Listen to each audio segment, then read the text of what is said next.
Ole a o te ina tātou se talo. Mātou whaftaia o ele tua le mātou tamane nei fo yas fou whapopo i le soifua mo le mātou wola. Mātou whaftai lau leo leonga le pō o mātou mālo loma mo moe. Mātou te whaftai lau fio i le tau le nei aso. Whaftai le nei aso fou, o le ola fou mo le mālos fou. Whaftai lau wha mālo longa. Whaftai lau oli mo lau file mū. Mātou whaftai au a fionga ia o aile mātou savali mwhaatonu tonu ilo mātou wola.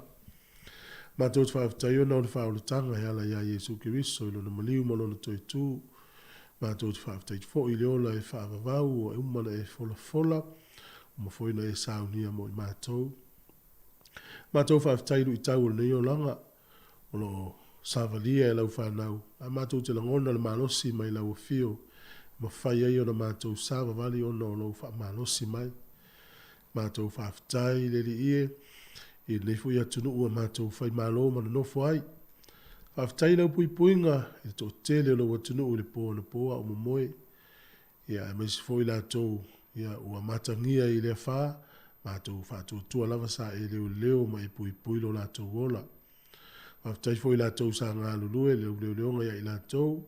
Le fo te fo I ainga ia fo I alve inga I la o fio whaftai fo I lo wang le leina mato matua tausi la tolo I tono ainga ma mauta no tausi ai whaftai lau wha malolonga maisi al malosi wa e foa nei tu la le ie mato te wha maulalo atu mato te tonu la foi e se a lau wha nau te leo taimi maso e mato te wha tua lava I le wha mangalonga e ala le toto Yesu mato te mangaloa Le yaso mātou si itia pele tunu o New Zealand o mātou no whai. Anga le leina I ainga o lo mawhtia o na o le wha. Anga le lei nisi o lo o le whalimai I lau wha manolonga. Whamanuia fo I la tō lo whaianga alu anga le lei. Ia wale anga le lei tangata o lo a fia. Ia ilo anga le lei nai fui mū leo leo. Fo mai mai la tō mo whaianga alu anga. Whamanuia ia I la tō.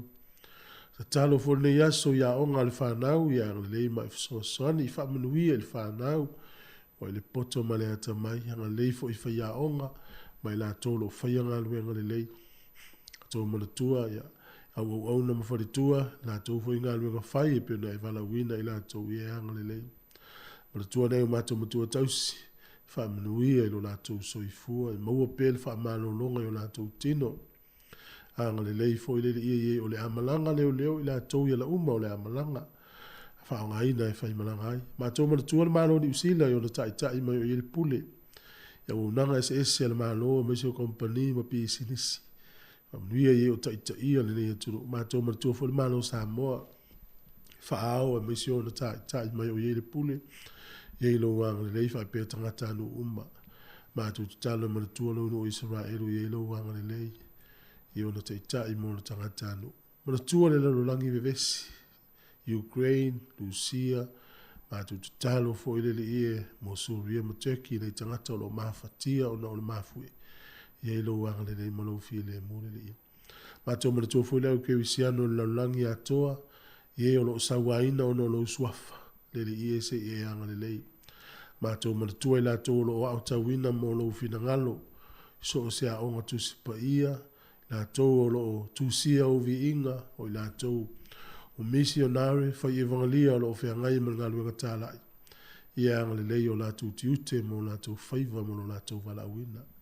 Anga le lei fo ngā luenga si ufonga le lau mua so sani mai ko miti whafoe whionga le dipule mai se I mātou lo ngā lu e mai le poto mai lau fio pe nao na mātou whai ele ngā luenga ina I vi ia lau fio. Anga le lei nei aso le li ia pui mai pe mātou molutia, soifua mo le mātou ola, mai matangi, mā whāo le nei vai tau lo mātou iai.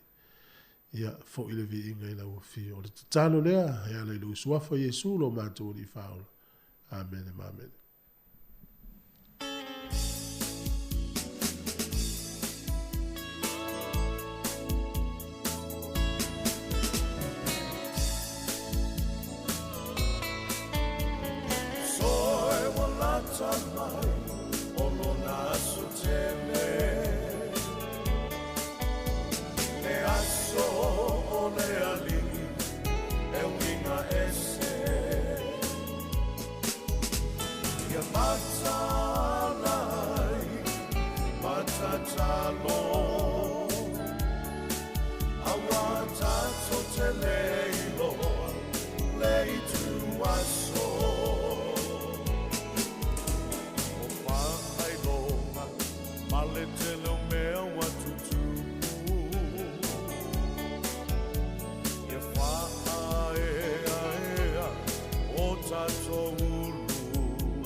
ia le tusipa ia Tātou te iloa wai whai tutoa o ia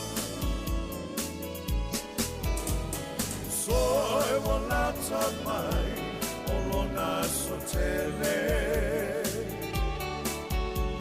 Me aso o le alii e winga ese Ia matalai matatalo Awa tato te leilo leitu aso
Mai, olona sotele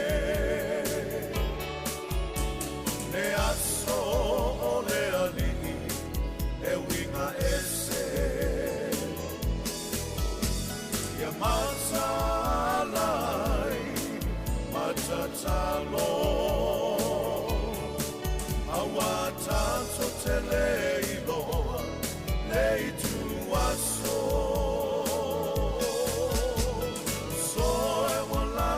Mai olona sotele Le aso e winga ese Ia matalai matatalo Awa tato te leiloa leitu aso Leiloa, leitu aso Awa tanto te leiloa, leitu aso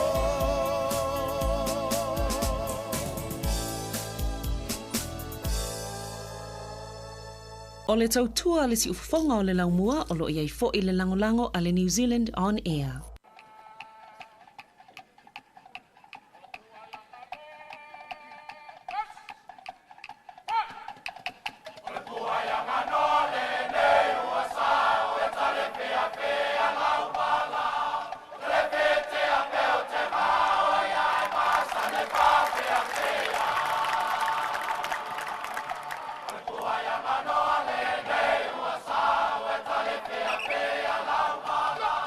Lepe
wanga o aku.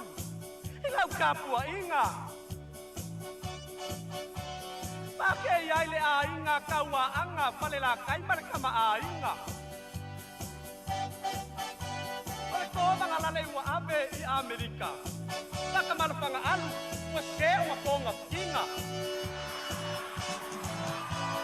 Leo pisa ole pale mai, oka e oko, se oko lau mapau pau.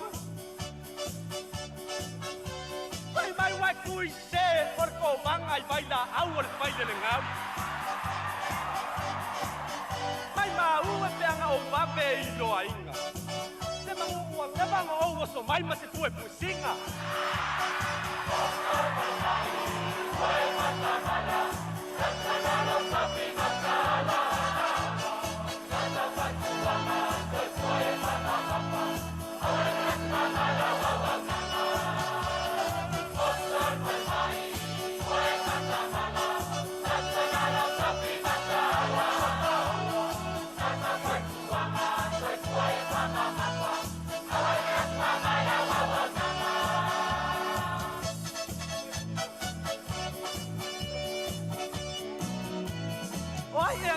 Mai pele papa pomu mai alapi.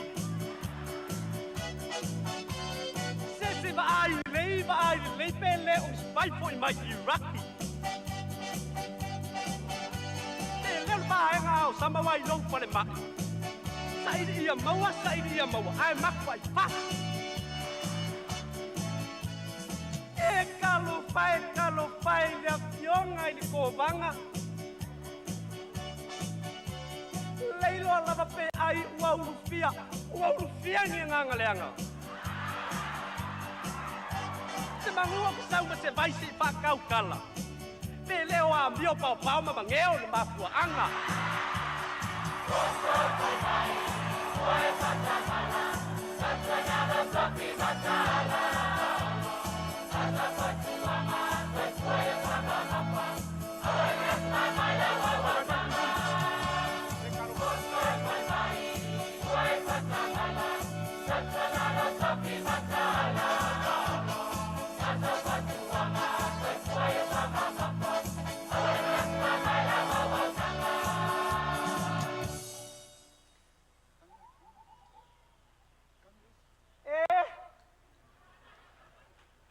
Mai le si ngasir ko banga I papu. Tina, le ai.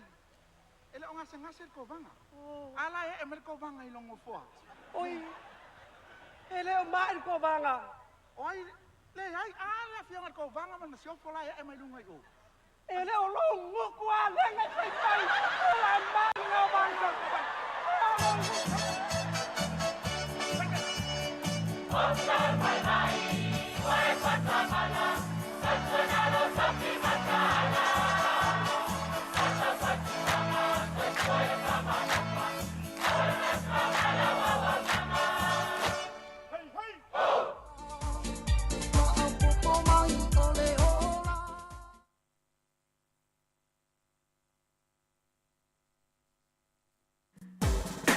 Ata o le Taeao, si ufofonga o le laumua, aso ngafua, I le aso foraile, I le fitu I le Taeao. Ata o le Taeao.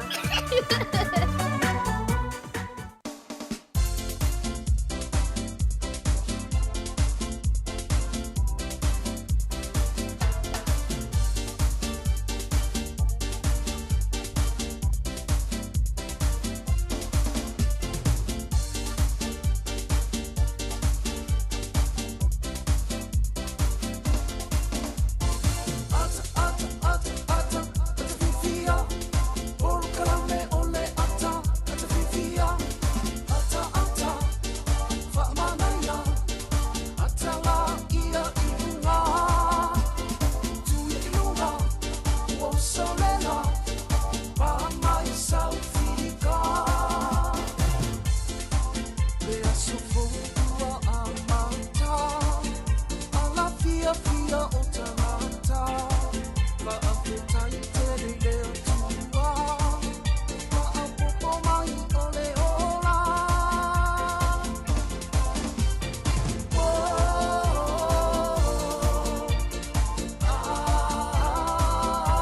Yeah, good morning Talofa. Wa fa fitu si fonga la mo Wellington, pokala me atal Taeao to fa malom to fa Talofa tu ile pa ia maulungo tatu tunu. Ya mesela u fa fonga ila to fa ua ki mai la to le tio fa longo. Ile tatu wala le tasi ono tesi mal tasi fa mo. Ia fa pe fo ile tatu maftanga. Wa mtaini fo ilungo tatu pinga fa ilangi le Facebook, mal YouTube, ya ile mal tatu app. Ya le luas fu fa tu la. Ma lo se fo manuia, ma lo fo ilangi ma si fonga la mo. Tatu klamel atal Taeao. Talofa fue malo ale usu. Ja. Talofa lava. Happy Valentine ya te oe. Yo. Tula foi ya we o fuluri e longa manuia net. Yo se fai longa le tau mai ele manuia sa linga. Ya malo le tulu fa talofa tu le ngafifia. Ya te tolu sa manuia malo longa le po. Ya Wellington lava ya. Ia sa toa fi malie me uma tonu svanga le kilani mai si tu sila ia o la sa fatia la tol po ya ma lo fo le usu ia wa ole aso mo ne o le o to ti mo ya tato ya mi se la pa tempo Taeao ia le fo ta usu mai ia fa ya sti mo tato Wellington ia ai el manatu ia lo sa ngale mo fo inai ila to fo wanga ia tu lunga wala le taimi le mase se e wala ya sa le si vanga o kilani ya na te fo o manuia o to ya e fianga i fo ia i ave man lo si le fa ya e pe ona si fia ya e o le Taeao ya o le fo la o tatu ya i le aso nei o le Valentine ya fa manatu e pa langi la to ya o tau muni to tatu e tatu o to e tatu ya taua taua o so ai pe e fa vai mai le Valentine da dulu fa ke usiano taua o le fai poipo le lei e nava i tau fita ya la fai nga luenga i la tau i tau fa pa ia fai poipo le lei angana ya ai ono o le liu foi la fai business le tai wa veo se awala e ma wai tupe ya le la u tau toso tu ai ma se u tau u matu al Valentine ya mo mato le la iti ya pangale ya ai ya o ata to ru mai ya le la telia mo to u matu o me se o to ina tasi ya malo ya sa o le ya lo no vinga ata o lo Valentine i fa Samoa la vai o se Sofia ile malta mamaltina a fa sa lu fe se ya na ya vien le ya so to fa le lu maftanga ya fa fa pe o lo su mata mai nga wenga ya bilitina ya hello my Valentine ya matua fa ya upu upu matango fie te fa ya so to lu ni aso se la uyai o le ya se me alo fa ni aso matua la uyai upu mana na ya upu fa fie lo no loto ya e mana tuala ya tina Samoa ese mai tina pa langi mai si do na le winga le a fa tulta ma pa langi po le si tangatan ya o ya la Valentine e pele o lo loto ya me le tali al fine ese le pa langi oh thank you ai fa tulta al fine Samoa so que o carro Mas eu vai ver. Parece ser que ela não tatou. Tina tatou. A FEB foi a forma de Taeao e a isso foi anga tiro os fale engana le fiaf. Le aí se pango que ele ele fale la galera sa ule fa. Na e fa fe no el tina Taeao termina sa o. Le aí. Ya wale se o time mala vai le fiaf. Tu la o le. Ya mo todio le aso e duas su fai tu la le. Ya sa tano pe sa una tango pe fang tina la inga fai ya.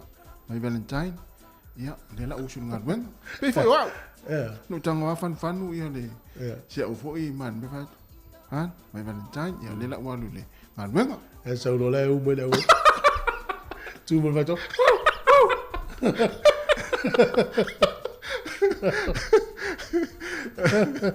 Esse era o teu fanfare laser. Mas não, like o beauty nego. Ya, o mel na tato o mata na se abel ne aso se Sofia tato. Ya, afa pena lua misa nafi, ya ele se me ayen po. Ya. Fa le lua misa. Ya, fa fia ne aso nga luenga da fenga matato. Tu le aso tu lava no e nei vai aso stamala fo tu pesi la to ainga o la so fo tu pe to ainga vai la ta o le fo mo le tu e si o se tu fu e fe au e si ona fo ole nei aso yo al famelato por clame ata le Taeao ta tu ta ye fia ya te inicio no itau no u ye fo o ye po mato fo ya le la mata fo fanga sono ya dai vai na longo inatu ia pe a whaiuini lapta inga, ia po o le iei lapta inga mo tātou umalava, i le ara inga i mai o le whā, ia nei tū o le tunu, ia mālo so i fua. Ia, whātalo whātu i le whaafunga anga le tātou o tunu, ia le sua i o sunga i whaafengainga mo lātou wharitua, whaafitai tāpuai, whaafitai fo i mo tālo sanga mo lia o loo tau te tālo pēr, ia le ngāta le tātou o tunu lau tele, ia e whaapea fo i o loo manatua pēr le tātou tautua nei i au tau te tālo, mo le atu le nganga whaafitai, whaatalo whātu, mo le nganga whaalalo, ia whaatalo fo i o nei o tātou mātua mātutua, o tu asina sina ua mafuta mai fo i ma whaafonga mai tono a inga nei Taeao, ia ua mai a fo i te talo ma sauni ngā lotu sa talo i o tau, ia o sauni fo i e whanau i ngā ruenga ma o ngā nei aso, whaatalo whātu fo i nei mātua o lo whaafonga mai tono moto tangata mātua nei Taeao, ia e whaapea fo i nei mātua ma ina tō lo whaafonga mai tono mauta ngase ngase, whaatalo whātu tātou proklame le Taeao, o le ato le Taeao. Ia tātou fia la, ia ma tātou whai mea whaatasi, ia ma tātou tata no fia, ia ma whaaso fia, ia whai tātou tarama nei o nei aso, ia ma le tātou proklame le ato le Taeao, ia toi whaatalo whātu fo ia ina tō mafuta mai rungo tātou upenga ta whailangi, ia ma mai mō mai ai, e le ngata le tātou Facebook ma le YouTube, ia share, tātou Facebook, ia subscribe le tātou YouTube, pea whapeo le teimo mua lewe mai mua mai ai. Ia, le si whonga neo lau mua Wellington, la tala tātou whawhia whianga ni Taeao, ia, mai le pese ma le sunga aswa whenese mi kaere, ia o musika o le Taeao.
alu I lau ta vale O le tuko te vala me la me Ai fia mo e pe vai vai O le musica e te malu si ai A o tina I te whane na lama E le musica e le whaitala Whaalongo loko le toia ina Le nisi o tupe ma le musica Kala mai musica o le Taeao Kala mai musica o le Taeao Wai lo sau manu Taeao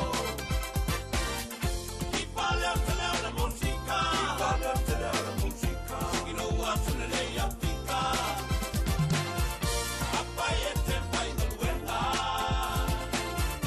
Ni wai mai ua e pia e pa E wai pa mai la i e porema Awale mpore ua e te a Kala mai musica o le Taeao Kala mai musica o le Taeao Wai lo sau manu Taeao Ki pale au te leo la musica Ki pale au te leo la musica Ki no atu le lei au tika Apai e te whai no luenga Ni wai mai ua e pia e pa E wai pa mai la i e porema Awale mpore ua e te a Awale mpore ua e te a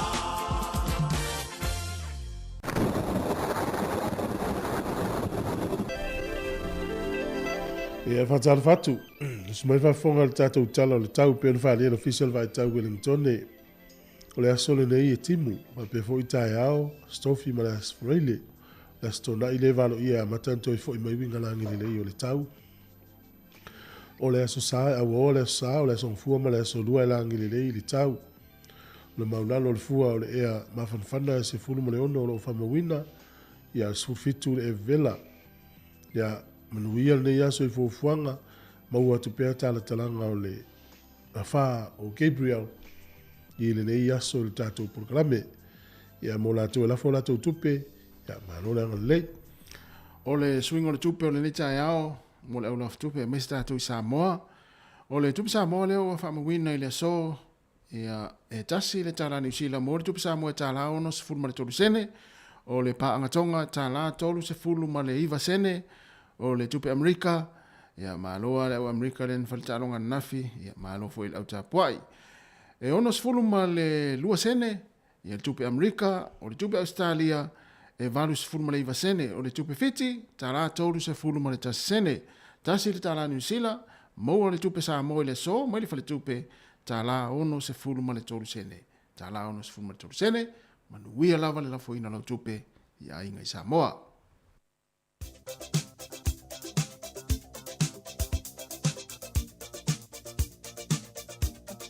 Kamnianga o soifua, ia maas whanau le nei aso, le aso sifuru whao le masino Februari, whamanat pēr tātou imeli masani, as whanau at samoacapitalradio.co.nz, monia telo tō wa soifua, whamonia le atua ma ia whao popo nisi tau sanga stele mo utou, ai o le tusi whaitau, o tātou was whanau, mo le tusi whaata oto, lona mta upo e se fulu ma le walu, a lona whai upo e lua se fulu ma le lua, i o fitau i le fo i ma le nei aso le Valentine, o le ua maua le awa, ua maua e ia le mea le lei, ua maua fo e ia le alofa mai ia Yehova. Nei a te le tusi whaitau le Taeao nei.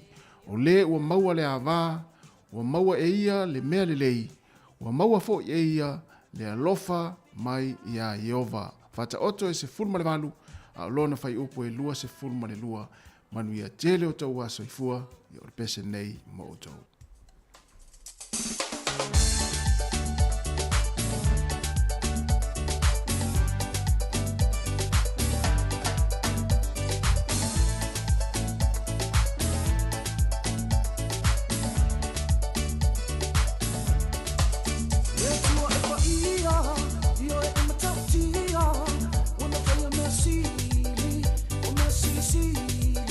Mo oile tangata, o le pale ali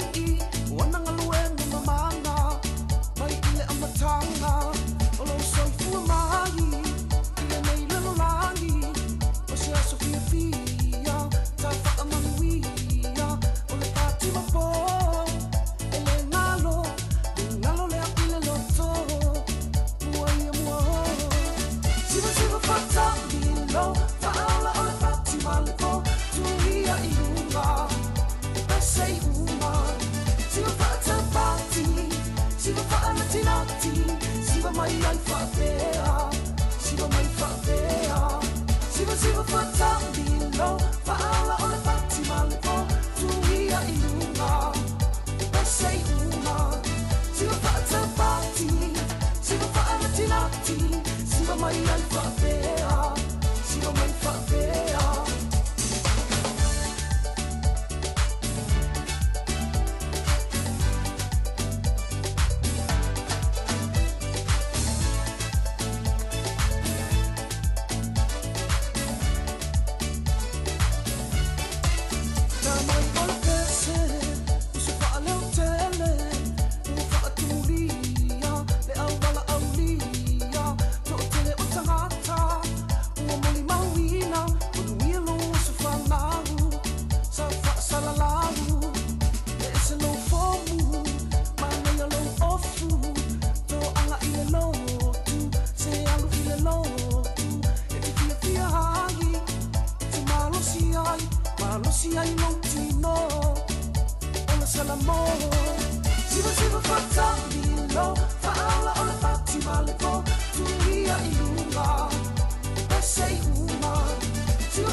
Tala fatu le tino mano se fua usi mel fa fonga o le vavai lea I le tala fasol pito lo langi le tala I mena tupu I tausanga mwai I le asos fumal fa o Februari.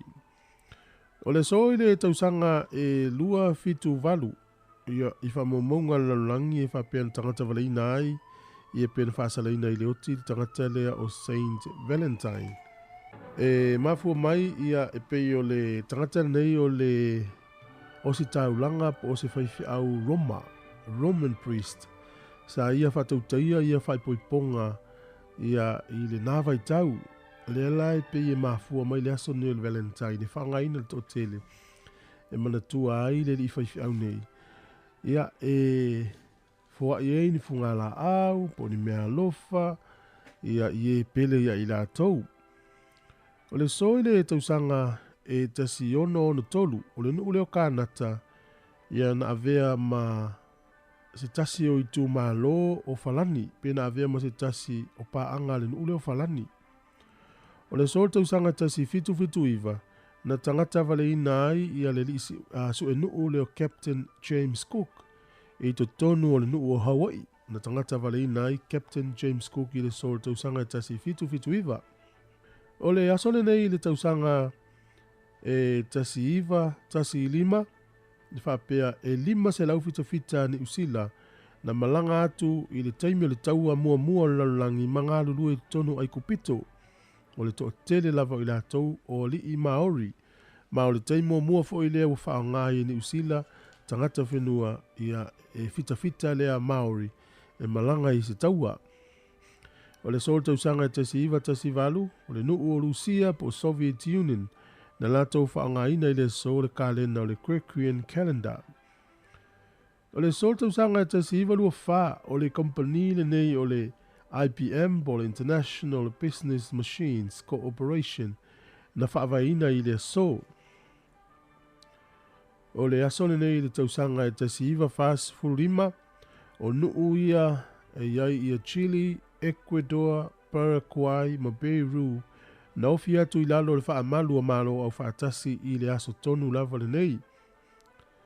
O le soi le tausanga e tasi iwa valu, na tatala ai le whale mataanga lea o le te papa i Wellingtone, le museum le i Wellingtone. O le tausanga e tasi iwa valu le so na tatala ai, o le so tausanga e lua afes furutolu. O le ria Fedika fo i lea mo e tu unga lua se lau mita. Ea lea e whaau a mea uma ona vai lua. Ia le sona whaasala ina ai tausanga lua afes furutolu. I lona tangata vale ina o siona to lua. O tātou tala ia e toi maua le whapuponga e tai masani whaafitai lava.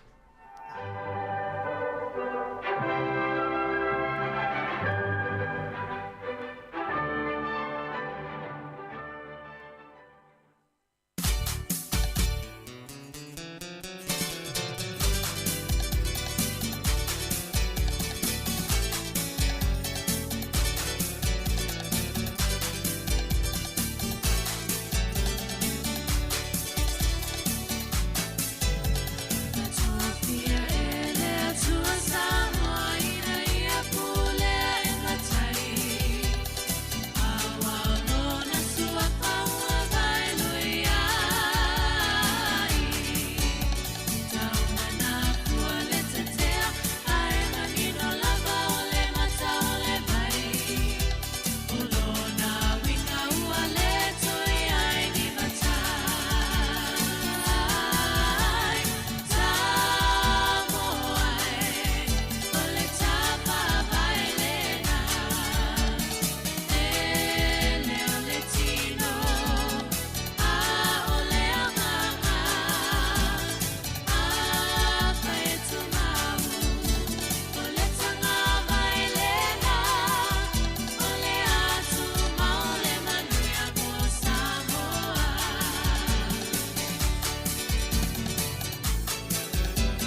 fianga ia mai le Mika sister ia man pese to fia le tua Samoa ina ia pulea matai ia lo sawa ia ni Jamie.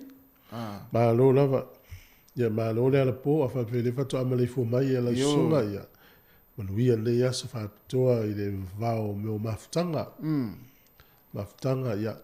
La tato i lo le. Maftanga le fa mai ai te tolunga tato. Ia. O le tu pa o le tu pa tu mai ta. Ia. Ia na o se fo isi maftanga le we le vai taimi o talia lava le toteli. Ia. Ma lo ai mo la tau fo ie fa longo mo stemi ona tala tu lo tatou leina. Ia si tatou tala no fo i po a mai le tulanga na ile fa ya o turunga. Lani ma le lo afia pel Jamie nei ma se vanga. Vili mai le pe tala tu tatou leina fa me tatou ripoti. Ia ma to ne Wellington le wa matan ma to va ia wingo le tau le wa sui mai.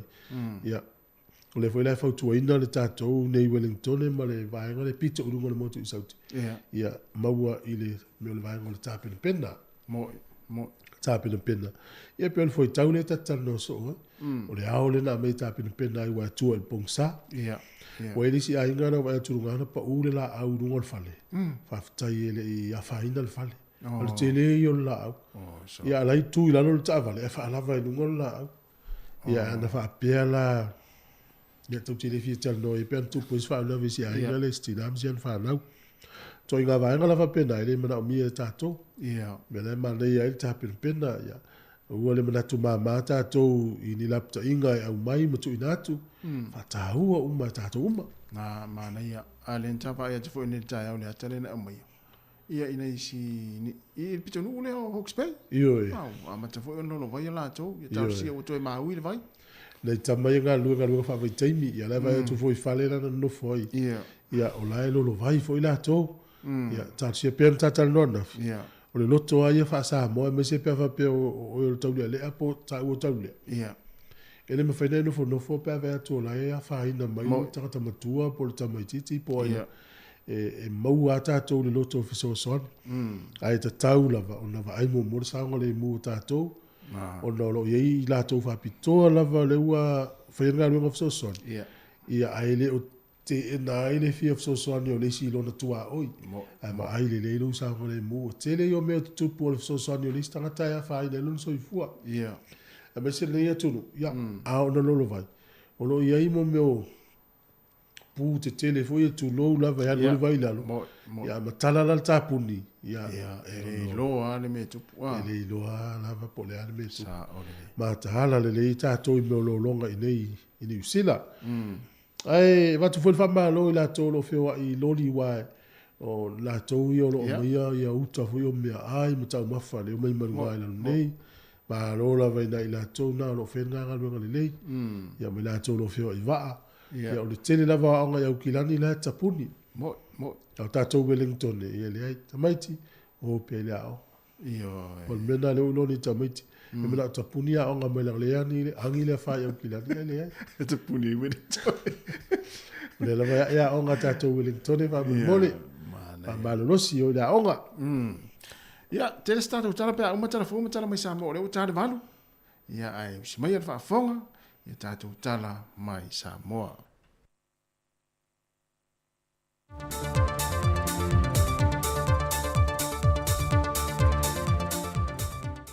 Te whatalo fo le tātou atunu u se isi wha o poponga o tātou telefon mai Samoa o si mai el whaafonga. Wa tauli maina nei e se tasio e ka le sio le tūmalo whale ata numera lua. Le limas furuafe tāla o se vaenga o le miliona tāla o poloketi wha ngā solo i tūmalo. Lea o lo o ngafa malamatanga luengo tina matamai tai a tina o nuu maanga fiso tai.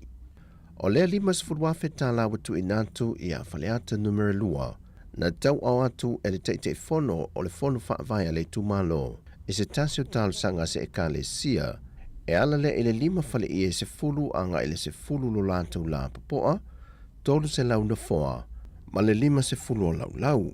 Na whae lol tamai te te utupe le tūmalo. E tolu kompani sa lātou te wafo e lātou te awina mai i el mana ongo le e ka le sia. E lua kompani mai atunu i fafo.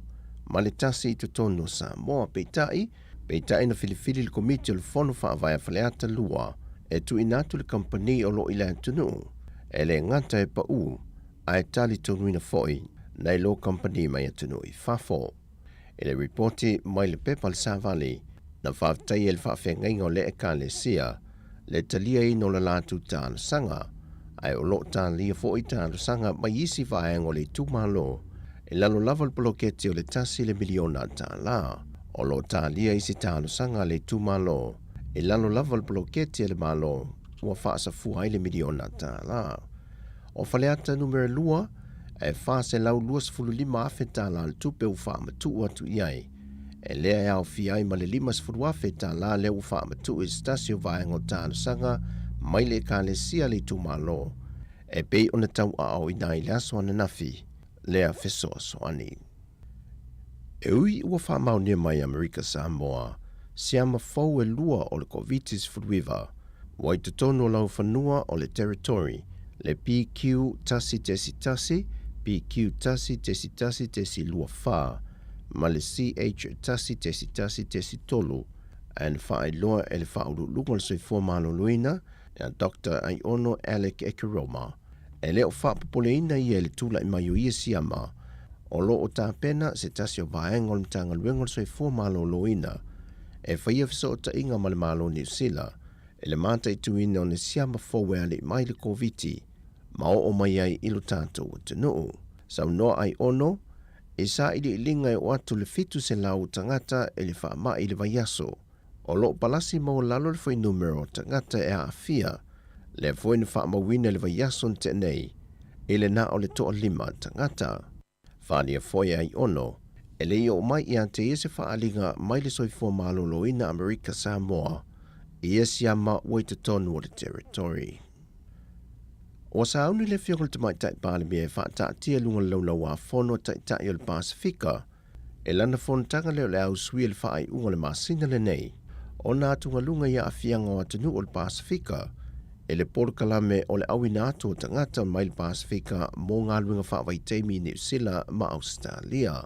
E manatu le tai tai o le atunu le a fionga a fia mena omi mata afa, e te tau na sila te toa iei atunu o le Pasifika, e se awala e pui mai ai o lātou tangata a o awina lelei, wa se e se atu, ma ngā lulua ia ngā ruenga, ona o te tongi o loo foina mai. Se i fili whaatasi mato e sila, ona e whai o mana onga, foi leo o atunu ui e mō tangata whaingaluenga. I mō tātou foi mana onga ina ia mauawa no whaingaluenga. Ai le ma whai o na alofi ai, ua a mata o na afia, le ati na e o le tātou atunu. Ona ua whapea ona ave e se atu nisi o loo iai ato mai whapitoa. E mō mia fo i mō le tātou atunu. O le vaiasun te nei na whaalawi loa e le fionga le sui pāle mia, tuala Iosefo Poni Fasio i le atunu, wa tāpena i lātou wa talia tālusanga e to afe i le masina le nei, e malanga tua e wha awau i ngā ruenga whaawai teimi. Peitai i le masina fau, o le a wha ngā solo e loa le nei pōle kalame, e lungo ta iala ua mahe a ngā lulua iai, le komiti fau tua, ma ua mahe fo ina pasi e le kāpeneta. Ai le pōle kalame al teitai o le tua ngai ma lau tu stala le vaiason te nei, na wha ilo ai e tui la epa, o ngā ruenga whaawai teimi na a mata le teimi o le HRPP, e fesoso ni ai le atina e ina o le manuia mō ainga, peitai, wa lau tele nei le pōle kalame e isi a vano wofo mai e New Zealand ma Australia, le wofo mai ai ma vano e mawhai e o na tāno sanga le tangata, mō le sitseni no whamau i te tonu Australia. E lua vai aso le o toi tolu po i ele mata au po lo tangi ei le taitai o le tuangai, tui le epa lupe soli aisa i lele malia le ngoi, ma le whailau tusi o le vaeng whau whai le JMPP, le ala le pule rimoni a iafi le whaam sinonga, e na i au mai le whaam sinonga se whaam malam la manga, o le whaamalo lo le tu mauleo ila ua mole lua tausanga, ma ave e sea uma whaamanuianga maia ila ua, o whaipule o ni tu malo e te tonu o le pale mene. O le tolu po ai le asolusi fulma le fitu o le masina le nei le mta upu, e na ua tālusanga le loi o lo tu lai mo le tu tangi, o no lo iai se swinga e le whaamtalanga tustu sia whaaltu la whono, ma se whaamtalanga whao popo, ai maise o lo tālia se whaamtalanga whaatauto, a le lātou mōli mau e whaapitoa i tū maanga Samoa. Mai o talia fo i le loia le tū te te, o nei le iai se lātou whaamtalanga tusia e whaatatau i le tālo sanga lea, watu i nātu e le tutangi. O telefona o nei aso manuia le tātou atunuu, whasoi foia.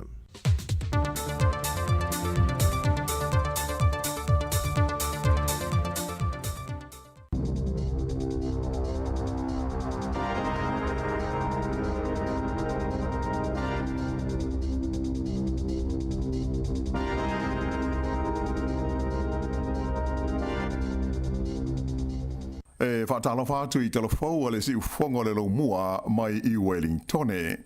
O le tala mua, ua whaopopo atu I mawhitianga o le ai o Gisborne, ona o le wha o Gabriel, I le tūlanga popole ma le atu o tu vale o tangata, ona o se mawhui e na lului na I le vaenga o le tunuu I le pō no pō. E whātesi ma le wha le malosi o le mawhui e le nei na lului na I Gisborne, ma ona nuu tua ai, pe tusa o le kuata I le valu o na pō. Na o ngā tonu le mawhui e 25 kilomita I sifo Gisborne, I le loloto e 22 kilomita I le manawa o le ele. E tō tele tangata sao lātou li potia le lulu o le mawhui e, mai na whaalia mai e whapea e wholinga e le I matua losi tele. O le tūmalo le nei o tai rafiti, o stasi leo I tūmalo e malu, ia ua I lalo nei o pūlenga o taimi o whaalabelawe whaafose e ona o le wha o Gabriel. O nisi vaenga o le nei tūmalo e au fiai le Tolaga Bay na amata ana pō, ona ave esea mai ai nisi o tangata mai o lātou whale, ona o puipuinga o le saonga le mū. O le tala o pito lata mai e tusa o le wha o Gabriel, o li potia mai ai le matua lamvea o le vaenga I mātū o le motu I mātua New Zealand, I matangi malolosi a tō mati munga mamafa, mai whaita wafe tangata o motu sia le lātou eltize, mai ua mamafa ta whenga malolonga, ma tele solo ele I lea vaenga o le tunuu. Sa ngā lulu e pēa I le pō na pō au nanga la vea ai, e tali atu I wala au mai tangata na mo o mia le viso swani, mai sa tele I na motu sia viso ta inga I wirelessi a tō ma telefoni, ma nisi o ia tangata whainga ruenga, ai mai se aile I tū malo le nei o tai rafiti. O le whautuanga lo ia mai le malo I le teimi nei e whapea, ua mori mawina I le nei taimi tūlanga onga o a fianga o le wha o Gabriel I le tele o vaenga o le pito I mātū o le motu I mātū. Ua wha mamaluina la pata inga mū mo ti munga mamafa I le tūmalo Northland whapea au Kilani o le Coromandel, Gisborne whapea ai Mataranaki. Ai o la pata inga lanu moli, ua iai isi vaenga o le motu I mātū o New Zealand, whapea ai ma le pito I lunga o le motu I Saute, lea e au fi ai le tūmalo Marlborough, Nelson, whapea ma Bulla. A whai e saonga le mū e whautua ina le nofo I le tono o whale, ma ia tāo fia le sa ona whewa ai lunga o ala te tele. Ia mauti noa e ai se fuafuanga whaataatia mo le tuua o lo whale, pe a whai ua le o saonga le mū mo le ainga. A whai ua utou o ese mai ma le whale, ia ona sa ia na nofo ai pēi le nofuanga o wha mautu iai, se ia vanga nā ua iai le whaatangana e toe fo ia tuai I lo ainga.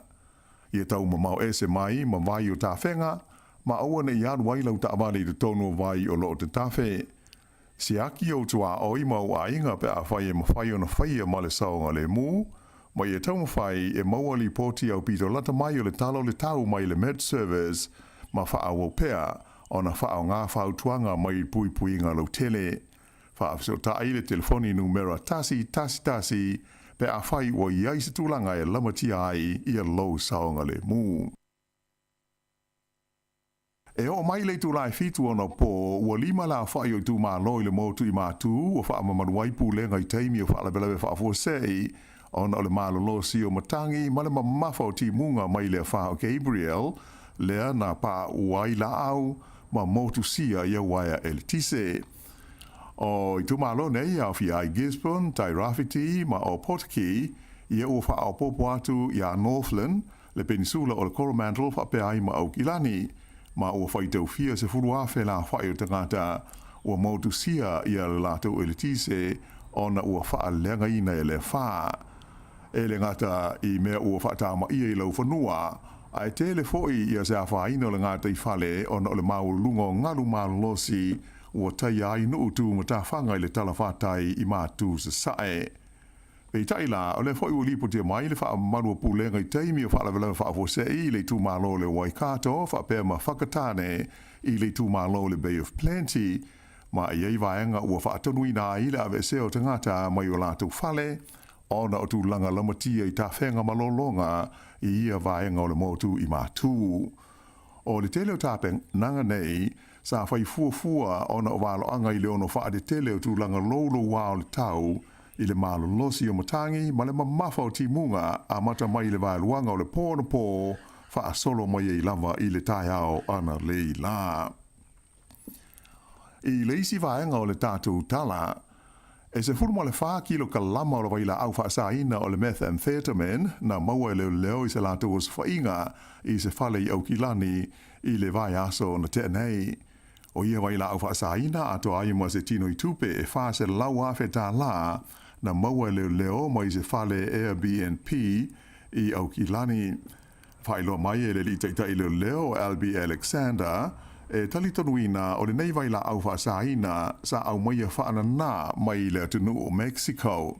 Mai tolus furono te usanga le matua o se li i Mexico o lo ua tāu fia i nei e leo. O le tau o le waila au whaasaina na maua e tusa ma le 5 miliona tala pe a whai e whaatauina atu i tua. Ua whaamaonia mai le iai o se mai mi sela mai whafo ua iai nei le tono New Zealand. O se teimi mua lea o whaamaonia ai le iai o se mai mi sela i le tono Aotearoa nei. Taru mai le tausanga i lua awhes fruiva lea na pipisi ai i nei lea wha mai. Sa whairo mai el mitanga luenga le soifua maalaloina le te whatuora. O le tangata loa a fia o se tangata matua e nofo i au kilani. O mauti noa na pisia le tangata i le misela i whafo, ai na te le i loa ua a fia, whato a adi ni mai a unga o le mai a teia, ina ua uma o na taunu mai i le tonu o New Zealand. O le teimi nei la o le ua whaanofo e sea le tangata, mai ua whapefoi o na whaia ni suenga i mea uma na o ia iai, mai na whaadia e le te whatukora e whapea iai ni mea sa tupu i le vao leo sa, leo so 5 Februari, ma le astona ai se fultasi o Februari e ono pipisi e tuaile mi sela mai le tangata i isi tangata. Mai o ia vaenga au fi aini whalo loa ma ni whale tari malo a toa ma ni whale ainga i au kilani whapea ma tā a toa ai fo i ma se pasi mai o loo whaanga solo ne i ai suenga ale ma tā ngā luenga. O le mai o le mi sela o se mai whainga tā e vave tele o na pipisi sili atu o na pipisi ngō fie na i lo le COVID-19 mai te taulava o na wha ai tete i ai tangata uma. O le pui nga sili mo le wha mai o le whaia leo tui pui e lua o le MMR. I le taimi nei e walu afe tolu se lau iwa sfuruono la wha o mai fau COVID-19 sa wha mawina i le tono New Zealand i le vai aso ua tuana e tu nei ai tolu sfurulua la wha o tangata na mali liu. Mai le nei a whainga e tolu afe 5 se lau mala walu o tangata ia ua toe maua i le wha mai ai na maua ai fo i mua. Wha alia il mtanga luenga le soifua maroloina o loo wha awau pēa o na pa ui fo i lalo le a wha i o tangata e maua i le COVID-19 i le tono New Zealand i le taimi nei. O le au mali liu sa au fi ai le to fitu i au kilani to ono mai le Southern DHB ai to tolu Wellingtone. Se lau fitus fultasi la wha i o tangata sa tau fia i whale mai il vai asa na tenei e au fi ai le to fitu i le tonu o potu mō mai ti ngā hina. O le vai aso i ona tua sa tula i mai ai le walu afe, walu se lau walu lua la wha inga o mai fau sa wha mawina ai luas fruono la wha i o maliu ma le se lau onas fultasi i tangata sa tau fia ai i whale mai. O loo wāwāla lata lava i le taimi le nei le tūlanga langolangoina o pāti au tū e lua. Vaenga leo le Labour whapea ma le National i la ngona ma manatu o au pālota. Na i loa lea tūlanga i le taunu ungo suenga la tamai nei na whaatino i le Taxpayers Union ma le Courier. Lea na tutusa ai pāti de tele nei e lua e ta i tolus fulwha te si ma le whapasene i manatu langolongoina ele au palota sa fesili ngia ai. Pei taila, o le taununga, watangi ai se pa u e lua tesi ma le valu pasene o le tūlanga langolongoina o le parti a le National, ai o le Labour na si itia le lua tesi ma le fitu pasene. O le parti a le Greens na pa u ia le lua tesi ma le valu pasene ma tūla i mai lātou i le fitu tesi valu pasene, ai o le Act na lātou maua le sfutasi tesi ma le fitu pasene. E tasi le afe la whae tangata pālota sa fesilingi ai le neisu o suenga, sa awhi ai le valu se lau na fesilingi ai le telefoni, ma leisi lua se lau sa fesilingi ai lunga o fesota inga televa vaven. O le fesili po ai le taitai e mana na o lau pālota e avea ma pāle mio New Zealand, tolus furu pasene e mana na o ia Chris Hipkins, ai luas furu ono pasene ia Christopher Luxon, ai ui ina ua whaase e tua ngalu Jacinta Ardern, ai iwa pasene langolango ina uia, ma le valu pasene mo le Leo David Seymour, le taitai o le partia le Act. Sa Ieisus winga i la waa o le wala upasese o le Aotearoa ina ua whaale tonu o na fi le Tory Channel, a oanga i atu i lana malanga masani mo Picton i le afiafi ana nafi. O le malanga masani le nei le waa na tu ua Wellington le kuata i le whae le fiafi ai tūla i mai i loa le wha le tonu le nei ai ua ofi atu i le awa i le Tory Channel. O le lua vai asa taluai, nā lieni mai i fo i se wha le tonu wha ape nei i se tasi o waa o le lava company o le Inter Islander, le waa le o le Kaitaki, le fo i na pepe o nafi a o anga i mai i Wellington. Sa wha mao nia mai e le lipule o le Inter Islander ia Wales Rushbrook, o le whale tōne nei iafi o le Aotearoa nafi, ai sa ma whai ana toi whale leia ma wha awa wai pēla na malanga mo Picton. Ta o mai whoi e le pule o le taulanga i Marlborough ia Jake Oliver, sa so o na tā pena ia se wha atoso wha ai veso soani i le Aotearoa pe ana wha pēa mo mia, ai mai se i lava i le teimi pia tua i le wafu ona o le tūlanga malolosi o matangi whenga iai ma Marlborough ana pō. Pei taila o le suia o la waa na uia le waa na tuwai ai o na tau nuu i Picton wha ato a taula i le afo le valu o na pō ia mai sa saunga le mu uma le pase se tusa mo le lima se lau na malanga ai. Sa tuai fo i o na toi fo i mai i Wellington le waa e wha ato a alu esema Picton i le afo le se fulu ana pō. I se talapa i le Pasifika, o le wha losi o Gabriel, lea o loa awhi ai se vaenga tele o le motu i mātua New Zealand i le teiminei, na la vea mua ai le tu i mātu sifo le motu o Santos, i le atunu o Vanuatu, mai sa i longa o na whaatama i ai le suawai tau mawha o le nuengo o Malpoi. E tele ni solo ele na awhi ai le vaenga o Santos, o na o ti munga mawha, matangi malo losi mai a Gabriel. Mai o le teimi nei, ua mo o mia wawe e tangata o lea ai i le sua vai tā mawha o na ua tanu mia le whaata noa na sa wailo lātou vai i solo ele. Ele ngata i lea e sa whaaleanga i na fo i le te leo whale ma whaatoanga e solo ele ato ai mala au o pā u mangawi le matangi.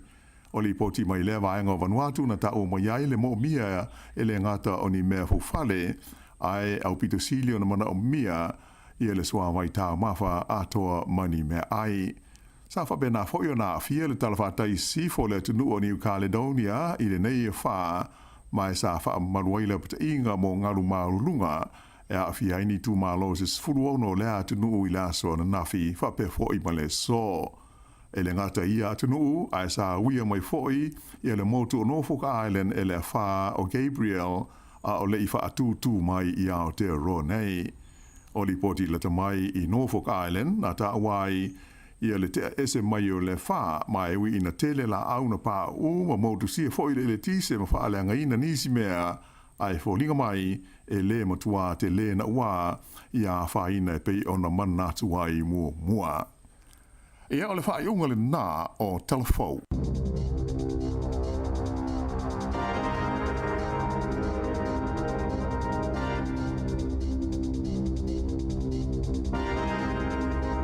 O tātou telefou a matana o nei Taeao, pēno whaafunga iai na una atu le whionga ala wano ati lawa. Ia, o mero tupuri tātou atinu, matala pe ona funga sunga a tā sesa lam sam.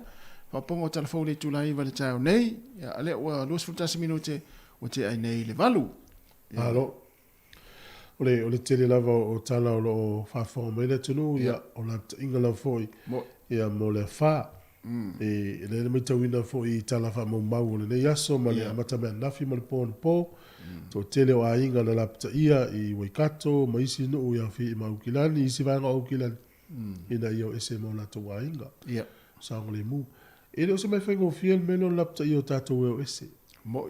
Ia mesi lava e mafu whautanga tai mea o ngā fo i e le whani.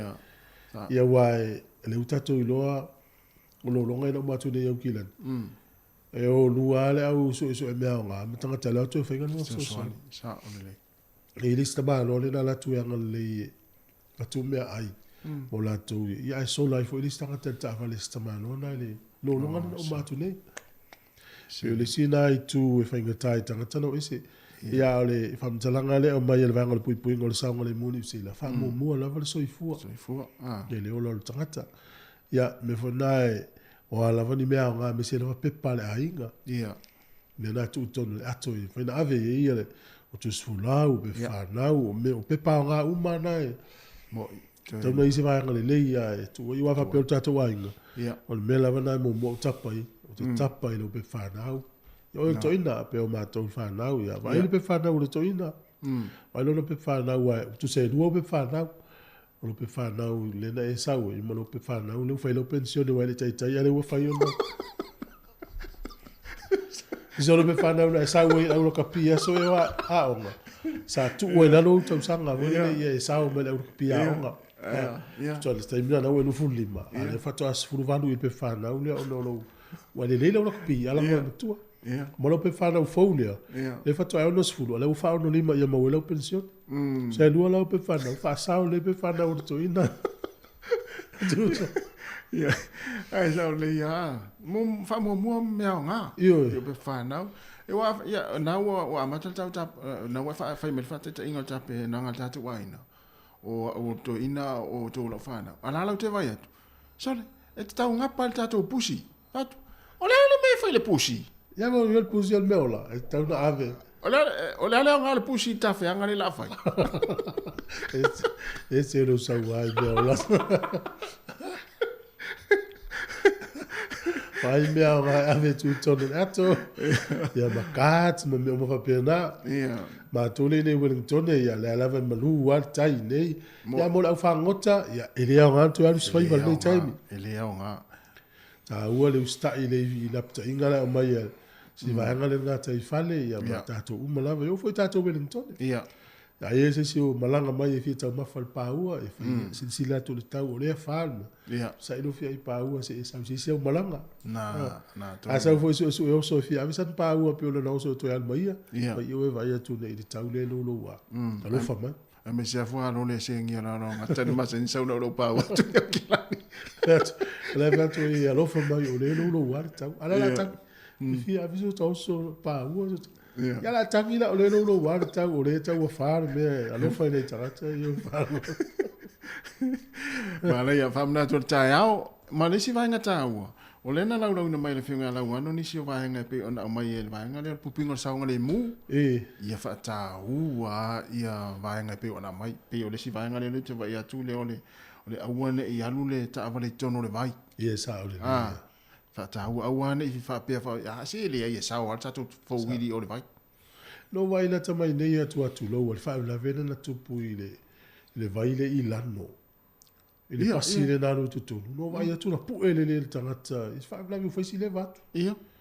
Ia wau tala ina au mai tatu whanongolongo i. A le na whatoa tawa aitino ia sole. O mutu wa ese le toi ngā whae la. O le tatafe le vai. A le walu le pasi tutunu. A le tonu pasi. Ia le pasi si. Sole. So le afa lo le vai so le ai. Tafealo. Tafealo mal pas. To inga va ingala na tau tele fie va ye lo longa ye va ye nei. Tu le ta vale ya ai awone ya lu ton no vai pe o lapta inga. Na. O le si lapta inga le au mai ai ni malanga fo ye le taua. O le fa tau no ina. Va pe o le te no fo i Wellington le ti malanga ya ukilani te alu te ta fao. La la family lapta inga. Tu ulo malanga. Non essential travel. Aua ne I whātaunuina. Na o malanga tā ua. Ai aua ne whiwa. Mana ia. Nato ni Taeao o lo I tātou lolo wā tau. Ia, ale fo whaasoro mai tātou Wellington. Ia, sauni uni pia tātou. Leo lo to ulu nei te munga ia tātou. Ia tāua le sauni uni. Ele ini la pta inga o le maloloa o ngai Wellington o lo wa pia tātou o ngai nei. Se whanganala to iau kilani wai kato, Coromando, maisi tuoni usila.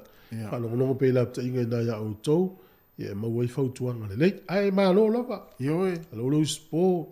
Ia, te lofo io o vai te whapene ia o ngā ia mo me o lotu apa, ta maftu apa. Ia. Noa le whai atu e pia male. Limas fumo tupu wafe la tau le wafa ina le pawa. I vahenga uma o New Zealand lolo wai le tau I ave malosi o le matangi o Gabriel. Ia o le numela na o le tau le wafa ina le pawa. E mele tuala, a umila na whaina. Ia. Ia, e wha le tonu fo I mea tu aisa. Mea tu aisa. Ia nala le wha ngai lo leo. Tau mawhatu apa ia e mai whana loa. O le si fo I tu. O le ngase senga o tau mawha. Ia. Ia mele tuala o na pēr pao. Wha whena na ngase se tau mawha. Sa ole. Ia o I nā wuna leo e a ngai o ngā umu kesi. Ia o ngā I tato o ngā umu ie. Ia mole, wai ia inga I lato umu fo lele. Ia. O tamana na o to tafu o le ulo fo lele. Ia le na. Pea wha peo lai malu se vaenga fo lele whai se tafuna, se tafue rafi. Ia, sa o lele ia. Ia ma wha peo nai ua tumuru sa aisa I me tu aisa peo na tā ua. Tufa. Tufa. Se tufa ina utua. Oi maro wai wana wha peo o lai tupu iau kirani o tā ua fo lele. O la ufale lea. Ia. O la ufale lea matua tumu a o vai tu lau pusa aisa na o fangu vai. O te whai la wala utua. Foi. Sabre vani mai e vai lua tu isi vai ngai ole o miti e va tu la pusa isa. Fa tu mo nei la pusa isa. Ia le la wo I. Ana le ile fa te le mo la ngal fo. O le leva na tu mo la isa. Ai tu so me tu isa o me tu isa tau sanga le tu a tu lua fe dos fu. E bena ta o tu fa o fa ta le fa ai tu fa so sta. O ma mo na pa ele o Ia tufa, tātou ia whawhonga mai awhai na tumur pusa isa, tufa. A me se le aso le Valentine. Mai se aso le Valentine. O le ise losa, le sukalati, ia alu e me lau mamoe nei tono na waisa. Io e, upu ala o mea uma, ave ia i o mea uma ana o Valentine. Ia whapefu si a ingana li si o ngā umu. Whai le kuka I, mumoni e le iai. Nā tonua. Si a ingana. Sa le tatano atu a whape mo in mele o la tumuna waisa. Tu e a whetu wha. Ia lelei, e nei nisi o whase ni silanga, ia whafonga ia pa mai al tātou pese. Ia, o le pese nei. Whalu. Ia la, tai nā tu mō tātou, o mai ia o I tātou Valentine. Ia, pese au nei Valentine o tātou. Pese sa whaporo wāsa whapene, ia. Ia, tamatua ia, le whionga ia, ai ono ni usane lea, lau fuha rosa. Fuha rosa. E mana ia. Mana ia tele. Ia, mana ia. Mana ia.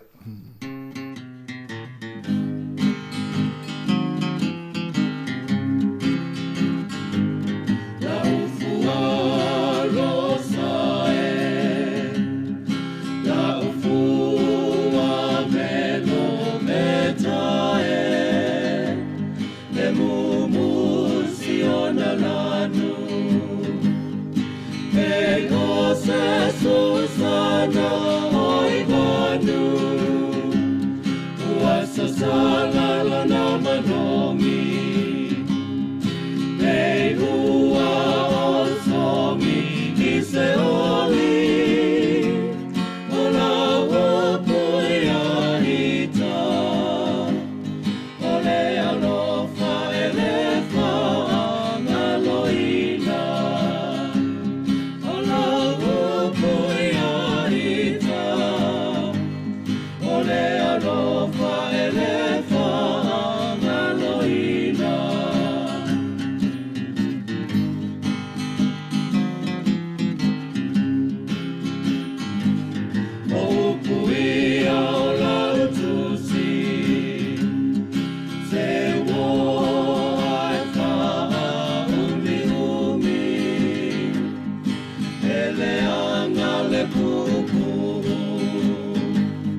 tano mai fusi atuita Tino e wamaniti Ei ua o taha mili mili O la upui a ita O le arofa e le whaangaloina O la upui a ita O le alofa e le whaangaloina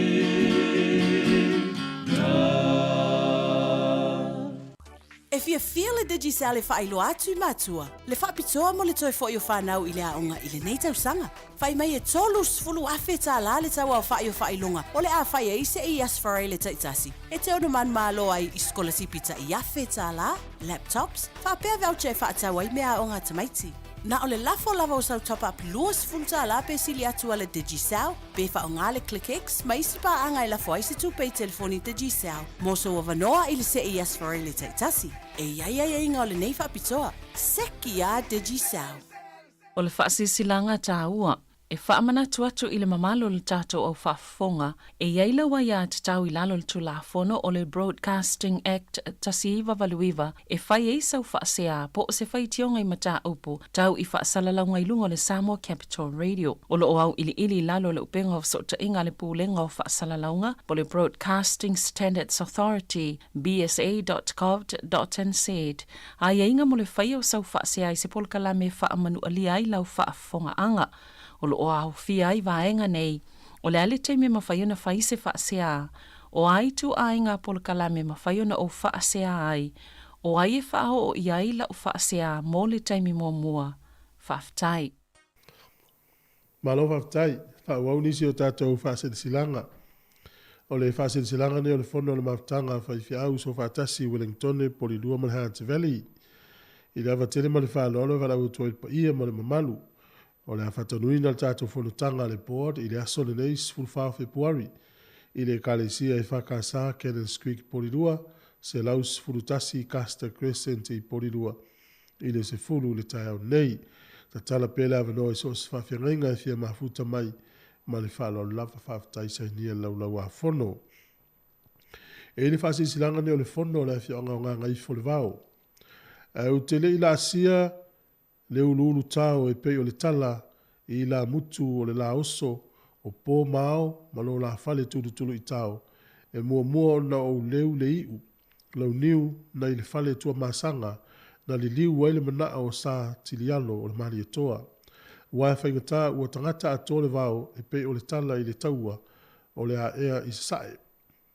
Ma tau te whaatu lou whapui poila au tu vanu e pei o le upo e whai tama suafa I le malu ma le mamea ma lo la fale na tau ese I le paia I le sau ngata o Samoa e te inane lau whaingalunga paia le atua o whioi o le tala le lei. A wā o paia o Samoa o le fuela velave. O le ia fo I mai moana wa uma o na haisa. Paia mai le vavau o tu mau o le wha vavau e le ngafa tauri maina e sa mātou wha matalanga. A e whangatonu ia le malama ma vili tonu le ifio maina I le mafutanga le nei nuu o ngā ngaifo le vāo le whanga. Le whaasilisila atua I le ava ma le minga o tele. O le awhaia le tātou mafutanga I le aso sā nei I le aso sfuruiva o Februari. I le lima I le afiafi I le niko o lau ato Neo Hall. Se fululua Kalaio P Street I Polilua. Ma le whaalo le tele. O le teitai whono ma le komiti whaafoe. Monisi o whaamtalanga. Whaafisotai le teitai whono I le orua tasi. O valu ono tasi. Tolu ono whaafaa. O lua tasi, o valu ono tasi, tolu ono whaafaa whaaftai lava. Ia, nisi o whaasirisi langa mō le nei Taeao. Ia, whaaftai atua I le atunu. Ai isauri poti o le whaavili mai tolu valu rimalu o whaatasi, po le o whaatolu valu rimalu o whaatasi tātou talanoa ai. Ma na ia fo ila wawai atu nisi mta upui ese mai le whaa.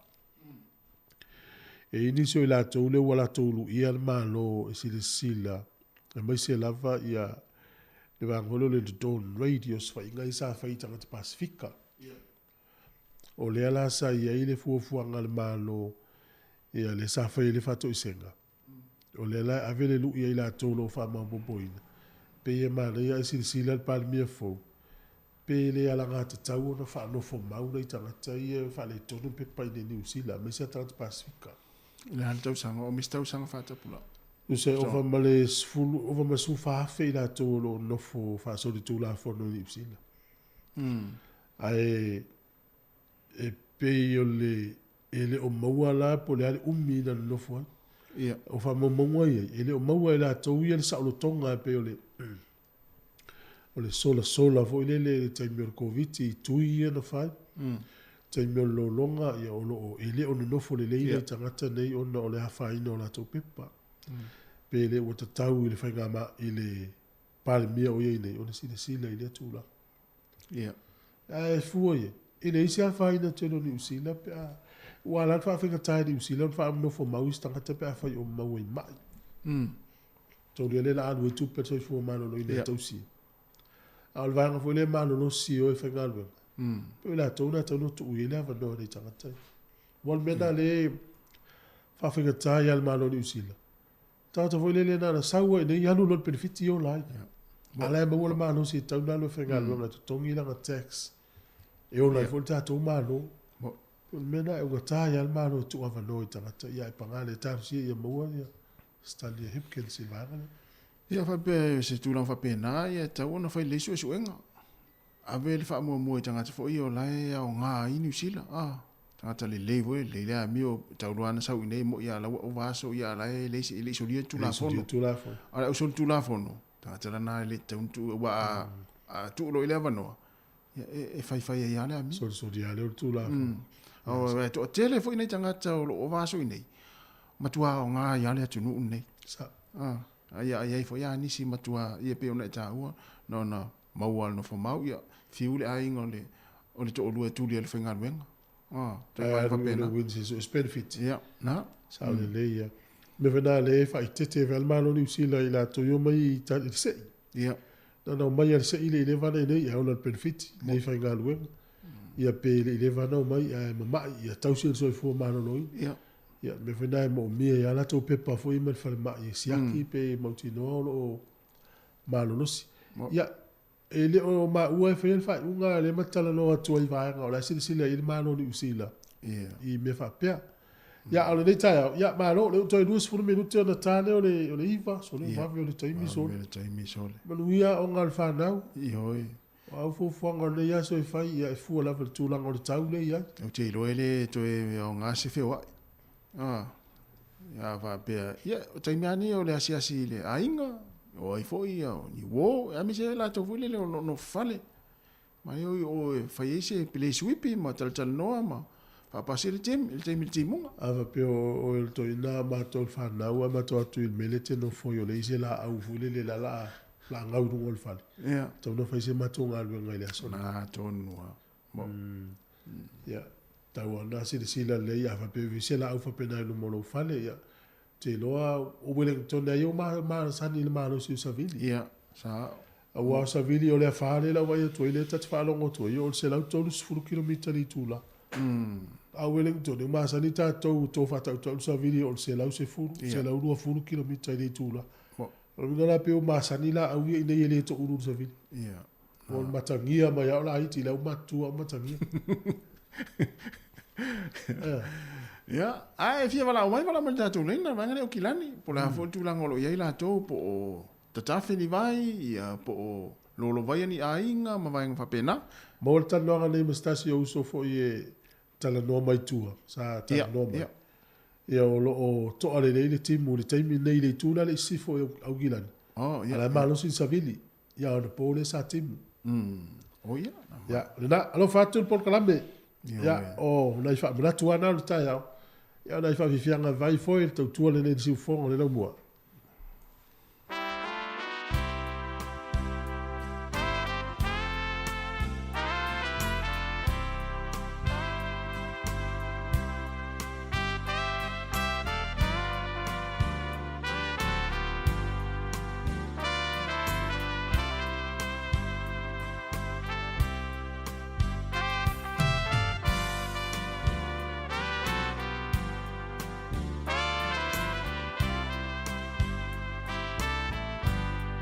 Pea tavala vala tumua ui upu matala Ai misi taimi o tala noanga Pea tafa ata siwa suia lela lolangi Taimi uma e sasi ai pea se tali Ai pea fai o te avatu se rosa mo oi Na te tau atu Pea matala o le atoanga I o umanatu A ole manongi o fungola awe mo oe mau Lola lele ua whaingatai ni o umanatu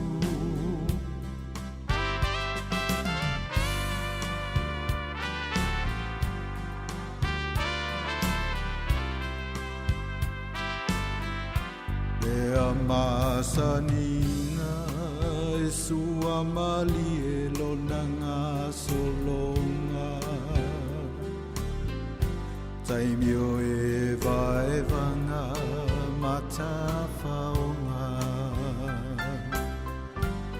Fusia o tanga ngai le mali e o upu batala Masani languna mamo moonga Ai be a fai o te avatu se rosa mo oi Na te tau atu Pe a matala o le atoanga I o umanatu A ole manongi o fungola awe mo oe mau Lola lele ua whaingatai ni o umanatu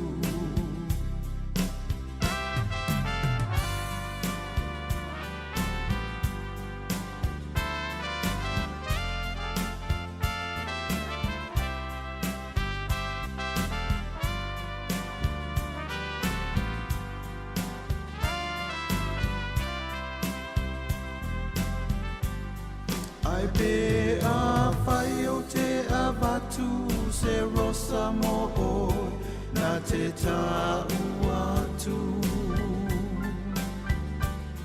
Pe a matala o le atoanga I o umanatu A ole manongi o fungola awe mo oe mau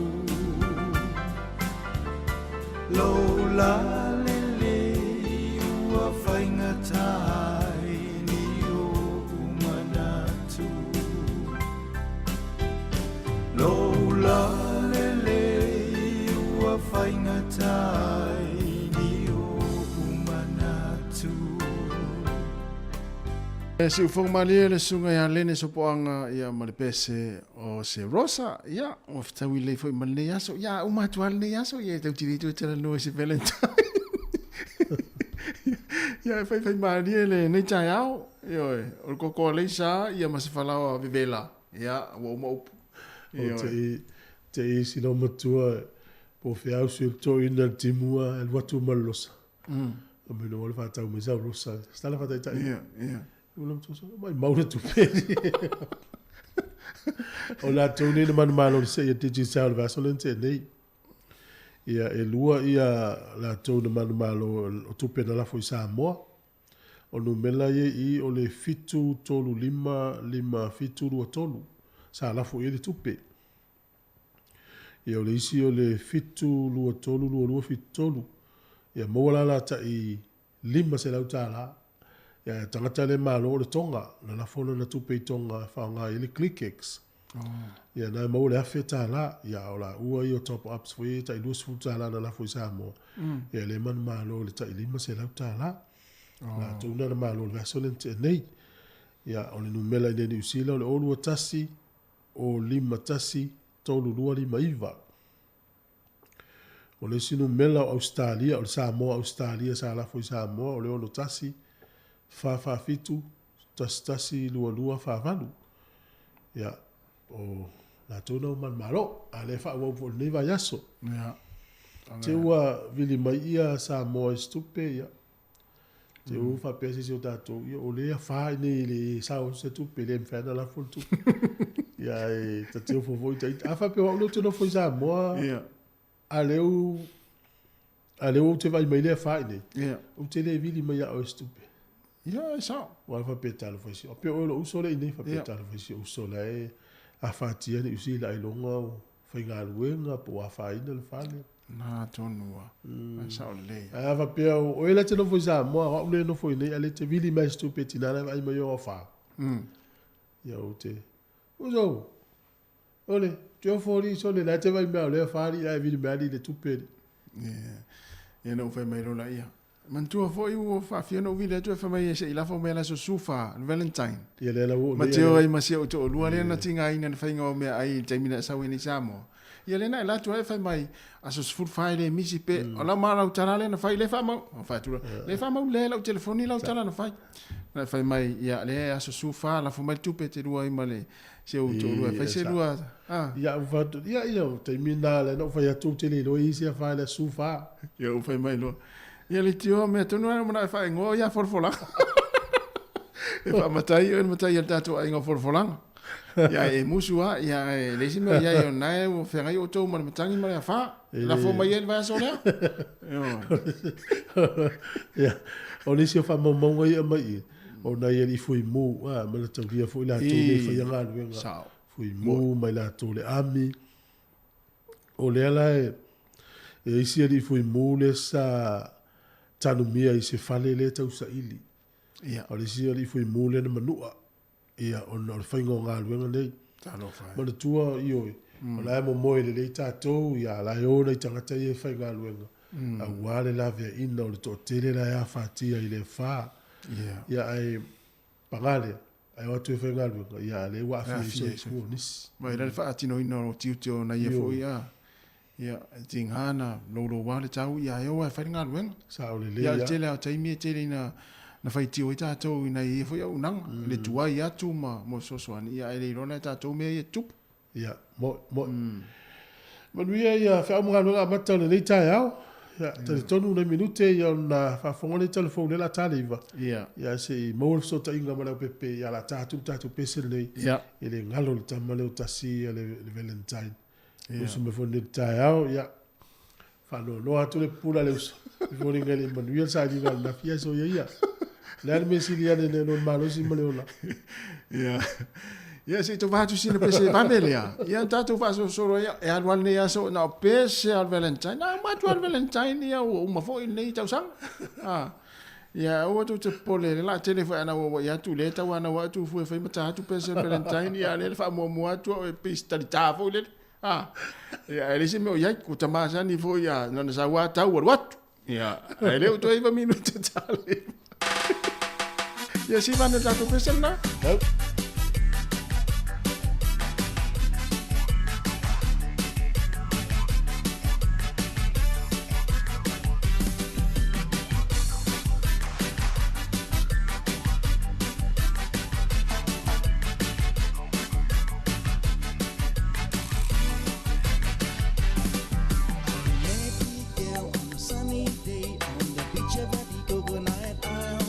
Like a mermaid stranded on another space.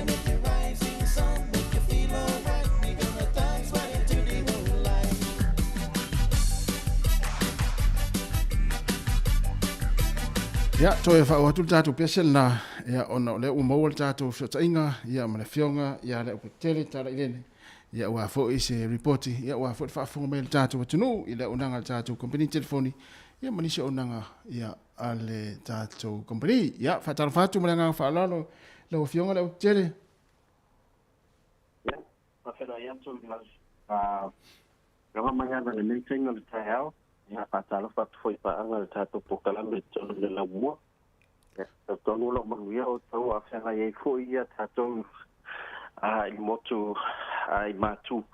Ia, matu nanga fo o le whao kapirelu pe o na awhie fo isu mātou pitonu o iau kilani nei.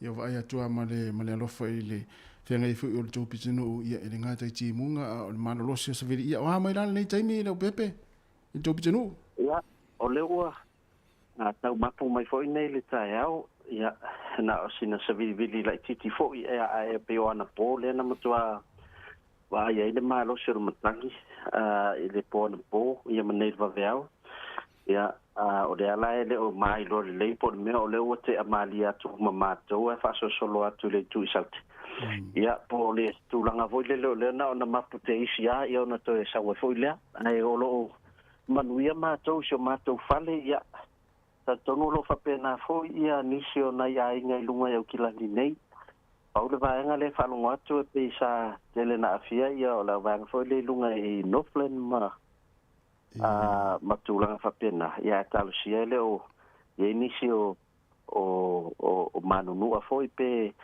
o le ini fale nei taimi o na malo se sabi ia malo fa tai ia me silim ta u na fa no te foi ma fa fo te foi ta to dun o la o manu ia la fionga ia fa fe la inga ia ta si o lo fa pena o mo fo ia ni se ta to tunu ia o lo ala lam papa o iso se vainga o kilani me se la fo le tu sifo na pe vai ta watu na e sa te fo ia ti munga ma le tulanga pe o na ile tau ia ai sa no ia i se vainga fo e te fia sa no ia ia wa fo le o na ta to company telefoni ia mani fa pito ne fo vai aso mo le masina amul mol ole va gata u lava ya mai ava ni famna tu le ai wa tono na lo okay lava to tono la mo ai nei te wo te tu langa foi le wa o to foi le fa le to pitonu ya ta pon punia fa lo ya o mana ya le la foi top up Samoa ya o nan fa no fa ngalta to website the Taeao online service le Digital International e Taeao na ga ye lo mo te failangi en fa ngale o lo Visa po lo Mastercard la foila na top up ala ai ngai Samoa ya fa pena foi pe fa pe te o mna o e la for se leni ya ai le on fa yo no to wolo mota ya em fa fo na ya ai lunga le website le ClickX ya ma wa to ya le la tu foi ya en ai am fai foi na la fosileni am tu ta wona le star mo ya ne isa wa account le ClickX em fai foi na fai ai ngai Samoa ya ai foi le star ya la tu numero ile my cash at digital ne am fai ona tau wa tu seleni ya la tu telefoni ya o tulanga ta tu se ne vai aso ya o lo fa peona fanga so foi no vinga talo fot sumbu por la stofi fangata tato entry sin neva yaso e on fatino foi lo tato sei las really e pe ona masanyai ya mantua nos futala pesidia tu top up e fata wa malafo e Samoa ya ina yam fai ona yang ba tato sei ya pa fa pe fo e fanga ina tato click x so se tang ya mo foi la low entry il tato se il as for really nei il tato scorsi piafeta la ya e foi il tato voucher sta di ma se la lua on fa pe on se ina o tato fai longa na se io le o vai asole nei ya mo la to e fia fai foi fata u Samoa ya pe to ya tu nei ya fata u ma o na ngai se ya na foi e fai pa anga tato digital ma tato Pacific 40 la to talo fa voucher me fai ona ya sa runga la to website pacific40.com ya fi le o e pe te mana tongi se vato fa lo e fai fata u to ainga ia e tutongi e foi pilio le vai tungi e foi male cash power ia ma tele lava o una ngai sese o lo ia ilunga le tatu talo favata ile nei tingi ia o nei vaenga Taeao na fie whamanatu atu tatu pokala me le nei Taeao ia ai ni si vaenga mana miel sosoni ia vala umaile o lua tasi lima ono tolu fafa o lua tasi lima ono tolu fafa ai fa tele mai ava mo mata wa no ia ma lo fa tele lava la fionga le tele ia o menino foi ma malama ia vaenga pe ona sa no ia wa foi fa fonga tatu ia me si matu nei le pitonu Wellington ia manisi o pitonu tua o ia ele manatu ia ole atatu to e feiro fo i sei me le vai aso ia tal tonu na sa tu fie fa un ta longa ta ma fa un vai aso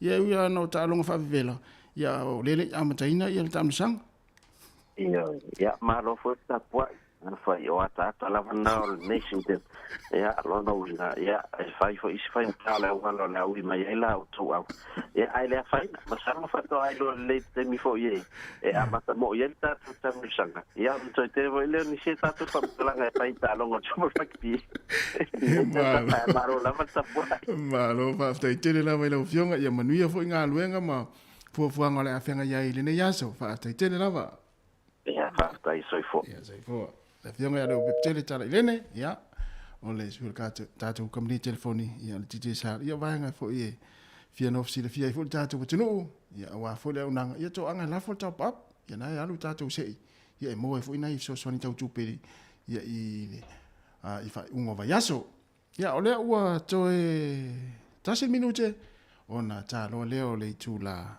eiva ta leiva le fa pongo telefon tala mai Samoa ia fa o tu tatu peserea ia tari ai telefon ia mai fo tatu tala mai Samoa ia no mai tatu peserea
Toe whatalofo le tātou atunu u se isi whaopoponga o tātou telefon mai Samoa o si mai el whaafonga. Wa tauli maina nei e se tasio e ka le sio le tūmalo whale ata numero lua. Le limas furuafe tala o se vaenga o le miliona tala o poloketi whaanga solo i tūmalo. Lea o lo o ngafa malmatanga luengo tina matamai tai a tina o nuu maanga fiso tai. O lea limas furuafe tala watu inatu i a whaleata numero lua, na tau au atu e le teite fono o le fono whaavaya le tūmalo, i se tasio talu sanga se e ka le sia, e ala le ele lima whale i e se fulu anga ele se fulu lo lātou la papoa, tolu se lau na foa, ma le lima se fulu o lau lau, na whae lor tamai te utupe le tūmalo, e tolu kompani sa lātou te wafo e lātou te awina mai i el mana ongo le e ka le sia, e lua company mai atunu i fafo, ma le tasi i tutonu Samoa peitai na filifili le komiti o le fono whaavaya whaleata lua, e tu inatu le company o lo ila atunu, e le ngata e pa u, a e tali tonuina foi, na i lo company mai atunu i fafo.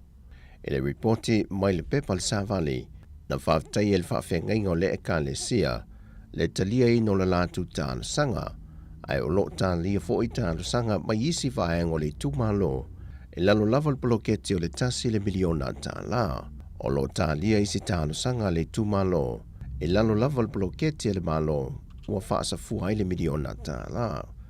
O whaleata numero lua, e whase lau 25 afe tāla le tupe u whaamatu atu iai. E lea e au fiai ma le 5 afe tāla le u whaamatu e stasio vaengo tāna sanga mai le ka le sia le tūmalo. E pei ona tau a au ina i le aso ana nafi, lea fesoa soani. E ui ua whaamau nia mai Amerika Samoa, siama fau e lua o le Covitis Furuiva, wai tutono lau whanua o le territory, le PQ tasi tesi tasi, PQ tasi tesi tasi tesi lua wha, ma le CH tasi tesi tasi tesi tolu, and whae loa e le whauru lunga le soifua malo luina, na Dr. Aiono Alec Ekeroma, e leo whapapoleina i e le tula i mai o ia siama, o lo o tā pena se tasi o vaenga o le tanga luenga le soifua malo luina, e whaia fiso o ta inga ma le malo New Zealand, e le mata i tuina o le siama fowe ale mai le COVID-19, ma o mai ai ilo tātou o te nuu. Sau noa ai ono, e sa ili ilinga e o atu le fitu se lau tangata e le wha mai le vaiaso, o lo palasi mo lalo le fwoi numero tangata e a afia, le fwoi ni wha mawina le vaiaso n te nei, e le na o le toa 5 tangata. Whania fwoi ai ono, e le o mai i ante e se wha alinga mai le soifua malolo ina Amerika Samoa, ia siama wai te tonu o le territory. O sa auni le whiongol te mai tai pāle mea e whaatātia lunga laula wā whono tai tai o le Pasifika, e lana whonotanga leo le au sui le whaai unga le masina le nei, o nā tunga lunga ia awhianga o atunu o le Pasifika, e le porokalame o le awina atu o tangata mai le Pasifika mō ngā luinga whaawai teimi New Zealand ma Australia. E manatu le tai tai o le atunu le awhionga awhia me Naomi mata awha, e te tau na sila te toa iei atunu o le Pasifika, e se awala e pui puia mai ai o lātou tangata a o awina le lei, wa se e se atu, ma ngā lulua ia ngā ruenga, ona o te tongi o lo o foina mai. Se i whiri whaatasi mato e sirisila, ona e whai o mana onga, foi leo o atunu ui e mō tangata whaingaluenga. I mō tātou foi mana onga ina ia mauawa no whaingaluenga. Ai le ma whai o na alofia ai, ua a mata o na afia, le ati na e o le tātou atunu. Ona ua whapea ona ave e se atu nisi o loo iai ato mai whapitoa. E mō mia fo i mō le tātou atunu. O le vaiasun te nei na whanau i loe le whionga le sui pāle mia, tuala Iosefo Poni Whasio i le atunu, wa tā pena i lātou o te lia tālusanga e to awhe i le masina le nei, e malanga tua e wha awau i ngā ruenga whaawai teimi. Peitai i le masina fau, o le a wha ngā solo e loa le nei pōle kalame, i lungo ta iala ua mahe a ngā lulua iai, le komiti fau tua, ma ua mahe fo ina pasi e le kāpeneta. Ai le pōle kalame al teitai o le tua ngai ma lau tu stala le vaiason te nei, na wha ilo ai e tui la epa, o ngā ruenga whaawai teimi na a mata le teimi o le HRPP, e fesoso ni ai le atina ina o le manuia mō ainga, peitai, wa lau tele nei le pōle kalame i isi a wano wofo mai e New Zealand ma Australia, le wofo mai ai ma wanoe mawhai e o na tāno sanga lea tangata, mō le sitseni no whamau i te tonu Australia. E lua vai aso le o toi tolu po i ele mata au po lo tangi ei le taitai o le tuangai, tui le epa lupe soli aisa i lele malia le ngoi, ma le whailau tusi o le vaeng whau whai le JMPP, le ala le pule rimoni a iafi le whaam sinonga, e na i au mai le whaam sinonga se whaam malam la manga, o le whaamalo lo le tu mauleo i la ua mole lua tausanga, ma ave e sea uma whaamanuianga maia i la ua, o whaipuleo ni tu malo i te tonu o le pāle mene. O le tolu po ai le asoluse fulma le fitu o le masina le nei le mta upu, e na ua tālu sanga le loi o lo tu lai mo le tu tangi, o no lo iai se swinga e le whaamtalanga tustu sia whaaltu la whono, ma se whaamtalanga whao popo, ai maise, o lo tālia se whaamtalanga whaatau tō, a le lātou mōli mau e whaapitoa i tū maanga Samoa. Mai o talia fo i le loia le tū te tee, o nei le iai se lātou whaamtalanga tustu sia, e whaantatau i le tālu sanga lea, wa tu i nātu e le tu tangi. O telefona o nei aso manuia le tātou o tunuu, whasoi foia.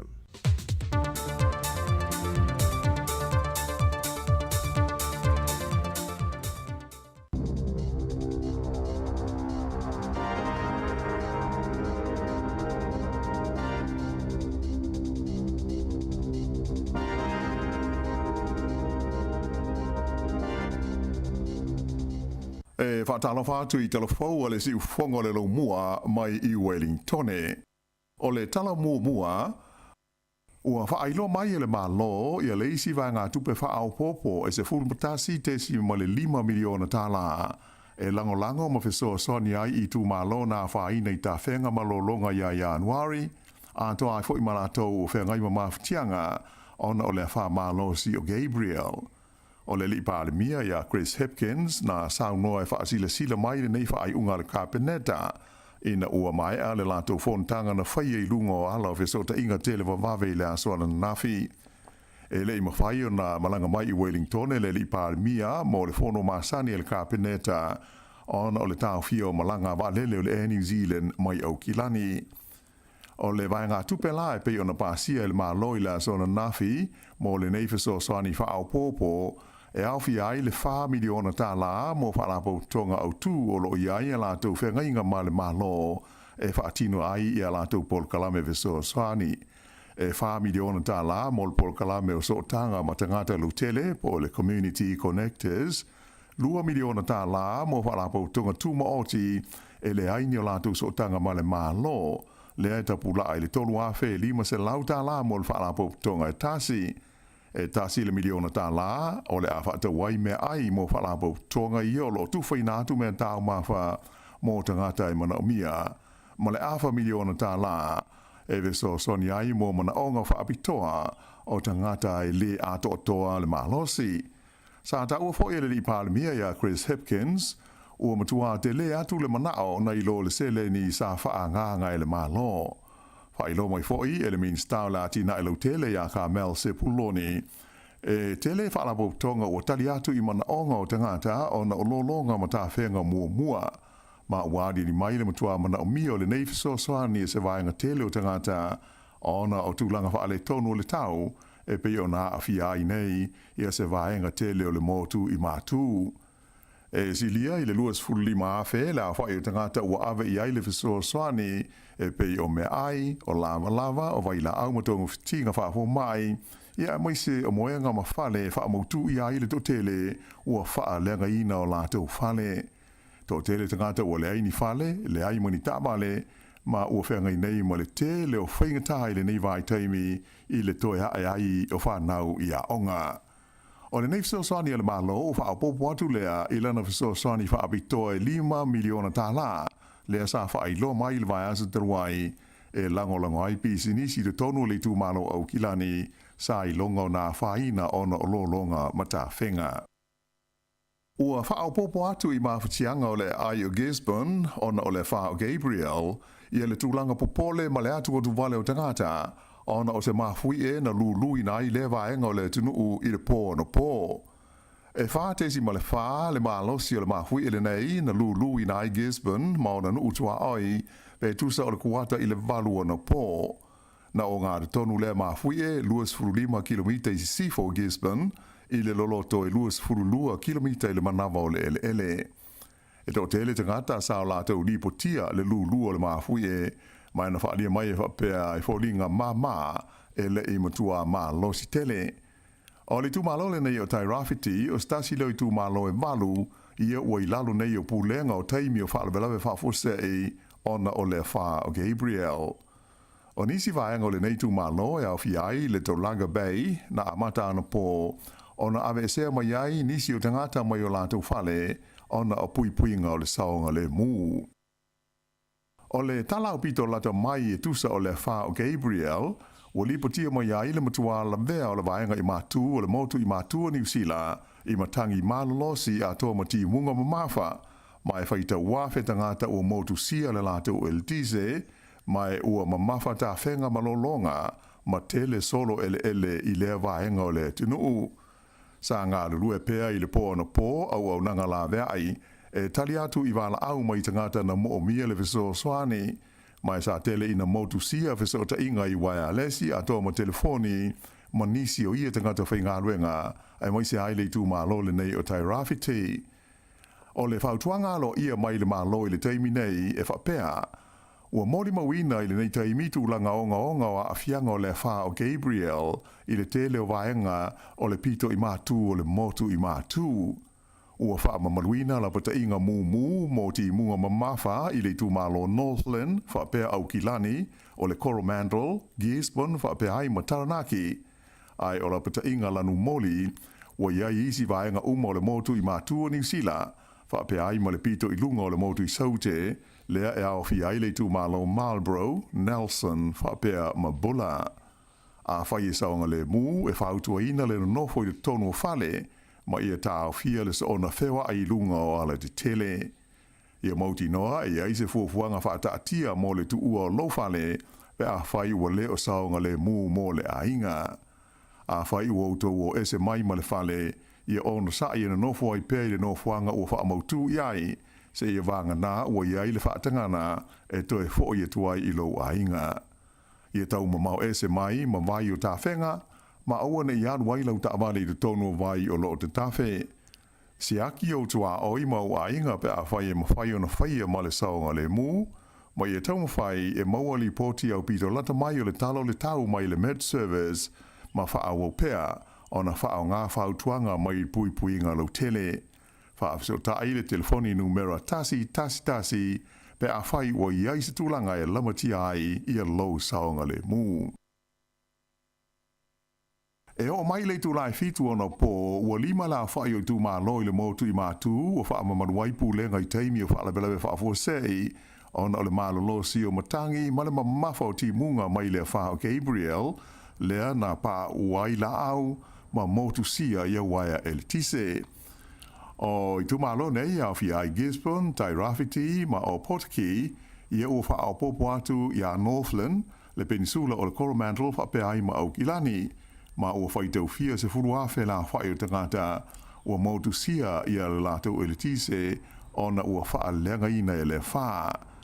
E le ngata i mea ua whaatama ia i lau whanua ai tele foi ia se a whaina o le ngata i whale ona o le maulunga o ngaru mālosi ua tai ai nuu tu matawhanga i le talawhatai i mātu se sae. Pei taila, o le whai ua lipo tia mai le wha marua pūlenga i teimi o wha la wha afosei le tū mālo le Waikato, wha pēr ma whakatane i le tū mālo le Bay of Plenty, ma i ei vaenga ua wha atanui nā i le avese o tangata mai o lātou whale, ona o tū langa lamatia i tā whenga malolonga i ia vaenga o le motu i mātū. O le tele o tāpeng nanga nei, sa whai fuafua ona o wālo anga i le ono wha de tele o tū langa lolo wā o le tau, i le malolosi o matangi ma le mamafa o timunga a mata mai le vailuanga o le pōna pō wha solo mai e lava i le Taeao ana lei la.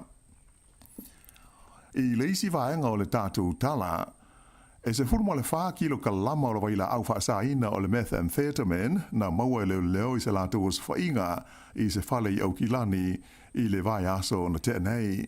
O ia waila au wha saina ato ai mo se tino i tupe e wha se lau awhe tā la na maua leo mai se whale Airbnb i au Kilani. Whailoa mai e le li taitai leo Albi Alexander e talitonuina o le nei waila au wha saina sa au mai a whaana nā mai le tunu o Mexico. Mai tolus furono te usanga le matua o se li i Mexico o lo ua tāo fia i nei e leo. O le tau o le waila au wha saina na maua e tusa ma le 5 miliona tala pe a whai e wha tau ina atu i tua. Ua wha maoni mai le iai o se mai mi sela mai whafo ua iai nei le tono New Zealand. O se teimi mua lea o wha maoni ai le iai o se mai mi sela i le tono ao te roa nei. Taru mai le tau sanga i lua awhe se furuiva lea na pipisi ai i nei lea wha mai. Sa wha ilo mai el mitanga luenga le soifua maalaloina le te whatuora. O le tangata loa a fia o se tangata matua e nofo i au Kilani. O mauti noa na pisia le tangata i le misela i whafo, a na te le i loa ua a fia, whato a adi ni mai a unga o le mai a teia, ina ua uma o na tau nuu mai i le tonu o New Zealand. O le teimi nei la o le ua whaanofo e sea le tangata, mai ua whapefoi o na whaia ni suenga i mea uma na o ia iai, mai na whaadia e le te whatuora e whapea iai ni mea sa tupu i le vāo leo sa, leo so 5 o Februari, ma leo stona ai se fultasi o Februari e ono pipisi a tuaile mi sela mai le tangata i isi tangata. Mai o ia vaenga au fi aini whalo loa ma ni whale tari malo a tō ma ni whale ainga i au Kilani whapea ma tā ranga a toa i fo i ma se pasi mai o lo fa nga solo ne ia i su nga ale matanga luenga. O le mai o le misela o se mai whainga tā e vavetele o na pipisi si li atu o na pipisi ngō fie na i lo le COVID-19 mai te taulava o na wha ai tete i ai tangata uma o le pui nga sili mo le wha mai o le whaia leo tui pui e lua o le MMR. I le taimi nei, e walu afe tolu se lau iwa sfuruono la whae o mai fau COVID-19 sa wha mawina i le tono New Zealand i le vai aso ua tuana e tu nei, ai tolu sfurulua la whae o tangata na mali liu. Mai le nei a whainga e tolu afe lima se lau mala walu o tangata ia ua toe maua i le wha mai ai na maua i fo i mua. Wha alia il mtanga luenga le soifua maro loina, o lo fa awo peo no pa ui fo ilalo la fa i tangata maua i le COVID-19 i le tono New Zealand i le taimi nei. O le au mali liu sa au fi ai le to fitu i au kilani, to ono mai le Southern DHB ai to tolu Wellingtone. Se lau fitus fultasi la fa i tangata sa tau fia i fale maa i le vai asa na tenei, e au fi ai le to fitu i le tonu o potu mo mai ti ngā hina. O le vai aso i ona tua sa tula i mai ai le walu afe, walu se lau walu lua, la wha inga o mai fau sa wha mawina, ai luas furuono la wha i o maliu, ma le se lau onas fultasi tangata sa tau fia ai i fale mai. O lo o wāwāla lata lava i le taimi le nei, le tūlanga langolango ina o pāti au tū e lua, vaenga leo le Labour, wha pēr ma le National, i la ngona ma manatu o au pālota, na i loa lea tūlanga i le taunu ungo suenga la tamai nei na whaatino i le Taxpayers Union ma le Kuria lea na tutusa ai pāti te tele nei e lua e ta i tolus fulwha te si ma le whapasene i manatu langolongoina e le au pālota sa fesili ngia ai. Pei taila o lea taunu unga uatangi ai se pa u e lua te si ma le valu pasene o le tūlanga langolongoina o le pāti a le National ai o le Labour na si itia le lua tesi ma le fitu pasene. O le partia le Greens na pa u ia le lua tesi ma le valu pasene ma tula i mai latou i le fitu tesi valu pasene ai o le Act na latou maua le sfultasi tesi ma le fitu pasene. E tasi le afe la whae tangata pālota sa fesilingi ai le neisu o suenga sa au fi ai le valu se lau na fesilingi ai le telefoni ma leisi lua se lau sa fesilingia i lunga o fesota inga tele wawawe. O le fesili po ai le taitai e mana na o lau pālota e avea ma pāle mio New Zealand, tolus furu pasene e mana na o ia Chris Hipkins, ai luas furu ono pasene ia Christopher Luxon, ai ui ina ua whaase e tua ngalu Jacinta Ardern, ai iwa pasene langolango ina uia, ma le valu pasene mo le Leo David Seymour, le taitai o le pātia le Act. Sa Jesus winga i la maa o le wala upasese o le Aotearoa ina o wha le tono na afi le Tory Channel a oanga i atu i lana malanga masani mo Picton i le afiafi ana nafi. O le malanga masani le nei le waa na tu ua Wellington i le kuata i le wha i le afiafi ai tūla i mai i loa le wha le tonu le nei ai ua ofi atu i le awa i le Tory Channel.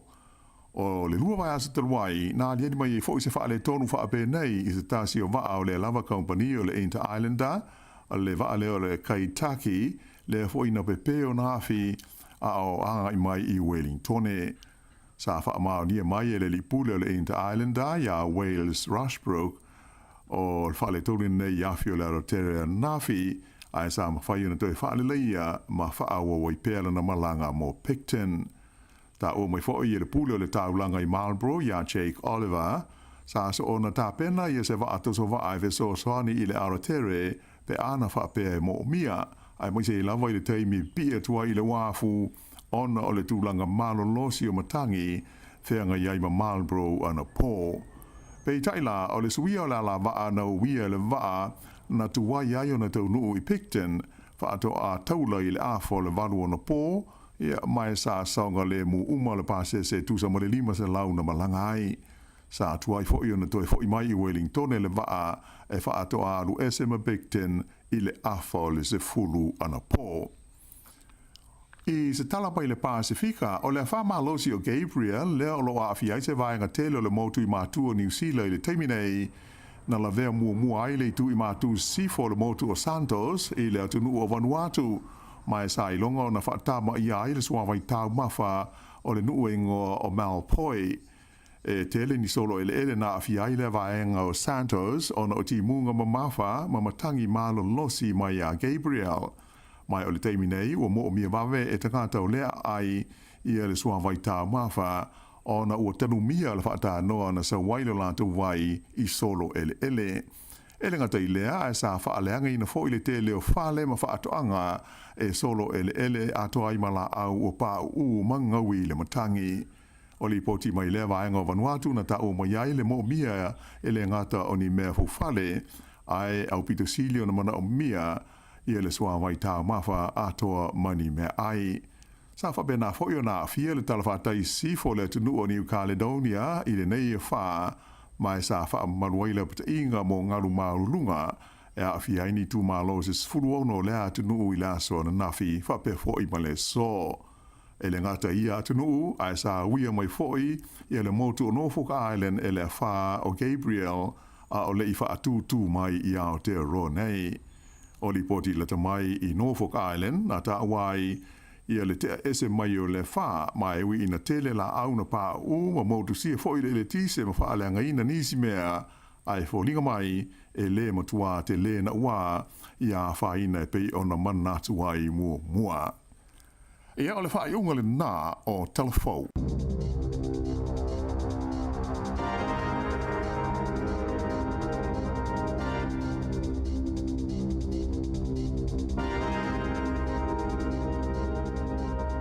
Malo whaatai, mai atu le whaaponga lona lua tātou telefon tala mai Samoa. Lua sifuru whaminute te ai leiva. Te mo le whaaponga li tu leiva le sifuru lua le aulia na nei. Ia te whaamalo atu le Jamie. Malo la fo le mafuta mai, ma le whaafonga mai. E me sifo ngā luenga o le Taeao. Moni. Amana tu pēr sa ngani mūrunga la wala, le whea ia il mase se o le wala. Tasi tātou whasin silanga le fia tu ina atu whamun mole lava. O le whasin silanga nei ma le unanga le Pacific Health Plus i Porirua. E wala watu ma le whaaloalo le Pacific Health Team i Manatu Hauora i le mamalu o tangata Pasifika na ia tātou a wai whaatasi le whanotanga le Pacific Health Strategy Fono. Whaia i le aso tofi nei, le aso sifuruma le ono Februari lua afe lua tonu. I le ono i le fiafi anga i le valu i le fiafi. Whaia le fono lea i le Pataka Art Museum ia po le room le po le potu e tau o Helen Smith Room. O le tuatusi se furufitu paru Moana Street i Porirua. Ta ualo awe yatu e wha leo so fina ngalo e maisi oni vaenga e fia ave i aila u wha mua mo le ta iala o le soifua maloloina o Pasifika ma e tolu ni vaenga ta ua o le a wha talanoina i le afono tanga. Tātou wheloa ia i lea fiafi o le stofi nei, whaamulmole, whaafitai. Ia, whaaringa nā lena fia, whaaleo atu a wale sira fia e si o tātou o tino, whaafitai lava, a malo. O leua whaailoa mai e le tātou malo ni usila. Ia. E iai nu uia ua whaafonga mai, o leua i lalo le vaenga ta o le state of emergency. Ia po o le lapata ia i whaalawe whaafose. Ia, o vaenga la nei, o Northland, au Kilani, o Tai Rafiti, Bay of Plenty, Waikato, ma Hawke's Bay. Ai loa ia se nuu ilalo stage of emergency. No winga. O lenu, e te tau ana mata i tū, winga o le tau. O lenu tato iai fo ilalo le stage of emergency, e le taimi o le wha mai o le komiti. Ia sa mata i tū, uma le wha ngā sononga o le nā taimi. Wellington e o lo kilia mea uma, e lo iei se lapta inga mō tātou. E le te ua vili sau wha no i le pule, me le pule, e le o iei tātou le stage of emergency. Le te awa noa loa fio mai nei aso. Ai le o se stage of emergency le Valentine. Ioi. Ia. Ioi e o la fusini, o le alma fua anga ua e la e uli ai le aso le nei. Ia. Ia. Ia ono le folele o le pe o le uli a famaisi pe le se lanu le se lanu fia. ta uli pisi lan fu fa no ya u tanga u ye li u le lanu lo ofu ile le yaso le i wale tau fu onu te ta ua se lanu li se lanu fu le fa no le la a mata ina le vaenga le au mai le lanu li e fai o se lanu e fia tele tu se le wa matai le so le la am tai le so nei ma o mai ma ta watu i la tolo fa ilonga ina valentine o le lanu li o se lanu mata u tele le ngata le mata u tia o se lanu matua fia tele Yon fai mai pe telo. Ya na. Awala nei tatu fa no pe ofu tatu ofu liuli. Ya tatu fia. Se felo mi milo. Se lo mi milo.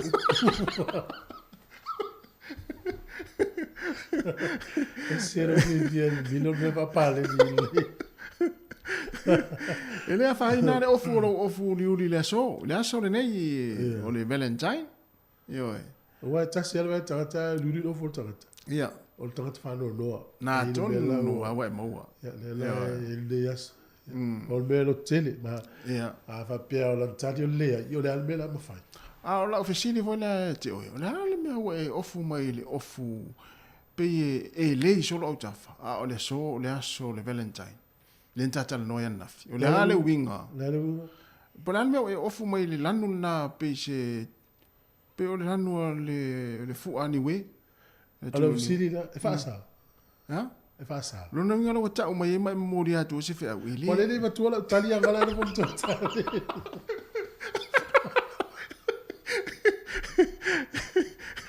Le fasa ina. Al fata wa ina o le aso mare aso. O le fo isa fa ila utala o le afo ilingo. Tala o mena tupul tala fasa lo pito lo langi ana leila. Le ana e fa amatal tala ina. Yo le no fa ma ua leila lo. Le tau sanga e lua fitu valu. Ya, o tele lo o le mau atu le saonga lo o le tau sanga. Por tau sanga le na soi fu al tangata nei o Valentino. Ia por tau sanga na maliwa. Por tau sanga. Lua fitu valu. O le matua mamao atu. Ia ia fu ila le. Ia. Ia tāua tene ngā luenga nei e whai al tam whai poipo ia nei fita. Na tō ia leu wha tāua nei mai teime lau whai pisnisi e mo la tō tupe. Ia. Ai tasi. O wha mamonga mai Samoa. Ia. E lua sifuru mo le lua. Toi janu furu tonu wawhia tangata nā siasi Samoa ele. Masina o Desemba. Tau sanga nei tene? Io, tau sanga tene. Ola. Tele o tangata. Ia o le tele o tangata le o tangata Samoa. Toi fo i o ta fa masi a inga. Lo ngol tau sanga nei o le ato tele nei palangi o wale la tele toi fo i mai tato. Ia o le to tele o la malanga o telefonal se le ni sa tonu si tato. Tuno moi. Nei fo fuanga tato malo e fai u ia le famile tuino lo no su tau sanga se por masi no me. Ngo le ato mu fo la to la malanga sa mo le tai mile o ta fa. Ia. Na mana ia. Talo sia ia uma fa une isi a fa to yangi e New Zealand ma Australia ma Pasifika ia langi le le tau fa solo tu lo ngatono le tau sanga ia au tata la no ai i vai nga tupo le langa ia fa ma fui e o la fa yanga luenga la vea i le nu le o Turkey suria o la uta nu fo ia le so sonia ma lo fa tasi ia ai o fa inga tala vai nei tangata o malo fa tasi o fa ile so son nan ma fo o na ia le o i mo me o kengi fo ia le la to te vai ia nu le suria fa tu fala vela to dia le ia le o i fo ia pe yo ISIS ia le Hamas ma kengi fa penali to no Middle East o la to na le o fo le Afghanistan ni sino ia no ese la fo ia si fa nga malo fo na pe o pulenga na tangata na ma fo ile fa tua inga luenga ele o fa ia la i te ki wa te ki ala mautulo no fa nga malo ala fa yo ala fa suria so e va io tuta vale fio me me fanna le mna o mia so soni ne tangata wa fia so ia a le taimi le tele tu fi va sta ngata fa le me fanna so o tangata le fi va il tangata le la tu mal tanga le sa mal tanga Ora mata mo me ai ma kapoleni mo me la tu masuo mo me so ya la fi fo ya la uri ma fanna o kule ngai ta tele fi no fu ya tu mo ile le fi ta la ua a mata ona ave ia tu si samania o le amoli ai company na fa wina fa le tek Le tala la tamai pe ia o va maleono o afe fale o solo ila lo manuti palai. Tele. Le anga fausanga o fale. O tele o nei fale ta tele vai tu ni o mea fo i. Ye mo i sa o le piliki a fatu ilunga ia la o va male tolu se furu tolu afe ana fina fa mawin. E la usa fale vale lunga tolu sumo tolu afe tangata mali diu. Oh, so. Le mafui. Tele soifua. Mau soifua. Al taimine o le tau malulu. Tua malulu o le taimine. Ia. Nei tala la tamai na i le tūlanga lo iai. Awa wa ia tu nei tātou e fo i mai le wha. Ia. O le mea tonu a lea le nga feita ia. Ia nuu ia i la talata i le vaenga le tae le vau matua ni usila mo lau papa. Wa ia tu vo isi mata whanga i le fau o ngā la au. Ngau ilano. Lea, matua fo i... Hei, matua fo i le forestry po le vaenga le vau matua ni usila. Le tae la tau la au fai lau papa. Na to toe ele o ngā la au lunga maunga. Lea lau ta fia mai nei le sami. Oh, so. Sau no le pai ngā tai mata whanga. Poloka ile Le matua i tō musai sai whale a ngai mata whanga ma le ngā tai whale le a ngai whale o a inga. Tō leo le ua sau le tā whenga ma mai ia o ngā la au te tele. Ia le fwoi lau tupu te mine. Wa ia tu isi mata whanga i nuu i lunga tui. Tua i whau le meo le o ngā la au lunga mata whanga. Al vaenga la le au vaenga le tipia la au lo papa ma fuai. Tau dia oe pela va matua Samoa. A sauta whenga mai utai se a se ai vai no ala au se tele. Va ngala au pa u leo mai. A o ni usila e sau lo ta whenga no mo. Sau lo ma o ngala au a au le tele a fe ma. Leo mai lo fau il mta fa. Fa le ngai nan ta. Yo le anga u mai a ia. Fa to anga ye lano mai. Ia le anga i pa, le anga i fale o a inga, le anga i mal mta fa. Le anga i mal sami. Ia foi la utu por taimil nei.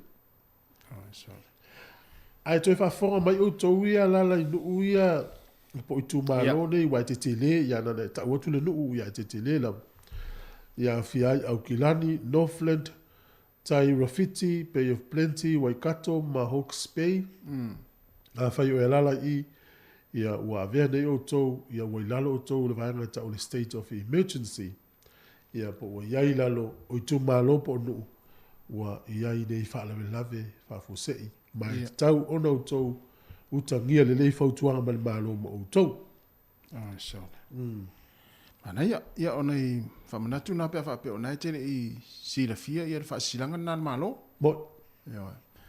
Ia e pui ngala fo sa ngale mu e whaamua tātou.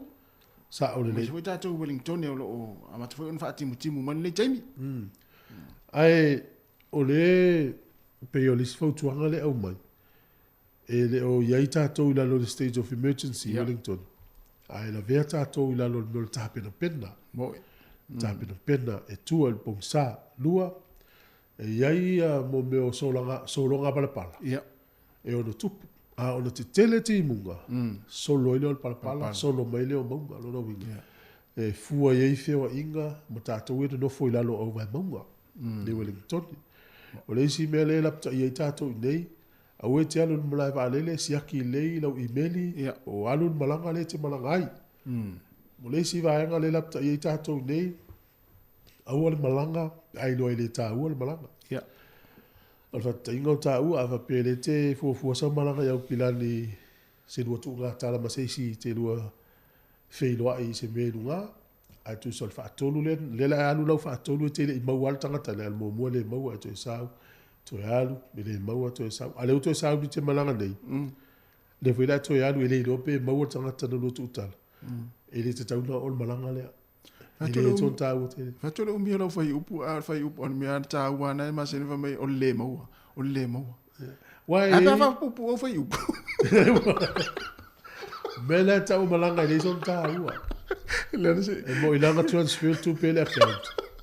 Ale te la turgai te le mo tangata e toi sau. Malanga re stau nu.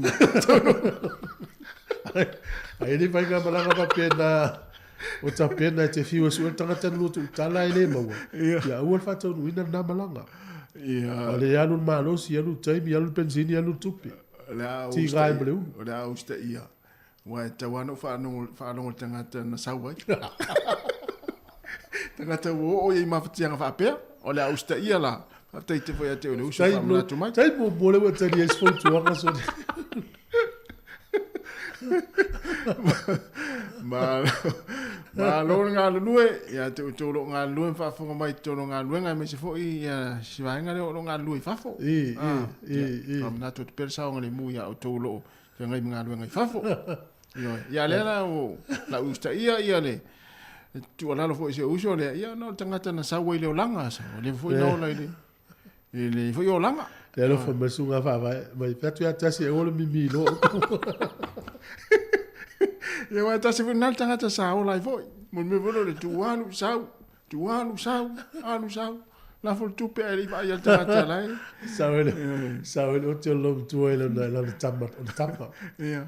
Ja, sau fe wa iso me jana so le se na lo patatu mai ya te sau ana oi ya na le na sau na ya na sau le mu ya sau la va pe tau fa ma yo te le fa le to malo la vale mai yo tatu amo war fi tatu tali Faingo fivo, inga nungo ni Taeao. Ia nei fianga. Pesenga ni Taeao le o toi 2 minute. Ia o na talo leo le tu las fulu.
Pa fianga nei taimare Taeao to 15 minute charge full si fonga la mua proklama le ata Taeao to fa malom to fa talo fatu tai mai mo mai malo on da file sa ul talonga le Super Bowl o le mtau tia o talonga le on fa sto tele o tangata lo langi matamatai ia o tangata foi ta alo le utato mloi fa momo o tangata i ule le ia onga sa ole le tangata ta ele yo le na mai le potel sunga lima pula ile version tele o le mela le ese talonga le la pifa amerika mai sta alo ia tu lo lava ile fa peo se fa mtalanga fa sin sinonimo e tele ai la tom tu ale le la kapi ia ele le tele a onga e vai la ta alo tamana au tangata ile pi familika e te tau ana e ui mai le a onga tu ale le la ia la tatu vai la kapi o ri fo ita alo millionaire mara uri la ta le ia se le titi se tom titi le umatu tom ia le ungol ta alo ngana manu malo le au Kansas City Chiefs tolu sfulu vadu tolu lima ma li e fo yo fengol ta alo ngale wa le tele ima malama tele a ile ta alo nga isi tu la fo la mal malama le wa amerika le mai mo o tele no ile au le Chiefs e pe na tausiko ai le mana o score le au le malo tu solo ta tolu lima nei ai o la ua tongi atu nele polo. O le la o le le na score. Ato e whapa ula lo e musu score. I la una vai fa sa mai au la Amerika e. Po le me o le fialu le score. Ma ta o le touchdown. A le la foto kiriki lo ma fo fo. Fa ta nga la o le taimi. Fu le. Ona ye ila to na to le polo. O la ye ila to time out po va fo yo e malo lo e fa nga ina. E toi lua la minuto le talo, ma le tua la pia fa Amerika. A e fa ngale 2 minuto le, ma tua umia. Ua fo ye le ma fa no mino se kono le wati se lo ngai. E talo ya malu lo fo ta pele wati. Ia lo ngale fika la ulia. A si ko kiki over. Lo inga ua mawe wala ta tolu li malo inga po fast food lua. Ma fitu ai. Ia. E mauti no ala, e to si koa foi le au le Eagles, Philadelphia Eagles. Kiki foi over, ta i whanua. Na whailo te i whaopopo, ilo ma whau na wa wale, e to tele na Amerika.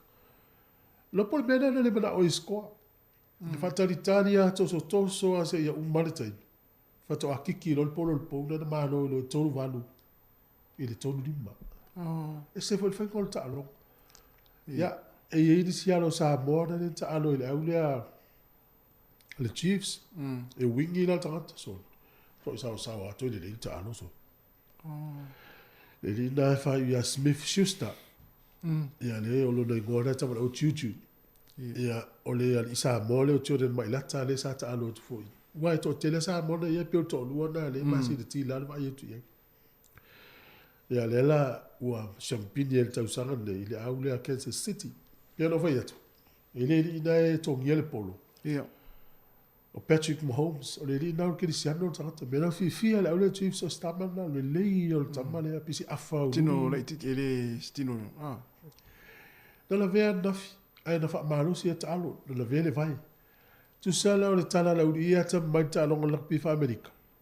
Tu sa o le malo si le au le Eagles. Pe malo le Eagles ile au e lua ma lo le au le Eagles ana ma lo le Kansas City ile tangata le to tasi le lei o ma fa le tongi le polo ma tangata e tongi e ma vo le malo al to ma lo si au le Eagles anafi ia le wala la ta longa ia fa mai o le au le ua ma le champini fa lua na champini e to tono le fata usanga le au le Kansas City e se atupu fa momo ia le vela la to sa ni to so fo to sa nei to ya mata fo io sa lo talo lo tu avole le sa ni Facebook ia matu fa ia ina au ta po fa mo bua ta longa o le ta po ia tu ia le tala la Ia le fa la malolo. Ia ki ora pe malolo ia pe na se malolo mo se. Ia pe ka la pe malolo la titi to ya mata fo. Ia. Ai le malolo ale ta pe na ngore si fo ia nga tu pulanga e mai du tau fawa va no le. Ia va pisi ni silme. Pisi ni sila o la ia inga telecompany ia fia. Ma le tofo tatu no le si vai tai mi. I fa sa longa fa pisi ni si o so tono ta longa le super po. A fa se konel fa sa longa 4 miliona le tongi. Ia. O le fa sa longa tas. Me na tau le mau isi company wa te le to tong. Ia o le mata utia na o ta longa le super po. Millionaire tangate o le malai. Ia. Fia fe tau le tike to tas. Tike le tangata tupe Amerika. Ia li liu mai la tupe tatou. Oka. A fa is furu afe tau le tike. Tau tia tau le furu afe sa mo tau le tike te tasi. Se vai na. Se vale. Ma na ia tira. Va tu sta mana la ule na malo. Ia ma na ia ule ta fia tu mata ita la na ula fala ma. Ma le fu avole le Amerika Samoa. Mana. Sa ule le ia ma na ia tele. Ai ele au so to lua na e ta alo na o Kelsey Brothers. Ia. O le si ele ta alo ile Chiefs. Wa le ia ta alo tana. O lo na uso na le ta alo le au le Eagles. Ia. Ai le fa pe fa mtalang. Stamba le ta alo le Eagles. Ele i maua sa na skola si pi le si universite na tu sai ele le sam ta alo tu sai le mana mia tele. Ai sa fi nau wa no fa malo si o lo no grandfather mauna matu fi nau tu pela na miti. Ale wa no so popo. No vinga ele ma fai upu tangata na ta fiel tangata pe ayelo na loto mo. Sa le si tu. E a nga fo upu tangata. E lu itau ai le tangata. Wa fa tu ya tas tu ula ka pi le sa me mawai. Tu tele atuale o tala ia fa pe o matou tangata matu ole ainga o ole. Ia o pe o vatu la tala o ti nga ilo loto. Malu itau ilo e. Tua tangolo. Io, tua tangolo ia. Ia. Mena le misi la istata. Pe ia vatu fa matalanga. Na itaile na le fai. Vai ia malu. Vai ia. Fa vai. Na ton. Ai tu so le nga na fai tionga. Ia. E lu i tau ele tangata. Pe ala tango la ta ua tu le vaanga le. Ia ua fia tangata o manuia o la tau o langa ono le toi ngā mena. Mo le whaia tu e o le tala whaati ngā ma le tale tile ma whaia. Te au vai. Upu whaia. Ia alu lo tangata le whaia. Ia. Mai lai. Se ia le tangata na. Oi, pe ia le malu le malo le so ngaso. Tata na whailana tala e ili isi i sa whailana tala i winga lo na tino. Ia. Ai na whaile tala le. Tala la ta mai ana le utau fio lo mafa. Na whaile tala le stangata. Mai iti le ma whaia ti au vai. O i nāla na ti ngai lo le loto le tangata le. Alu loko le. Fa mai lau la toi whailo a i polisi tausanga. Muringa fo i maso. Muringa fo i au maso i maso le tangata le. Whaino ele tala le lilea. Nāla no walu te koleni. Na ti ngālo uno toi lau tala na whai mai. Ia. O te au vai o te le mwhai se mea. Wha mai lau la toi whe tau ila. Ia. La amel tangata. O koa se tangata. Aina mafua mai oro na tala na whai. Peo le no tau i oi. Muni o whai a iaonga. Tatu mai tau ina iaonga. I tele whai ana whati ngā. Ia mātua vo lele. Tō vai atu le tama. Tele pe o le tama. Ia teu loto lo e. Ia ili loto tama ma tene. Ia te ia le o tu fai ngota usanga ia le universite. Fa o mai. Ia o ta u fo na le sona o le olanga. Au le ili ua ia se uputi nga fatia o. Li o tstango li se isi meti nga. Na. Ia pe fo tau fo le atau ai atu o ti polo. Tango e fai ai lau vai ti polo. Ia le na. Ai o tau o ti polo na tau fo le tau ai mai. Ma atanga tele tau e. Tu so ia nga tala ma upu e lu tau. Ia. Pe tango li liu. Ia vai la de tele o tala no fai a oi. Ia vai la tanga tala feta. Ia vai la tanga feta. Ia leo. Ia leo o fu lu Valentine.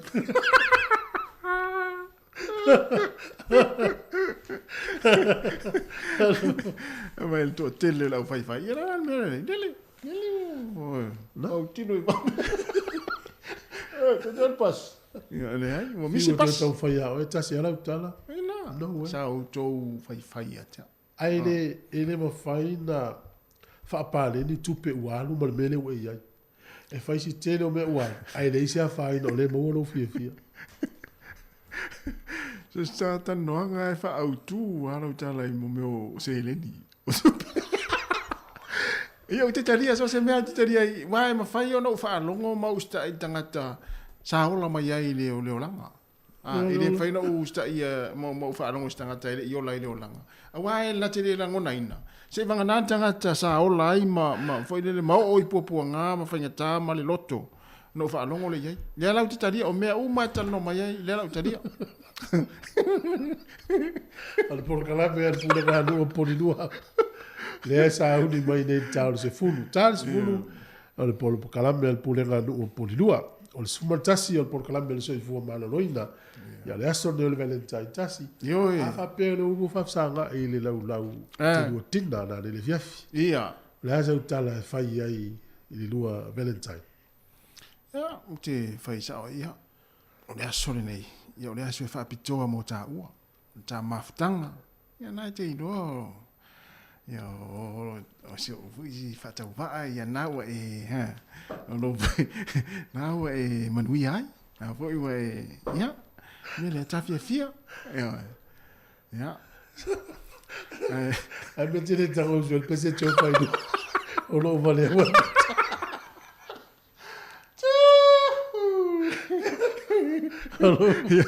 Ia mo tātou umai e whafonga mai le whaamana tuina. Wa tu fuena te le o whaamana tuina. Le na sawa e le whanguina i lua. E mai na whae muta o fio le le tu whaamana tuina. A lo whapsanga i usu el pese. Moe pepe tu mutu mo le la. Whaisa utala le lau Valentine ne yaso. Ia ave whaatina ma whaise lua tatanoanga. Tatanoana o lua. Pei foi o maua. Ia nau a matan whaamtana atu ma tana la whaina nei. A si tau Taeao po Australia ia tana la wha umai le Valentine o neas. A tars futas. Tātou e vai vai le musical Valentine. Tu sa le male ia lua tanoanga Valentine. A le whamela upanga le tino. Thank you. Oh, thank you. A wa fia matunga le pili. Lua se lau tala le pili o whalainga. Tu tau nia, ole, fia. Sau le teine mai ia lua me ai pole, lua se lau ni masfulu. Fia. Tu sau lau tupele ie, e lua suli. E whapea o tau ke pua tau. Ia wha umatu man poka. Se wha overdraft the card. Se tongi vaso lea, a ole a lofa, ia fusia I lea lofa. Maftang. Ia pesa nei o Valentine, 20 minutos tasi fut. Tatu e vevo su tasi.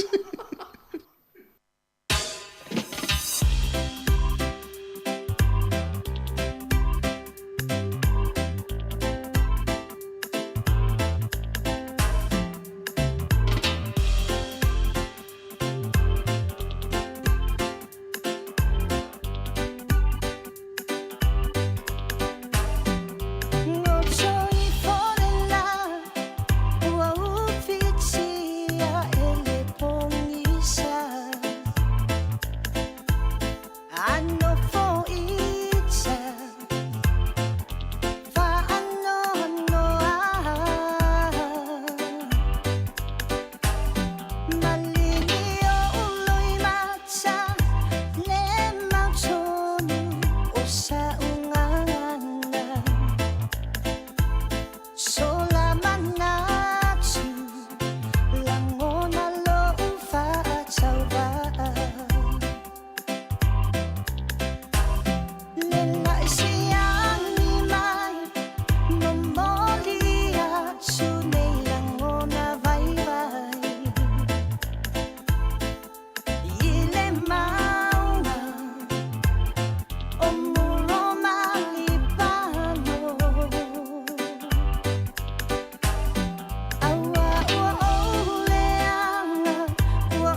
Fatalo fatu mo fa lo fa funga ngale tino ni Taeao fo ma fa tasi mo le polino o polua sunga ya ni te peika fa pe fo ile sui polino o polua le te mai ta ya kai wai happy ama ne fo le Taeao ma to filo I pe ye masin te tasi ye tata no fo ta manga na to ma buenga talofa kia ora, welcome to Samoa Capital Radio this morning. Talofa morena. How are you putting up with this nasty weather? I have to say it's actually not nasty. We're doing really well. A bit of wind and rain, and I think we're all used to that. It's everybody up the North Island that we're feeling sorry for. Yeah, we feel for them. Yeah. Kylie, how are you putting up? Have got folks up north? Yeah, I do have whānau up north in both Napier and Auckland. It's a pretty scary, pretty rough for them, but keeping in contact as we can. Yeah. When the last time it happened, when you see these cars floating in Auckland, I thought that would happen, especially the airport when it got flooded. Yeah. And now they're having another bout of it. It's not very good for them. And you hear that firefighter this morning, and you never think of the firefighters not coming out of a building. To slide down a hill is just tragic. Aucklanders, we feel for you. So one of those things, we have to put it, everybody's been talking about the climate change over the years now, and people don't seem to pay any attention. No, and Coromandel and Gisborne, they are the hardest hit today. Yeah. All right, so let's hope that it'll go past Polua. It's looking like it's going to go past the Wellington region. Okay. Just give us some heavy wind and rain, and tomorrow should be just, reasonably clear. We're looking, fingers crossed, okay. But the temperature is in the 20s. That's a good thing for us. It's not too cold. Nice and mild, and that's normal tropical weather, isn't it? You guys would be used to the tropical weather. I was in Samoa 2 weeks ago, and it rained. When I went to Auckland, I sent a text to the team. I didn't have to swim to gate 7 because they had already sort of cleaned up the airport.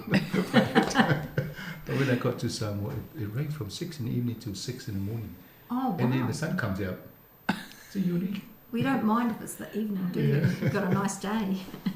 And then come back, and now we have it here in this country, in our country here in New Zealand. But such is life. We have to put up with all this changing weather. We do. Climate change is real. All right, so since we last had the program, what's been happening, Anita?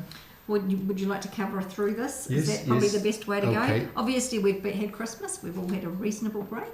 We had the councillors start back last week with a tour.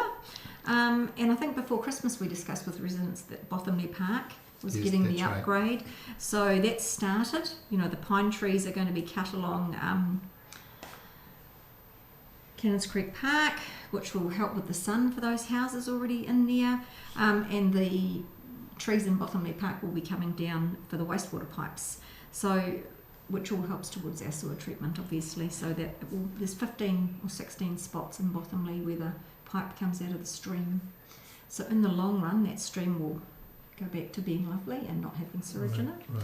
But in the short term, the tracks are closed, the blackberry harvest is closed, and we're just asking people to be patient, really.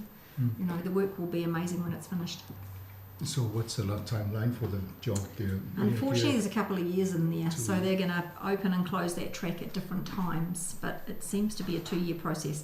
But at Cannons Creek Park, they'll be done by April. They're getting in and out quite quickly with those trees, and that will make a huge difference for some. Just unbelievable. Right. And we've had complaints of other trees in there. People are saying these trees, and they're not council trees, unfortunately, they're private ones. And when you say 16 parts of the park, the pipes actually go under the... It goes across the river, so in the stream in there, sorry, I should call it a stream, and you can see it actually physically goes over and then it comes out somewhere else, so it crisscrosses all the way, which is highly illegal these days. You're not allowed to do that sort of thing. And all that's being replaced? It's all being replaced and moved to the one side of the stream, so that, away from the stream. It's actually going by the walkway. Must be costly. Very expensive. We got something like 20 million from Kaingaora government funded. So this is all to do with the upgrades for the housing. So the government funded that. So we were very lucky. Right. Oh, that's good news then. Ole vainga ne matatano le fu fa filo ia tu le pulenu ia ni te paika fa pe ia kaili wai happy. On pulenu ma su pulenu pulu. Ia ma tatano en tulango ia li tau o kilani ia mo lo afi fo le no mutu matu ia tatou le wanga mai fo ia. Ia le fa tai o lo man wi tatou tatano lo le e Bothamley Park. O le paka le e mo me o paipa. O le van tala no fo le ta pule tau sang vai. Mai le fa ali na mo mo le 2 miliona ma le malo I Kaingaora. O lo fa tu penga le ngatele wai tau ta e le tau mo fie. E le la man wi ai tatou ni polua. E persa no nga ni te paika. Mon ngal benga le pe a ma le lua tau sanga o fai.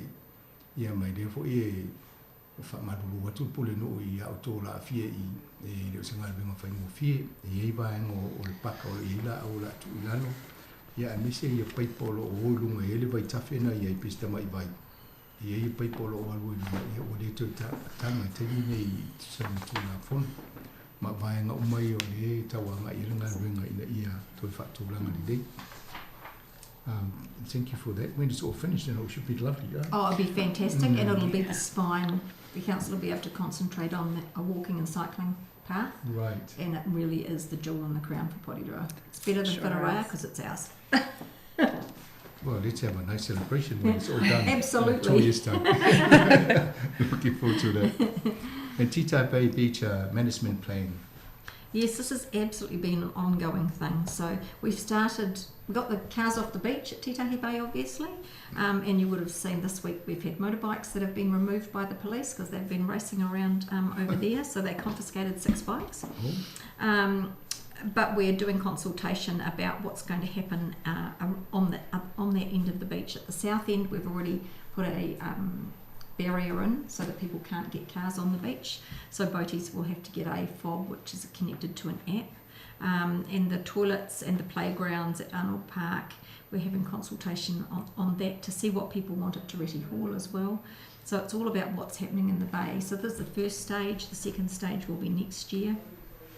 But it's not just people from Tita Bay, it's all of Porirua who uses that beach. So consultation will be open. Obviously we're going to be in the area on the ground, but you can do consultation online as well. Thank you.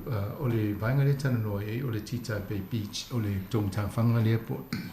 Ole fo i risi ngā venga whai whoringa mai ole o tam whare tōpulu no i nei pōrua ina I whale le ia vainga I o paka I awale whanga ina I tangata.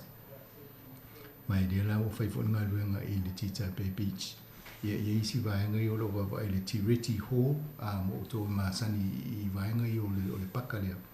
I o lea whai le consultation po o le whiutanga inga lea ma tangata tono pōrua I le whaonganga o paka nei o tō. E mane whai le whai le tala noa I le punu. If somebody who's listening, some of them might have difficulty with the language. Can they ring somebody and talk in a language, in a Pacific language, or? We've got a Pacific team, so there's no reason they couldn't ring council and ask to speak to the. We've got Vanessa and Taima. Taima, thank you. And that team, sorry. So there's no reason that we couldn't do that. Absolutely.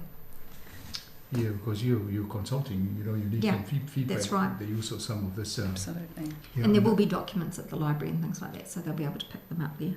Thank you. Well, for ia whamamonga tonu whaltusi ia mal pulinga no o pōrua. Leo no city. Monisi e whainta fo I ngana on tala no inisi o whautuanga whetu inatu. O lea me whai ona bala au I Pōrua City Council. Ia olo ia Vanessa ma Taima. O ia whai ona tala no ia o tō imita au pila ngan Samoa. Ia o tonu ia fo inisi mo isi ngana moto Pasifika. E whai ona tala no ia I vahenga ia. Paid parking. Before Christmas, we did this program and it was pulled back just before Christmas, like a Christmas present. Yeah, it's like pulling a Band-Aid off. It's not something that we ever like, but it starts back on the 6th of March. But we have listened to people this time. And so the 30 minutes will be free and you won't have to use the app. You won't have to use the parking meter. They will say park 30 and you don't have to physically do anything. Right. But if you're parking longer, there's going to be an app so people can do it on their phones, obviously, or there are still meters that you can put coins in. Not that many people have coins these days. And we are doing parking for different social services, so that will come out. We'll get new maps out. There'll be people out, staff for the first 2 weeks explaining people what to do and how to do it. I think that's the big thing. Last time our comms was not on, and hopefully we've got a lot better this time. Kylie and I will be chasing that around the council building at the moment, I have to say. And it is all part of climate change. I know some people say it's about getting people out of cars. To me, it's more about getting more use from those car parks so that we don't have the people who are parking all day there so they can't get to the shops. So the Bunnings Bank will be all day parking, $5 a day. So we will have more places that you can actually park all day. And $5, if people are complaining, they could carpool, put 4 in a car. $5 is not much. I challenge people who complain to have a look at Wellington. Yeah. Exactly. It's quite expensive parking. And I said to them, some of them, look, actually a short walk before you get to work instead of parking outside is actually quite healthy for a lot of people these days, because we are getting lazier and we're all wanting to go right there, and we all need to keep our physical exercise up. So actually, I know it's tough, but this is not hitting ratepayers, it's hitting the people that use them. Before we left Wellington, it cost $4 for 1 hour parking. Now if you're talking about $5 for 1 day. I go into town for a meeting and I'm paying $40. for a 3-hour meeting in a car park building, because on the street you can't pay for that length of time. Yes, so about 2 hours. Yeah, very expensive. It is very expensive. I've listened to the programs where we talk. One of the difficulties for you running this city, you haven't got a lot of assets where you can get revenue from. No, we don't have the airport or anything else, or like ports. Wellington and other big cities around the country. Yeah. So you certainly need a contribution in these sort of assets. Well, from we the do. Community to help you fund your. And lots of other people come from out of Porirua, so they should be paying while they're here. So it takes another percentage off rates. So that's why we did it. We've been down and had some lunch down here. We'd pay no parking fees, and I thought, why? We should be paying for the service. Yeah, well, you're going to be able to park on the street outside Peppermill, for example. You know, $2 an hour. That's not a lot. No. Oh, well, all the best. So it starts on the 6th of Thank March. you. I'm sure people will still hate me for that one. They will love you after they realise that you're beautifying the city and the revenue from this. I wish. O le vaenga le matalu no mo meu parking fees. O le sa tala no ta upu le o kisimasi fai mo tau sang vai ia le uto e mai te tongo pasia.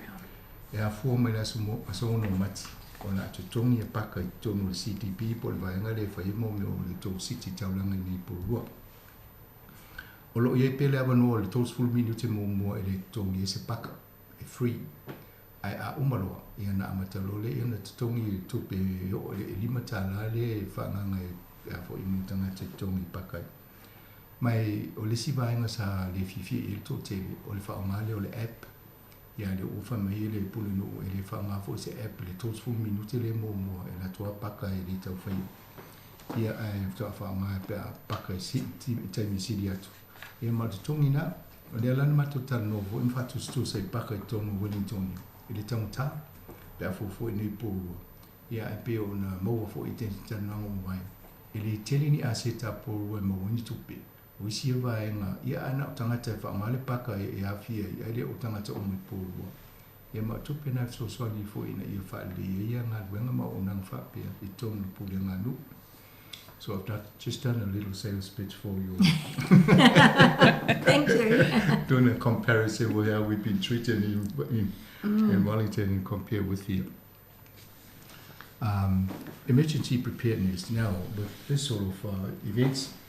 So obviously you also have these. We do. This is a tough one for people in Porirua because most people are struggling to feed their families per week. And then we come out and say, can you put enough food away for a week if there's an emergency? Most people can't do that. If there's food in the cupboard, they eat it.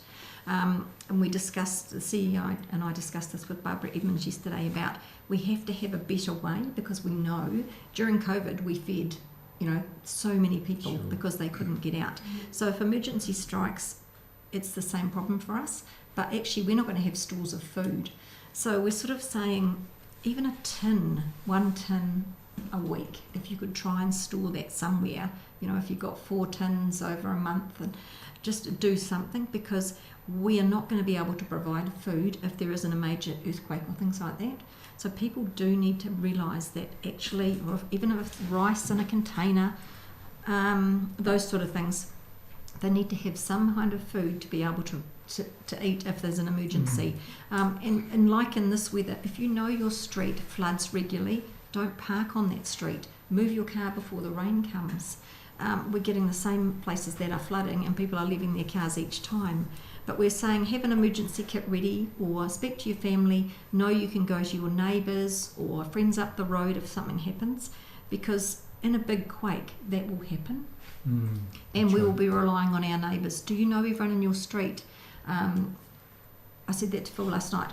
We know there's an old lady across the road. I don't know her name. Now, I know that people come to visit her. In Auckland, a little old lady got left for 3 days because she had family in Australia and no one knew she was there.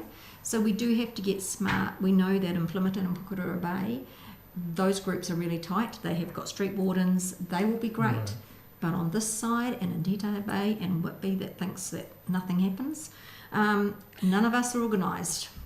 We have to have water, store your water, simple things, and we can get the water storage that connect to your downpipes from council. for $110. I think we need to be doing more of those to people. So it's actually knowing that you've got something if something big happens, because the council's not going to rock up and help, because our job is to look after the drains and the roads and keep those things open. And the supermarkets aren't going to hand out free food. So we have to try and look after each other. So Barb and I are still discussing that. How can we help people? Because I think the churches possibly need to be storing the food. Even if people took a tin once a week to church and the churches stored it. But I think we need to be having that discussion with the churches, getting smarter. Over the years, we've been doing radio programs where we inform and encourage our community to be smart about this and take the personal responsibility of stocking up in their own pantries. But if they have young kids or they have teenagers, the food's in the cupboard, you're going to eat it. Yes. I know that happened at my place. So I ended up having to hide the tins. So I understand, and it's hard for people. Perhaps we should have a dedicated one day a year. Yeah. Just called disaster prepared something so everybody is sort of reminded. I think so. And even if we did get our churches in the East on board and said, right, one Sunday or Saturday, make sure your parishioners bring one tin. And if they help, because they will end up as the focus for families, people will go to their church halls or their schools. And the schools already do it. Usually the schools make the kids bring one tin once a year, and they have stocks ready. We do that at our church, but we give it away to the needy. Yeah, and that's the problem. You need to be keeping it for the needy when it happens, because it will happen. We all know that something will happen. We don't know when, but we do need to be prepared. A few of our listeners, they have a pisupo, they got corned beef, because that's what they normally get. And there's a few of those, so they're well stocked in. That's right, stick them in the cupboard. Keep going. It's hard, but we know people are struggling. Yeah, it's not only food, but you got dog things food. Like, and then you also have medication. To have the tools, the batteries, and all those things in case the lights go off. Absolutely, and don't forget your pets. So you need pet food put aside. Yep, plasters, all those sort of things. And keep your IDs safe. So if you've got a passport somewhere, make sure it's high up so it's not going to get wet and damp. Those, or your reading glasses, all those things. I think what get the team to do a radio program just to go through a checklist of what you need to store or stock. I have a grab bag in my car which has got my IDs and things in it. It's got sneakers, it's got a jacket, some snacks, all those sort of things. So if I get stuck somewhere, I can put my shoes on and start walking. Oh, good. You're well organised. Not in a cyclone, though. No, I get blown over. Ole vainga le matata noi ole tato sauniuni motulanga e peo ye para la fa fosei. Ola a fie ni New Zealand. E te mi te ia o ma fie tato ia fa motulanga fa pe. Ole la tata no pule no sa fa la tu fono. Fa ta se male fa pule folio o le minister folio o Papa Edmonds. E tala no I tapinanga a ta tasi ya misi tanga ta tasi. Pao o se fa la bla vi tulanga yo fa ma fui yo tsunami po mai pa pena ina ia no sauni tato e tawa ona ta pena le tanga ia a misi ainga yo fa la po potoma ina ia ni me ai tu apa e pa mo fia ona ta o fintiu ia le no fa tu mana ia te tonu ia fa mai fa la be o tamiti fa ma e mani pe a te mo na nani si me fa le o tami fa peni vai foi mo fa tonga e kale sia pe foi no ngal lu fa ta sima tanga tara tili ia mo foi mo ta pena nga baenga ia ina ia mfai e on tatu sauni mo tani fa pe pe ai o tani fa pe I think it's good to talk about these things to make sure that it looks like we're going to have regular events like this. It's not going to go away. It's not going away, no. It's not a matter of if, it's when. Yeah. Yes. Could be us next time instead of Auckland. Let's hope it doesn't come our way. No, we just seem to be at that point where it flies off, doesn't it? We're lucky. But earthquakes are different. Well, by the way, I heard the name Onipoto mentioned in some of the reports. Oh. It's one of the places in the far north. Oh, okay. When I first read it, I thought, it can't be Port because it's talking about Auckland. And I kept listening. It was some place in... Onipoto Bay, I think it is, isn't it? So there you have a sister place up in Auckland. And Blacktown Visit. You had a visit from your sister city in Australia? Yes, we haven't had sister cities since COVID, so it's been 3 or 4 years. I think the last time Blacktown visited, Mike Tunner was the mayor. So it's been a while. So they're a suburb of Sydney and they're huge compared to us, but similar demographic. Right. So they have a very large population of Maori and Pacific and immigrants.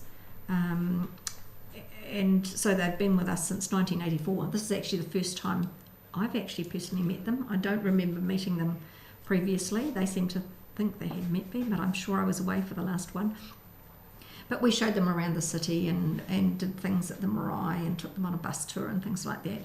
Went out in the harbour. They took us out on Wellington Harbour, which was interesting because it was a little bit rough for some people. But it's nice to catch up, and they enjoyed our Waitangi Day and the celebrations. Right. So it's always nice to catch up. We do things with local government. You know, we can do sporting events. There's a shield for cricket and rugby, I think, or is it rugby league?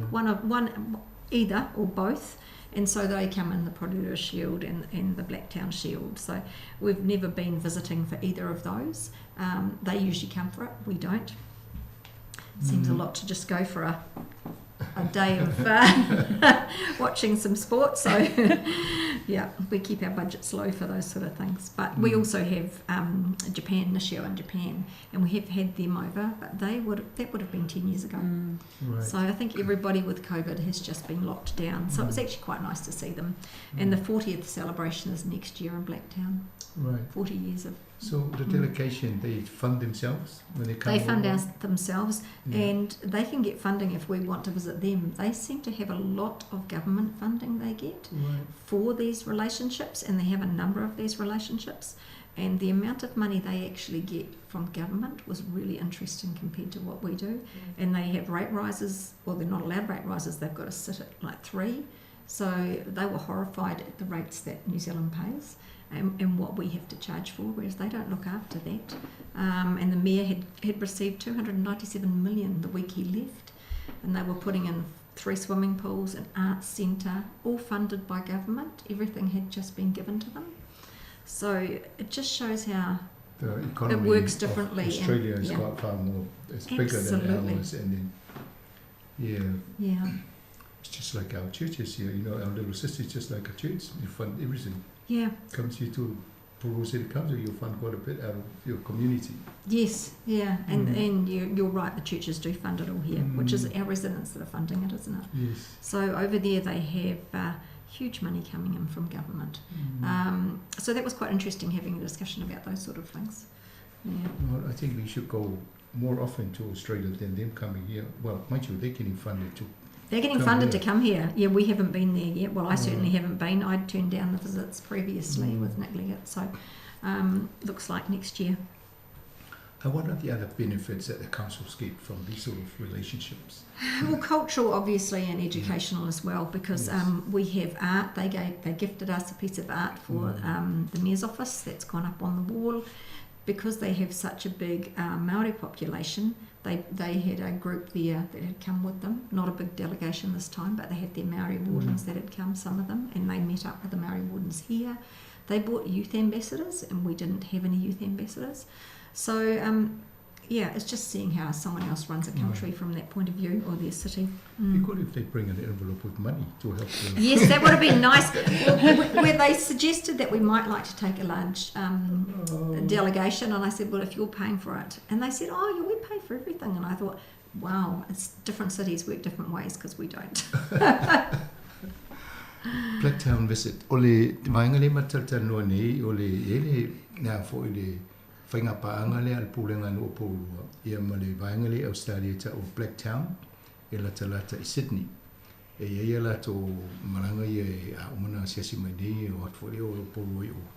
Ia alena malanga mai nei tarwa nei le vaingale. Ia le fo lau tala no ia papre o le leanga o whasota ina whape nei po whainga paanga ia sotanga ia. Ia ngā i tato tū maanga no, ia o le tūlanga tau a onga, ia whapena ma tūlanga tau tālonga. O lea lai whamatala le mana ia o le matango fio o whasota inga ia, a o le se senga, e tele o tupe malo Australia ave I le Blacktown e pe mai ni e fa tupe o mai a fa sing fa pe o le la e mau fa fo I le tele o tupe fa mtala mai e fa tupe o le malo ia o tātou amalanga vai ngai nei po o e so mai tupe tonu I le se so so ni le malo I o le se ngana o tamau ai ngai Australia mtatou I nei e fo le nta o Anita e fo le nisho o le si vai ngai ia pani e le fo e le fa moi asesi mai stemi nei o la to aso tanga le ma nu ye lua e ma le ma la mai fo tu manga la to I fa pena fo na bacha to I o ya la to po e mai lo la to tu manga fa mai ni po. We'll just take a little breather here. We'll ask our DJ to play a piece of music and then we'll come back.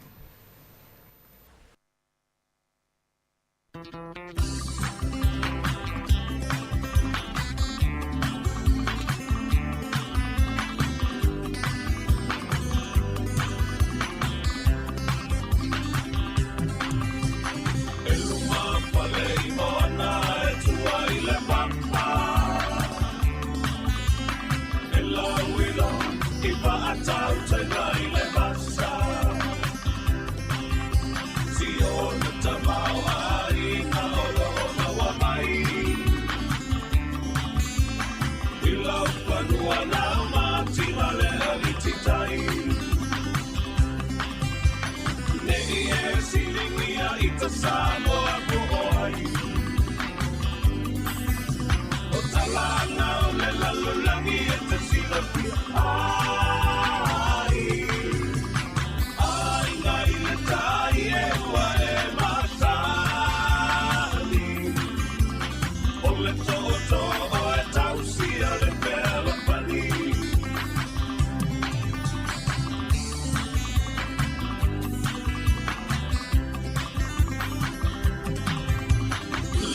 Ia le tō a pāua e mautinoa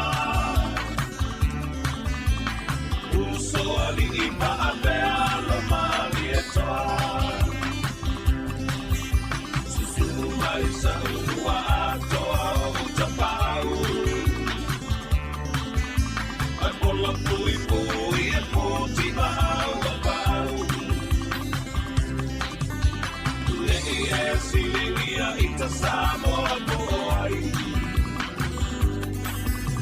o talana o le lalulangi e te silapia. Ai ngai le tai e ua e matali, o le toto o e tausia le pea le pani.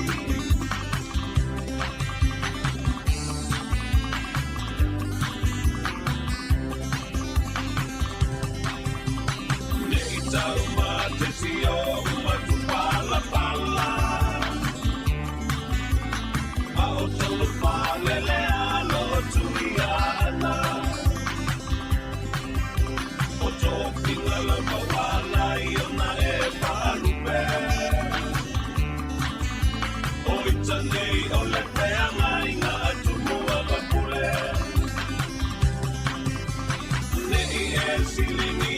Samoa boy, o talana o le lalulangi e te silapia. Toi fatalo fatu I tato o whaafonga mo tō whaaki mai ro ma tō whaatasi ma le polino o polua ia ni te peika whaapea le sui o polino ia o kairi wai hapi o le proklame tatanovo I fufuanga plato nei pulenga no I polua. We got the next item, Children's Day, on the 5th of March. That's right. This year's Children's Day is at Ngāti Toa Domain. Children's Day, we've been celebrating Children's Day as a council for as long as I can remember, give or take the last couple of years because of COVID. It's a great day for all whānau to come in family, to come along and celebrate. It's a fun-filled day really for the kids, so bouncy castles, there'll be face painting, there'll be a petting zoo, kids can learn circus skills, there'll be food vendors and activities to come, so it'll be a great day for all the whānau. So keep checking our Facebook page for information as it comes closer to the time. So I'm just wondering if there's a Kids Day for the international, for the world. Do you know if there's one for the world or not? There is. I thought this was the day we celebrated. Yes, it. and this coincides with it. Okay, Yeah. good. So that's aligned to that. That's right. Oh, brilliant. Yeah. Yeah, so we put on a lot of, not the food obviously, we put on a lot of things that are free so that families can come down. Yeah. 11 till 3. Yeah. And No hopefully the parking. weather's good too. Yeah. Bring you lunch. So Ngāti Toa Domain is actually along, you turn off along Mana Esplanade. Don't turn up in Titahi Bay because a lot of people get confused and think that Ngāti Toa Domain is in Titahi Bay, but it's not. I think a Paraplum Rugby Club and you're there in the Mana Cruising Club. So right down that end. Thank you for that. O le vainga le matatano ai I tausanga o mai wha mambalu e pūlenga anu o pūrua le aso wha pito mo tamiti, whana witi. O le tausanga nei o le aso saa le aso lima lea o mati. I le se fulu tasi le Taeao e o atu le tolu le auri. E mane e fo i mo o tau a talwhenga i le mo o tau fo i fofuanga i tali ngā lotu mo tūlanga whapea. I o le ie le vaenga le mwhai o no fo i tamiti e tā whawhau ai. E te le aisi vaenga i le o whai i mo whai e la tau i mo meo o vaenga i se o tā longa o mea whawhiwhia i a wala wal tupulanga la iti. I a mai e whai e mo meo whaliwaringa o fōringa i a mai situa i ngā me e hawa i mo tupulanga la iti i a e fo e mo tēno vaenga i tau mawha me whapena i a mwhai o nā ngā i a inga pia whapea i a tonu i kale sia i o le wha malu la tau sa pati e stona i whitau tonu a mo tau la salia. Ia o nisi fo ia e le o wanga i malu ia sa ia o le ia nisi vaenga le mwhai whaonga o tau. Ma longa le Facebook al pulenga anu o pōrua o le ia wha mamonga i a mo a inga e whia mo i nisi vaenga o le wha mtalanga ati o mta upulea Duck Pond. Here we come with it's a wonder that the restaurants haven't taken care of all your ducks. We have told you stories about that before. The duck pond is actually gone and it's a pile of dirt. It's an absolute mess and they've been waiting for it to dry. So I would suggest the contractors just get on with it because it's raining again. Yes. And you're never going to get it completely dry. And in the long run, it's going to have a little stream thing that goes through it. So it's going to be landscaped and look good. But this duck pond has been going on. This is 4 years down the track. Oh, it's like the gift that keeps on giving, isn't it? So we are asking people to be patient because the toilets are around there and of course those sort of things are getting upgraded. But there will be a full plan at the end of this year to try and work out the rest of the lagoon and what people want. But this has to have been the longest consultation and the longest job that we have dealt with at council. So I guess in a way I'm apologising to residents for taking so long, but the stuff that came out of there was disgusting, that had to go to the tip. And then filling it back up, we've had such wet weather, even though we've had sunny days, we've had wet weather and the stuff's got wet. So it's taken longer than planned, but we do see light at the end of the tunnel. So it will be fixed, but there will be more consultation towards the end of the year as well. Yeah, it sounds like one of those chores. You want to fix something and you end up creating a lot of headaches. It's a gift that keeps giving, and every time they get something done, then they find something else. So horrendous cost, but the smell's gone. Okay. O le vaenga le matatano o le mata o le man fatatano fo in pokalamene pulenga no polua. E yele vaenga le sa ele vaile sa ye tele mo me o pato i tonu polua. Ia o le van fatara no i ainga na le fifie manongi. Ia nei iwale na whaliwhai unga le pulenga no o la ese le vai ma tatano fo ia tapinanga tausanga vai. Ia ma le o mai nei ia o le to yele manongi le na iei. A olo tuai o na wha mai anga luenga pe o na tāpena ia ina ia wha le paka ma vaenga ia. Ia wha le o te leo timunga. Tā whinga o ngā luenga teimi o COVID. Ia o mai nei o le tau pe o leo tano mea le pulenu. Mo whato e se atua lau ia le malu le atanu o le vaenga lea. Ia mai se ngā luenga e whati ngā uru ia la tau o lewa tele o na te wha solo mai.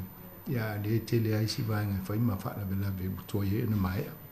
Ia me si leo le toi mōn manungi. Ia wha moe ina ia wha wopele po kalame ina wawena wha maea. I wha iunga tausanga ni. Thank you. I also convey your apologies in the language to our listeners for what's happening there. Welcoming Communities program. Yeah, so this is a program that is put on by Immigration New Zealand. Yes. And the Hut City and us have become the newest members to join.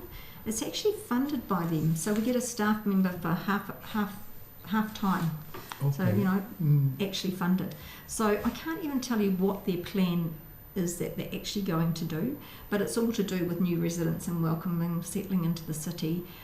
We are extremely diverse, obviously. Yes. So it'll be, I would imagine, more integration into the communities and working through what Porirua does. I don't know whether we're going to get any, we do flags for the Pacific. I don't know what sort of things are going to come out of it, but I do know that council doesn't have to pay for it. And we're extremely excited because that gives us another link into our communities, which we didn't have before. So I'm sure we'll get another brief on once we have someone employed on what's happening, but it's a great program. It'll be good if they come and then see what the needs and the wants of these immigrants, and then go back and say, hey, they need this pile of money to give to help the council out. Yeah, well, it'd be nice to know what it's for, so that we actually target the right space. But it was great that we actually got the money, and so both Hut and I put in at the same time. So it was good that we've actually been accepted. And there are 31 councils in this program now. Yes, yeah. How many councils roughly are there around the country? Do you know? Too many, in my view. But let's not have that conversation. There is a lot. I want to say about 85, but yeah, I'm not. I think it's about 80 councils. Yeah, with regional councils and things on top. So yeah. Well, so the other thing, with that, which is quite important, because I know there's been a bit of discussion on Facebook, but it's not just new immigrants coming into the area. Some of these people have been living in Porirua for a couple of years now, and they have contributed to our community. So, it's just not just new people coming in. And the other thing I've noticed is you can't, the retention. Some of them, they come here and after a while they move to Australia. Yeah. Well, you can't blame them. They're trying to get into one country, they're skipping. So, it's a tough one. And we can't stop. We don't pay the same wages. And they work hard. Yes.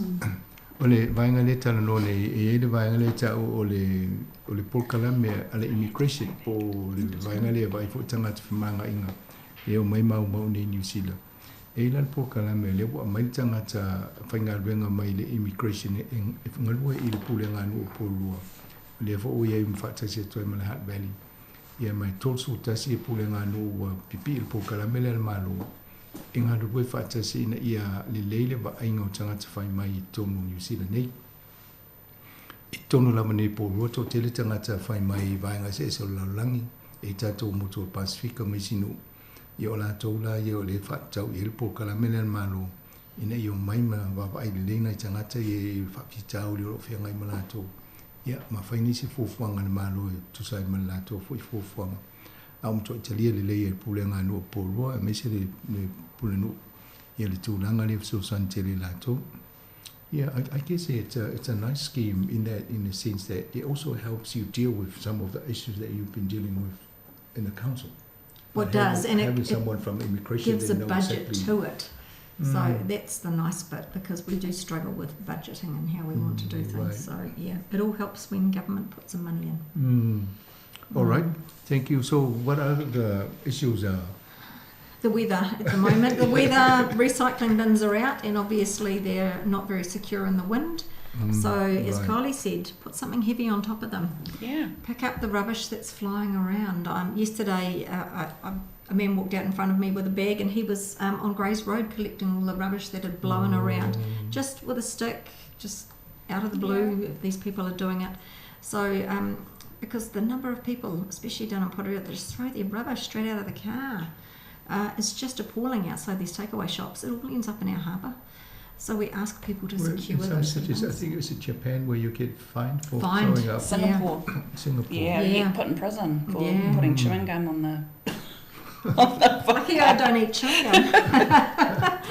But yeah, it's asking people to take care in this sort of situation, and we know it will pass. But more from... What have you got? Yeah, so recycling is a big thing, particularly on a day like this. So part of the east today has been picked up by the recycling's been picked up. you know, if you've got a brick, a concrete slab, make sure that the rubber ties are down, although they're not always successful in our weather. And actually, if it's not that full, leave it. Don't put it out. Put it out in the next fortnight. Also, if you can help, if you just go outside and if there's anything to clear in your gutter or in the sump, please take care though and at least use gloves to pick rubbish up or pick recycling up, or sometimes there's a bit of debris or stones and leaves. Yeah, if everyone can help do the little bit, it makes a huge difference.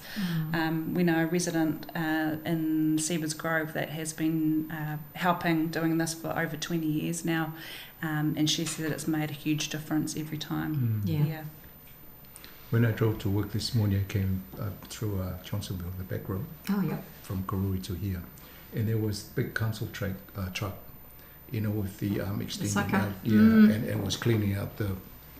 But it was holding all the traffic, rushing to, you know, rush hour going to work. And I thought, yeah, it's important he's doing that to make sure the motor runs freely. But he's blocking out all these cars, they're burning all the fuel and then more probably sort of climate change. And I thought, they need to... Can't win, can you? But I was lucky I was coming the opposite way, so it didn't affect me. But all these cars behind this truck. Oh, no. They are slow like that. Yeah. O le vaenga le tala no ne iai taua mo le whafonga fo le atinu e re ngata I tatou pōrua. Ia e whapea mai si vaenga o New Zealand. Le tūlanga o I ne le tau ma e wawa ai fo ia a mise ia malosi o matangi. Ia o tele na le lea ia tatou kalone la pisi. Ia o isi o tu e se maa I lunga tā fiofie. Ia le mai whautuanga a mise recycling bins. A whapea le utumu tele la pisi. Ia. Awala be lumalanga le lea matang. I'm fan tafi se avelesi temi pa o le temi tu ai fafu. E vaenga ia le foto ine fo. Ia malisi vaenga pe on tana no an le la. I me yo mo nga vao ye fo ye ni si o tua mo mta tia solo ai mo nga vao lungo o awala tele. Ia na alu le ila lulu me le alu swa vai. Ia ma ati le ale toa ale vai I wana tu mo stemi mo mo. Ai te tamu faita to I whamma. O ai tasi fo I o le foto ina I tatou so ni tūlanga lea.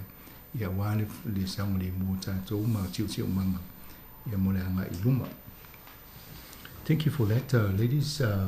We've got council back this week, so obviously a full day it's a longer day than normal for our councillors because we've got some more workshops on, so we should have a full team back because they've literally had almost 8 weeks off, which has been a long break for them. We had a workshop bus tour last Thursday for the councillors and we went around all the water places and they finally got to go to the sewage treatment plant because a number of them had never been there before because of COVID. So that was interesting for them. I've been there a fair few times, but where's your water treatment? There was upgrades. Where's your water treatment in Titahi Bay? Right. So they see the upgrades there, and we see how the plant's working. So we had some interesting visits last week. We did up at the water tower at Aotea, where we're going to have a new water tower going in, where our sewage tank's going down here. So, and the upgrades at Tangari on Titahi Bay Drive. So, and then we went down to see the new gate on the beach at Titahi Bay and the drains down there. So the councillors had a really good updated workshop bus tour last week. Liz Kelly joined us, who's on the Wellington City Council. She's their iwi rep, and she's on our sewage and tip committee as their rep. So she joined us on the tour. So it was quite really good trip, wasn't it? Yeah. There's a lot happening. There's a lot happening. So councillors are busy at the moment. They've also got to start reading all the paper stuff that comes through, and then how much reading does one have to do before a meeting? It depends on how much they send through. For an official meeting, you could spend a couple of hours. Yeah. Depends whether you just read the short brief at the front or whether you go into the detail. Depends what you like. We do a lot of reading, I have to say. More reading than I'd realised. Does any councillor come to you as mayor and say, by the way, these are some of the things I promised the community I will try and achieve in my term? Yes, I always have a meeting with them saying, what do you want to achieve? Right. And if they come and say, we want to do this or we want to do that, we try and work through that with them. Because everybody wants to achieve something and they want to help their communities. So, yeah, it's good. And do you say we've got no money for that? I do, but there is ways you can change things or help things in communities. There's always some way we can do it, whether it's, my mayor's clinics have started up again. So I am at Oasis clinic, Oasis Cafe tomorrow at Waitangarua from 9 till 10. Kylie's going to join me. So, we're back each week in the community again. And you're very pleased that your MP is now a Minister of the Inside Cabinet? The media asked me if I was surprised, and I said, no, it's been predicted for so long. She is so good, and I met with her yesterday morning, Wendy and I met with her at 7 a.m. So to go over emergencies and the three waters and all those sort of things. So we have a good relationship, and we've got a great new inspector, Renee Perkins, who's running our police now in Porirua, who has a new area commander. Absolutely awesome. So everybody's in control of each other and talking, and we have great lines of communication in Porirua. Yeah, we had an interview with Barbara here last Friday. Yeah. She's a busy lady. So usually we talk about the MP, and that time I said, "Tano falawa fiuman minister," and then just greeting her as minister. That's right. We said something similar. Yeah. No, thank you for that. O vangin matano nei ai momoa o le talanoa I tūranga o whaipule malatu ngaruenga whaare pule nganu. Ia o leena taunoa le Barbara o ia vo Anita Baker. O le tele o la tō whewtanga inga le whaine le teibi nei o le wa amatafontanga la tō mai tele vaenga na siasi e mo me ta o le water treatment plants o me wha mai le vai o nā sāmi pule nu ia o ma whaipule o tō ia matana no fo imana ongo tangata I tō tasi e me mwhai ono so soani le pule ngā nu e pe o nā tala noa tua I tangata le teimi o whato sina I pule ngā nu I nei pōrua Lisi vaenga le tana no I le whamuia fo I le tōwhinga o Barbara Edmonds hea vea ma minsta o le malo. Ia o le lai fia te le ia Anita Baker le leo lata sota inga whapena ma le area commander fo I nei pōrua le na tā ua ia. Ia o manea fo le talitana no tūranga na a tonu vaenga umai e fōringa mai o le la asolonga le fo inga luenga ia pe am whai ona ngā lui whaatasi umoi na tō o le whai pule po le minsta o le pule o tatou pule no pōrua ia mai si vaenga I au nanga wha leo. Thank you for that. Whawhatai, thank you for having us. Yeah. Thank you. So all the best for the rest of the week. Hopefully that the cyclone will bypass Cycle us. The other way. Yeah, and go back pedal. Don't keep coming this way. And then ia o tatou polkalamina mo le tatou funei. Any final word from you for your residents in Porua? Just stay safe, really. Keep yourself dry. Yeah, look after each other. And thank you for, to your listeners. Ia o nā tatou polkalamina leo tō whautua atu le pulino I inta whai e vai whale dei o tō se umbanga I saonga le mū. Ia ma wha vai whale tausia e awone mō tātou le whale le pe o asa whanga solo mai lano nei. Mo se siam noto tatano ste momo al terminei to fa so fua.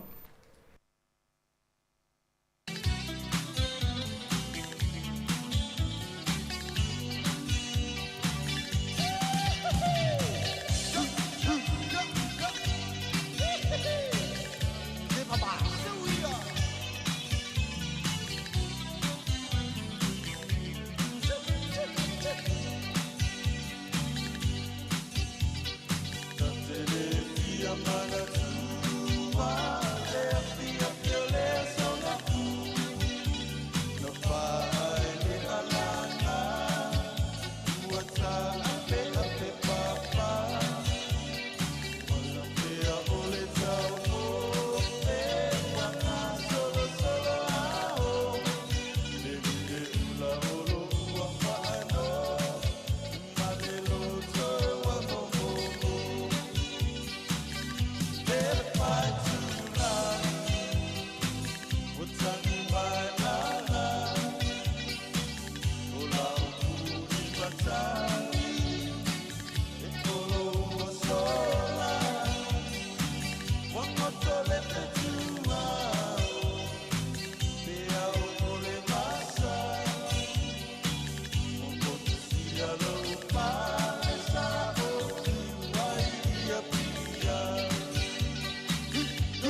Ole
Ia whaatalafa atu pa anga si ufonga la mua nei Taeao po fia lava o lo e maua mai tatou whaasalaunga ia mai se fo i ole nei tautua wha lo lava le soifua manuia ia o le pokalame le nei o lo o ngā lue whaatasi ai ma le soifua maloloi na New Zealand ia ala mai pulenga whaafalama i le nei fo i tu malo ia amata mai lava i le nei fo i vaenga o Wellington mai Kapiti Porirua Wellington ia se i o atu lava i le Hutt Valley.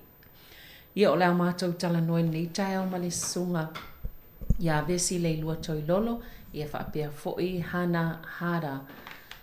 Mai le au nangol soifua malolo ina mo Pasifika le Hutt Valley, Ia poa fo ini au nanga o lo fia fa la wi loa. Talo fa lava, malo sei fu fa talo fa moato vesi. Malo sei fua Savelina. Ia vi ia le alo fa malanga leo le tua nei fo i Taeao. Ia o tātou whelo ai i le alo fo le tua. Ia e ngata fo i lea ia. Whatalo whatu i le whafonga anga Samoa. Sunga whawhianga inga mo tau whaltua la lei le ngata fo i lea ia. Ole pa ia man maawe se ese o tupu mai o Samoa. Malo lava sei fua malo fo le tapuai. Nei aso. Malo talo fahana, not a very good day for travelling all the way from the Hutt Valley. Talo falava Samalina. Hannah, please tell our listeners about yourself and your role. So olo'u ingo o Henahada. I am a nutritionist at Pacific Health Service Hutt Valley. I've been there coming up 3 years now, but I also have been working alongside Visi at NET in the Hutt Valley. And yeah, I enjoy working with the community groups, the Pacific community groups and individuals in the Hutt Valley. Thank you for having me. Whakata ia vesi o no o le eita sila fia le leile sunga ia hana le pele tu ate te whaalau loa ia mai ngā pēr sau no ta malo ni Taeao. Ia pe ona whaafelo ia tu ia le tamaita ia hena. Ia o hena i o ia ngā lua i totono Pacific Health Service lea ua tolu ne tausanga, savalia le tolu tausanga. Na amata tonua hana le aso na amata le anofali. Le mata pokalami le anofali whaatupola ia o ia la o se tamaita i whapitoa mo mea tau mafa a wāre soifua malono ina o tangata ma ta MSW pa ia malo la tunu ia o lo ngā lua i tonu o le Pacific Health Service ele ngata mo le soifua malono ina o kulupu a inga ia a MSW o tangata taito atasi. Malo whaftai tāua tele fo ina vaenga pe ona na ngā lua le tamaita ia hana. Ia tanoi vaenga o le aulua o iele pokalami nei Taeao. So tell us about what you'll be talking about this morning. Ole pea silafia ole whalapaputonga leo tenga lue ai ole net ole whalapaputonga lea ngā lui whatasima a inga o lo iaila le pokalame lea o te whaangaio ia mataitai o le pokalame o le anofale whaatupola Pasifika o le pokalame mo le soifua malolo ina o tina maitanga whai lele ia malato pepe fōu ia mawhana witi fō i lalo le lua tausanga ia po le 5 fō i tausanga ma o hana la o ia lea ifsosoani ia te au le mātou polokalame mo le longolongo ina mai lea i tina maa inga o mea tau mawhatala whea ngai e ta tau ona tau mawha i tina taimelo maitanga ia MSF i o alum whanau le taimile la i te ai.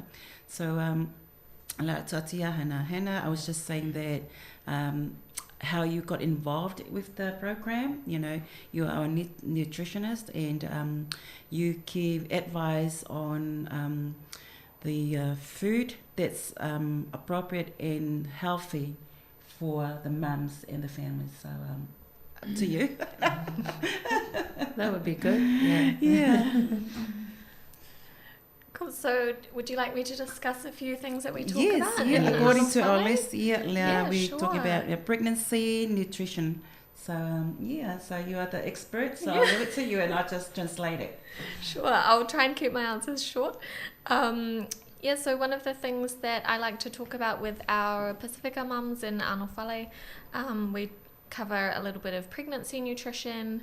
Obviously, this can be a really hard time for mums to get all the food and nutrients they need, especially if their morning sickness is really bad during this period. But trying just to have a good variety is the main thing. So, you know, trying to get all those food groups in where you can. So fruit and vegetables, grain foods, like bread and rice, milk products, and our protein foods like our fish, seafood, meats and chicken. Ia pe ona taua hana o le taimi lea e mawai le tina le maitanga o se taimi whaingata ai o se taimi taua foilia e te tau ona maua le tina ia mea ai tala whea ngai mo le tino a walo na soifua maloloina i le taimi o le maitanga ai mai se foi le taimi lea fuafua le mai ona le taimi na le maua e taua tatou le mai le Taeao po le morning sickness foi le whaafau ma whaasuati le tina ai e iai vainga le la matatala noi mahana i tu inga mea ai e te tau ona tau mawhai tina. So Hannah, you mentioned the different groups. So what are the groups that you said? Bread and grains? Yeah. The other food group we want to have is fruit and vegetables, and that includes things like taro or taro leaves, potato, all our colourful fruit and veggies as well, so our bananas, capsicums, and trying to get a good amount of colour in. The other food group was our milk or milk products. Yeah, okay. So we'll go with the proteins. Is that the proteins, eh? The meat group is our proteins, yeah. Oh, the bread and the fruits and vegetables, eh? So, o le tasivaenga o me tau mawha peona ta ua hana o fuala au faisua ma fuala au aina. Pe o vegetables e ta ua tātou ia o le talo, ia o lau kapisi, ia o faipula, ia le ngatailia o mea ai faisua ma lava peona silafia tātou, ia ma fruit o le tasina vaenga tā ua o le tau mawhitanga tina e ta tau ona tau mawhali tina ina ia mawai ia le tino malosi ma soifua maloloina. Bread and grains that you said before, Hannah.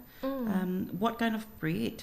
Can you elaborate on that? Yeah, so any bread is good, but just if you're trying to get a little bit more fibre in, which is good, helps to keep your blood sugars down and prevent things like gestational diabetes. Try and pick a bread that's more wholemeal, so trying to avoid too much white bread or white rice if you can, but having grains and carbohydrate foods like your wholemeal or whole grain breads, brown rice and pasta are really good options.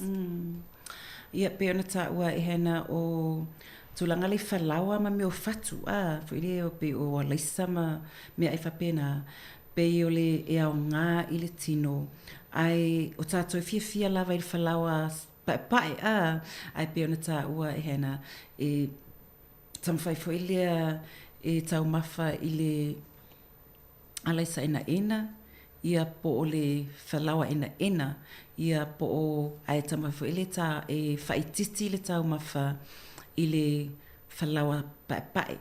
I'm just going to ask Hannah what's the difference between white bread and brown bread? Can you explain that? Yeah, so white bread has just been more processed. So when the wheat grain is processed, they remove some of the husk of the wheat, and that takes away some of the nutrients. It also takes away some of the what's called fibre, which is what helps to keep our digestive system moving through regularly, and it also really helps to add bulk to our food, so it keeps us full, and it really helps to keep our blood sugar levels balanced to prevent things like the diabetes. So that's why it's important to try and pick the carbohydrates that are less refined and a bit, avoiding those more refined white breads if you can, where you can, Ia pe o te leo tātou e whiawhia i le whalau pai pe tau le whiawhia whalau ena ia pe ona tāua hana ia pe ona mafuanga na wa o le taimile e awa ilea leisa ma ave whamamā ma ave ese le so sa pe o le pau le ufuwhia le whatua leisa ia wa whamamā uma ese i wa ave ese atua i ma mea tāua ma sua tāua la ia i totonu o le pau le o le whatua leisa ia wa mailo le o pai ia tu sa wale aini mea tāua tele au ngā mo le sofu maloloina ona le wa whamama o ma ese e pe o le wingana e leina tāua tau mafa i le whalawa ena a wā lai o loo iai lava ia sua ma mea tāua e mana o mia o tātou tino a wā o le whalawa pae pe ona tāua hana pe ma whaifu ona maua ai ma fiso o tai atu ai i le toto diabetes. Toto maulunga. Toto maulunga diabetes. Ia maisuka. Ia maisuka. Ia ai pei o le mea ai po fatua laisa ma le whalawa lea la ena ia o lai ai mea tāua e ma whai ono soani o tātou tino ma te e atu ai foi i le whatupuina o le maisuka. Thank you, Hannah. Yeah. But things are getting harder these days because of the high cost of living. Will you be able to give us some ideas of some healthy, affordable meals? Definitely. Yeah, and I wanted to add just about the bread as well, is that it is usually a bit more expensive to get the whole grain brown breads versus the white ones. So depending on your budget, and I think everyone's budgets are a bit tight at the moment, if you can only afford white bread, that's fine, but just trying to have a balanced meal. So if you can have protein with your white bread, that really helps with your blood sugar too. So even if you're adding some tinned fish or some eggs to your white bread, that's going to help as well, just having more of a round balanced meal. Some other things to help at the moment, because food is getting expensive, is cheap carbohydrate options. Things like rice and pasta are still one of your most affordable sources of grains, and the brown rice isn't usually expensive either, so that's quite an easy option instead of the white rice. Just little changes like that can make quite a difference. But yeah, just having a bit of a combination in your meals of a variety of foods will definitely help. Se foi fain ta ves ono e sa o le ali lunga tau soi fuanga ia tau fa pa le ni fo ile tu langa o mea ai po o vaenga e lo te tala noi fo i hana nei Taeao yo le la au mai e pe tele ina fia mai pe e tau fia tu fo ile falawa pa e mo nisi mo tato e pe tele ona fia e fo i fa tau le falawa pa ia ai o le fai mai ia hana e fai ona a vi masina apatuna ia posina e fai ona pa le ia fa mo le mana ia tang fai fo e male le sa ena le na ta wa vesi fai no fo fa ba le ni le tang ma fai na ia a wani mo nunga fo suka pe ia wani tele fo ile fala pa ia ai fu la val paket sem tanga talato ia te awa ia pe on tawe hena a fa pe fia le falawa pa ia le ponta o savalinha fa popo ye simia a pe sanwisi to ele tuna male lettuce mal tomato mal kukama ia na lai pa le ni lava le kavanga o falawa nga e fa popo ye ia fala au pe ona ta fala fa sum fala au aina e fa pa le ni le falawa le o ta to mo ia ia foi le masangi tel foi ai fala enga e foi le sa enga o tato ai sa mo le sa e no le sa mo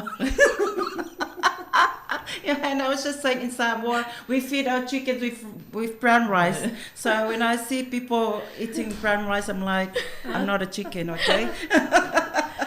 But it's be telling vai to I fala ile Alexa le vai be o le mena be mas ani yes I would be you also need more to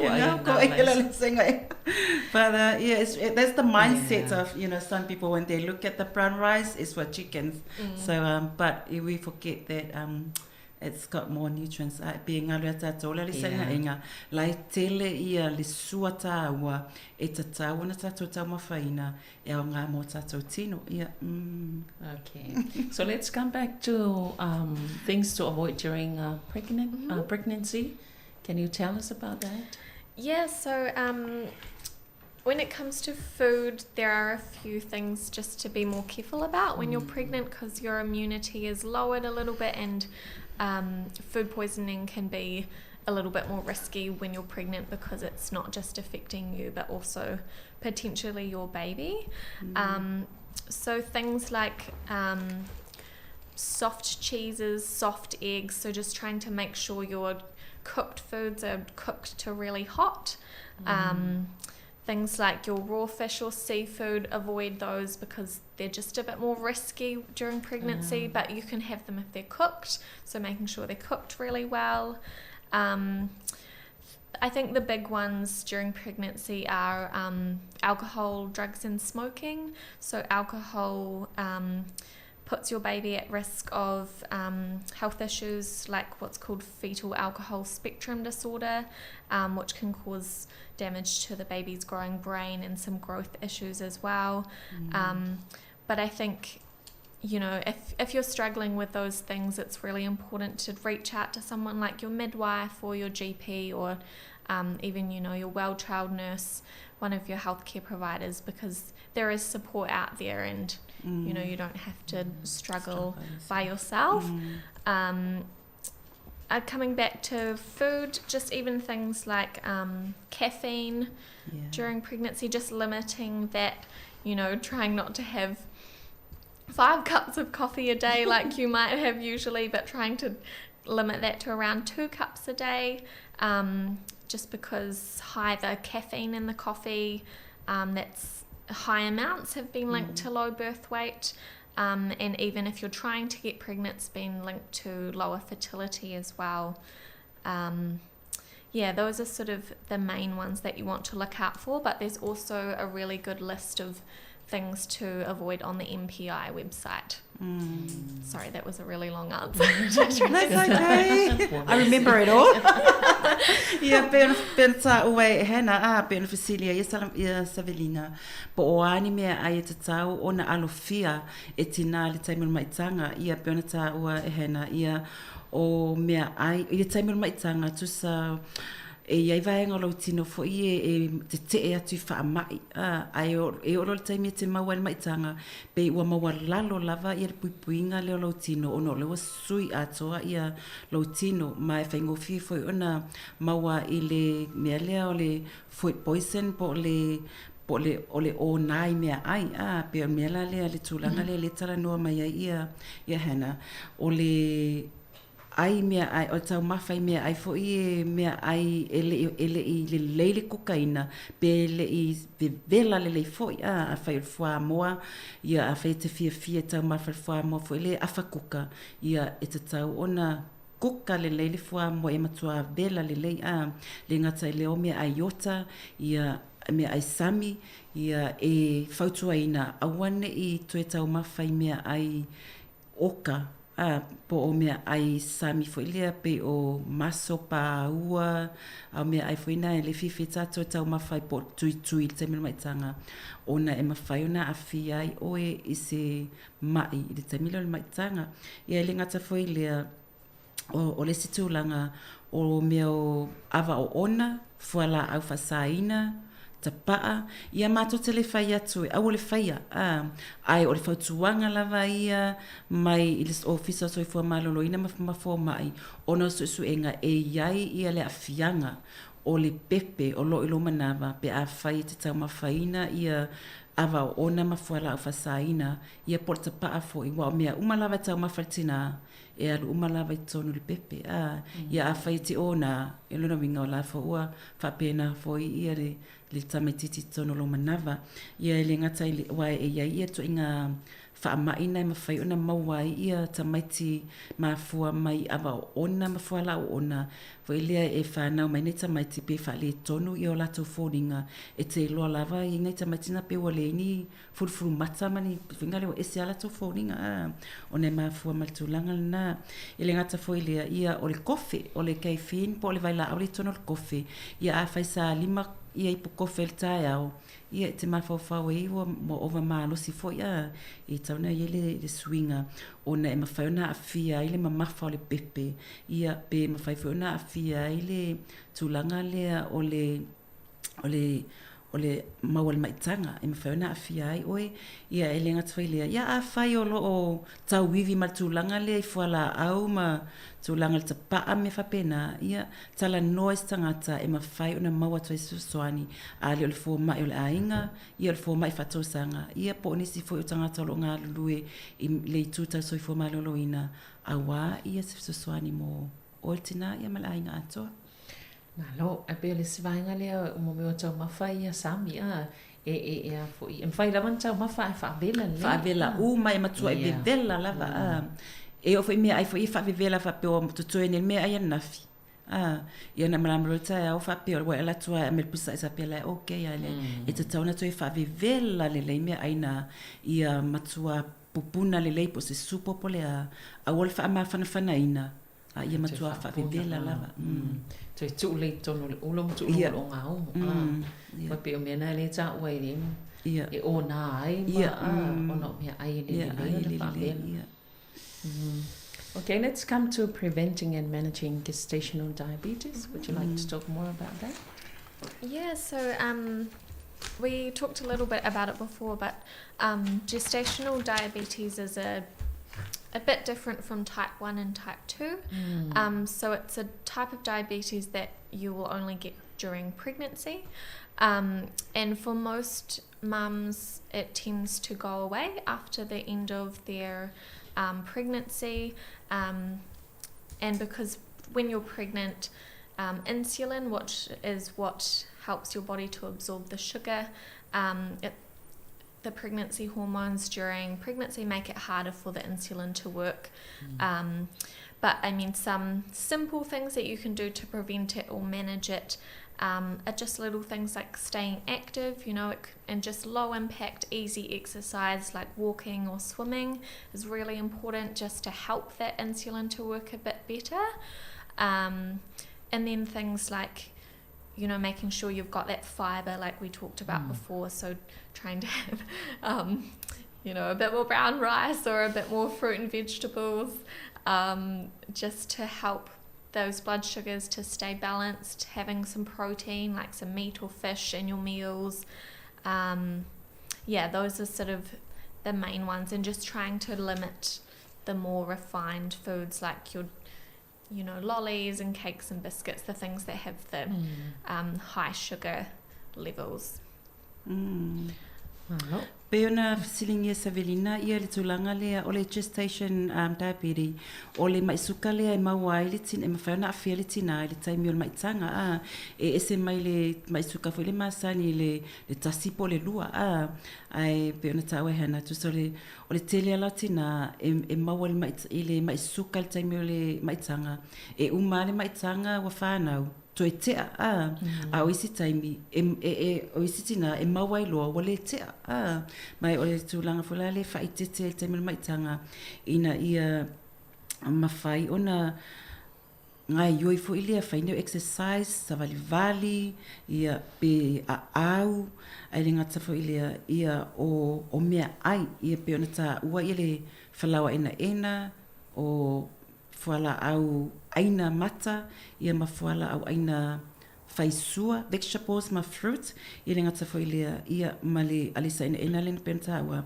ia male ia ma what is it ia meat ia ma ano ai au fini tele ina ia pa leni leila tama ftanga ai tama fai titi tama fai i mea ai fo i o processed food o mea ai fo i lewa ave toe nga osi mai ai si mea ai peila o lole o keke me whapena ma meo vai even the drinks fizzy drinks is one of the things that i whanwing suma li lai tele le suka ia tama fai fo i le tawhi o fima alo ese ai leanga e mawhai ona mawai oe i le mai suka le taimi lea o le mai tanga e le ala le fai toe tea ai a fai umatu mai tanga ala we mai suka mo ia o tulang fingta felana ia mana yo le vai atu em fai ana fai lo fa malostino sapali ia ia be o vai nga tai wana fai ngo fia mo nai tina le fa pe nam fai una fa pa leni le soi fo malo lo ina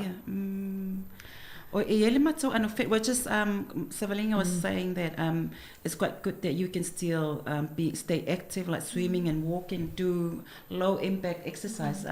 If I exercise finya ele mato anofet ole exercise na tasinima sina on a file gym provide mato le anofali.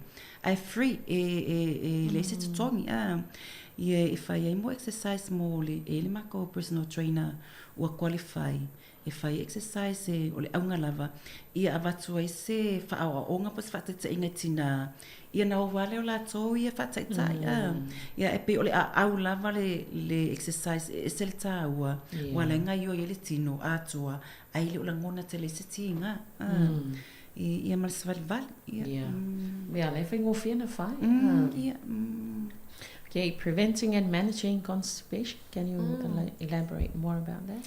Yeah, so that's another nice little bonus that can come up during pregnancy. And the reason for this is while your baby is growing and you've got a lot of pregnancy hormones going on that can relax your gut muscles, so which can cause constipation, and obviously your belly's getting bigger and bigger, so that can cause it as well. But my sort of motto for this one is the 3 F's, so fiber, fluids and fitness. So similar to preventing gestational diabetes is trying to keep up that fiber, keep up your fluids, so making sure you're drinking enough water is really, really important, just to keep your digestive system moving through regularly, and just the fitness levels as well. Just any sort of movement is going to be helping you to stay regular. But you know, some really good high fiber carbohydrate options are also things like taro and green banana are really good options too, because they not only keep your blood sugars balanced, they don't spike them too high, but they're also some fiber just to help prevent the things like constipation. Are you saying it's okay to eat taro? Yes, I am. Oh, good. Definitely. Definitely. Of course. But without the coconut cream. I don't have a big problem with the coconut. I mean, natural if you can, coconut cream, and if you can go for the coconut milk instead of coconut cream, it's lower in the saturated fat. Or sometimes I think you get more value for your money if you buy a coconut cream and water it down a little bit. So you're getting more of it for the same price. I do that. But yeah, it's just, you know, not going overboard, everything in moderation. But yeah, definitely taro and green banana are 2 really good carbohydrate. So coconut milk instead of coconut cream. Yeah, just because it's got that slightly lower amount of the saturated fat, which is the fat that you don't want to have too much of. Yeah, but definitely coconut milk's fine. Yeah. So if I take taila le coconut milk, masalo la wala na fonga ina. Okay, le lo po fe mesa coconut milk of coconut milk.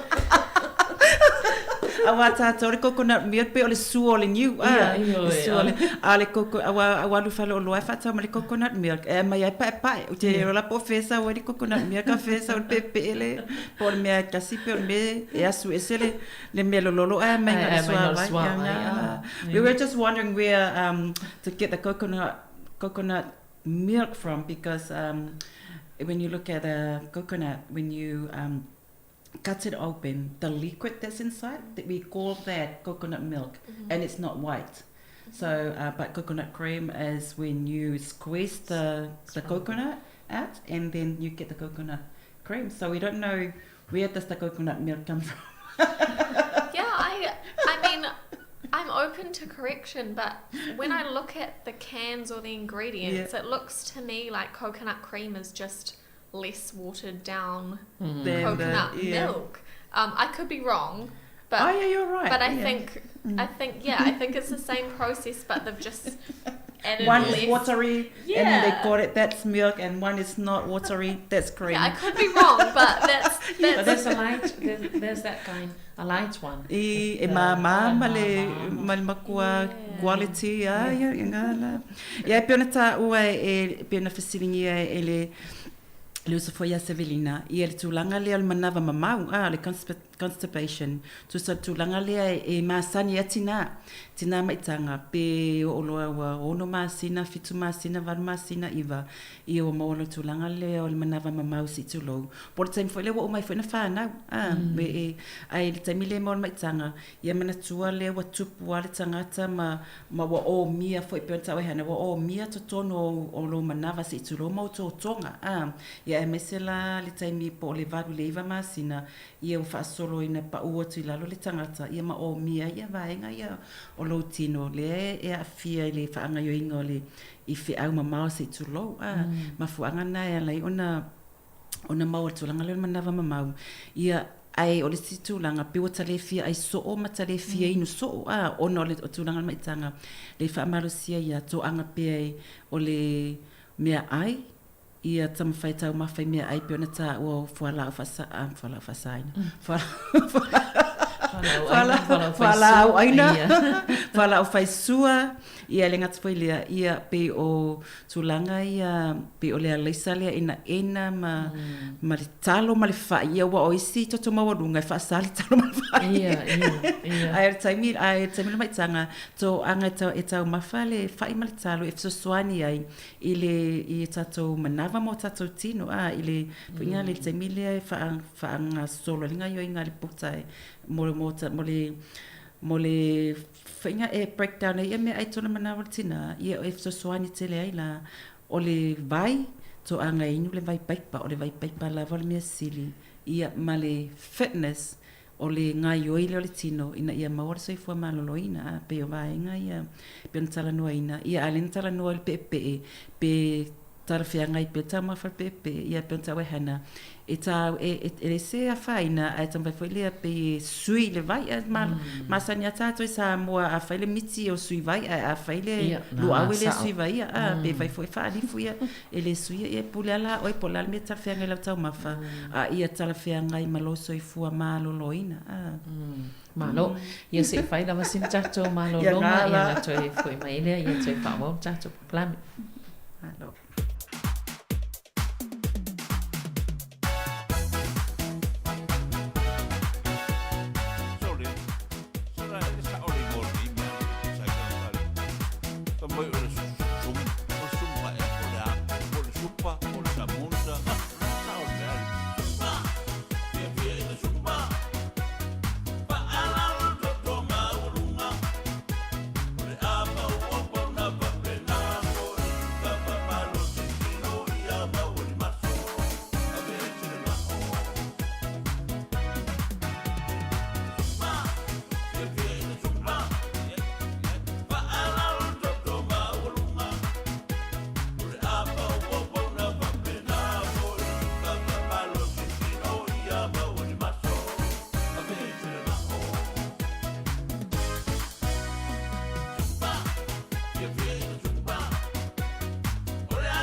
Ia, toi whaatalo whātu nei vaenga o le vaenga lua neo tātou pakalame nei pēn taltanoa toi fo nei Taeao.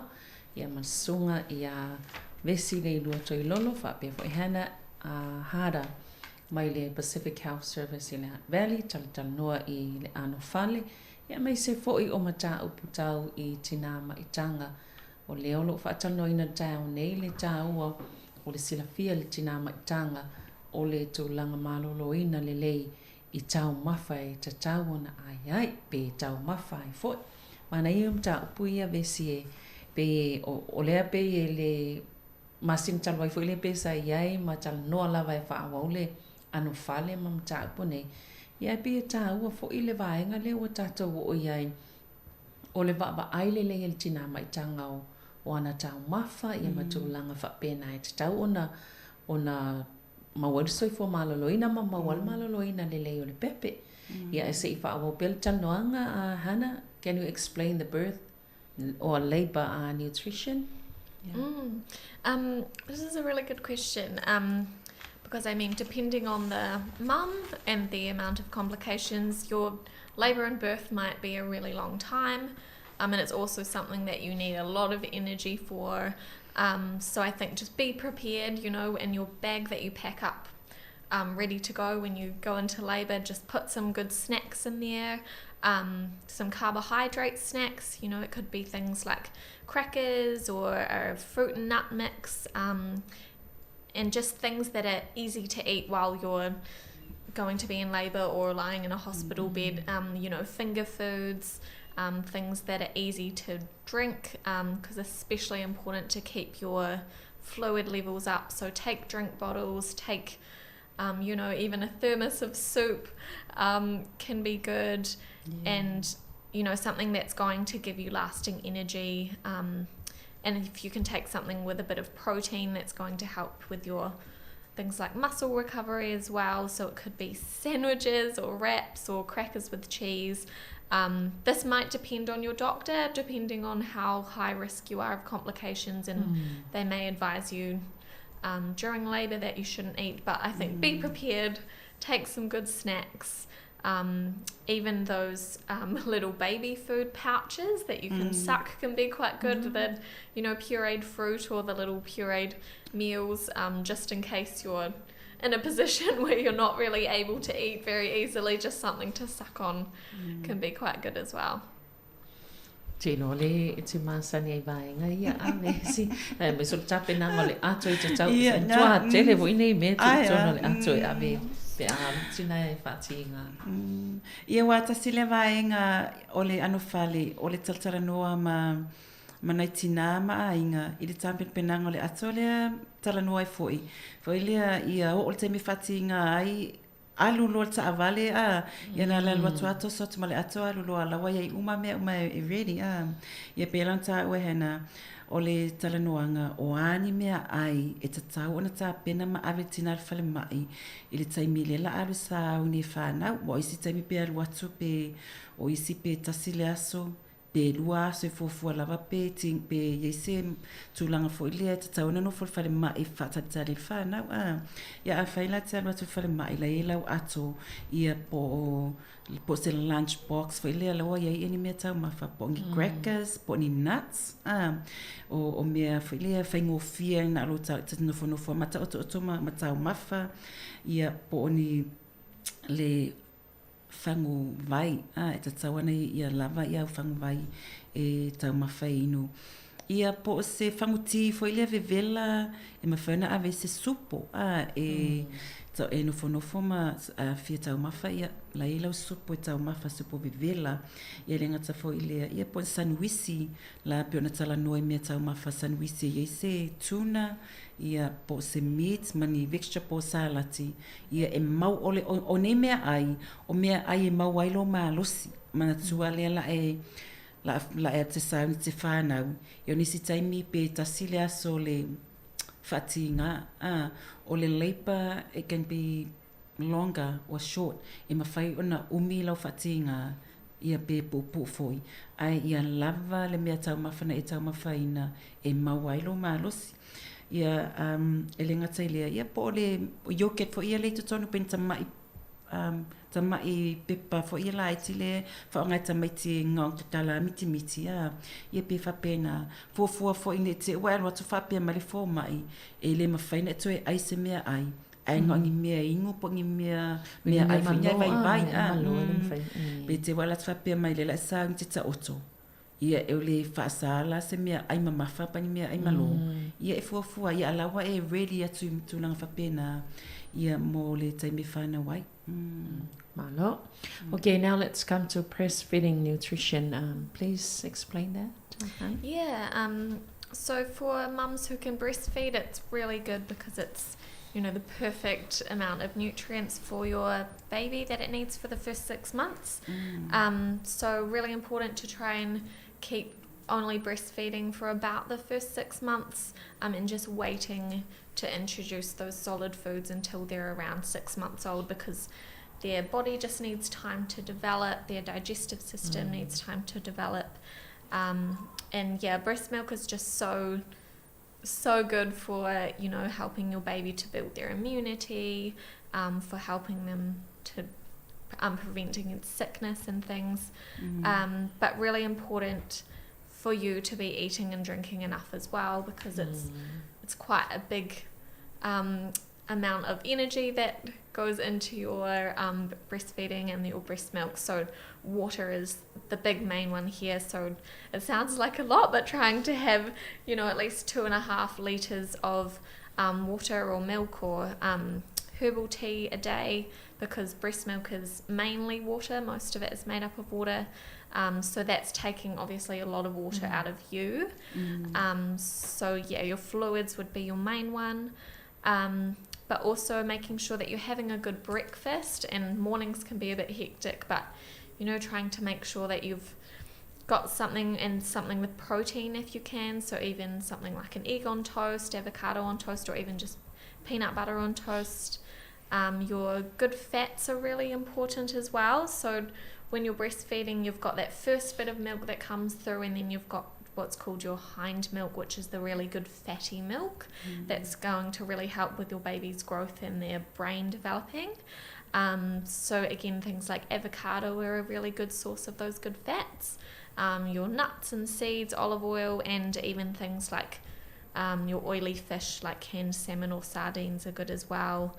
And breast milk is really good for developing your baby's taste to certain things. So if you're eating, you know, a good amount of veggies, especially bitter veggies, even things like taro leaves, that will help your baby to get used to the taste of vegetables. So by the time they start eating vegetables later on, they'll be more likely to like them and then keep eating them later throughout life. So that's a really important role that you can play in developing their taste for healthy foods.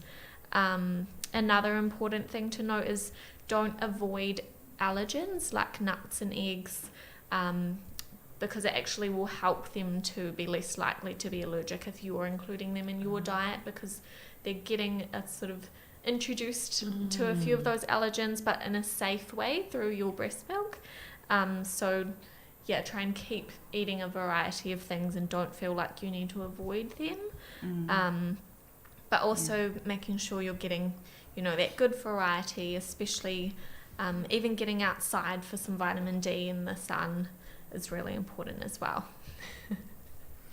Pe ona taʻua e hana mana ia le fesili Savelina I le tulaga lea o le taumafa I mea ai soifua malo e maua le soifua malaloina le taimi o le faasusuina o le pepe. Mai pe ona taʻua e hana I tamaitia ia o le ono masina lava e tatau ona amata ai ona whaamasani le tamaititi I mea ai le tato le solid po o mea I mamafa. Le ono masina. Le ono masina. I le ono masina. Ia, ai mai le taime whana waile le tamaititi e whautuaina ai o le whiwhilinga lava I al tina ma le ainga e whautuaina le whawhangaina o le pepe I le sua susu le tina.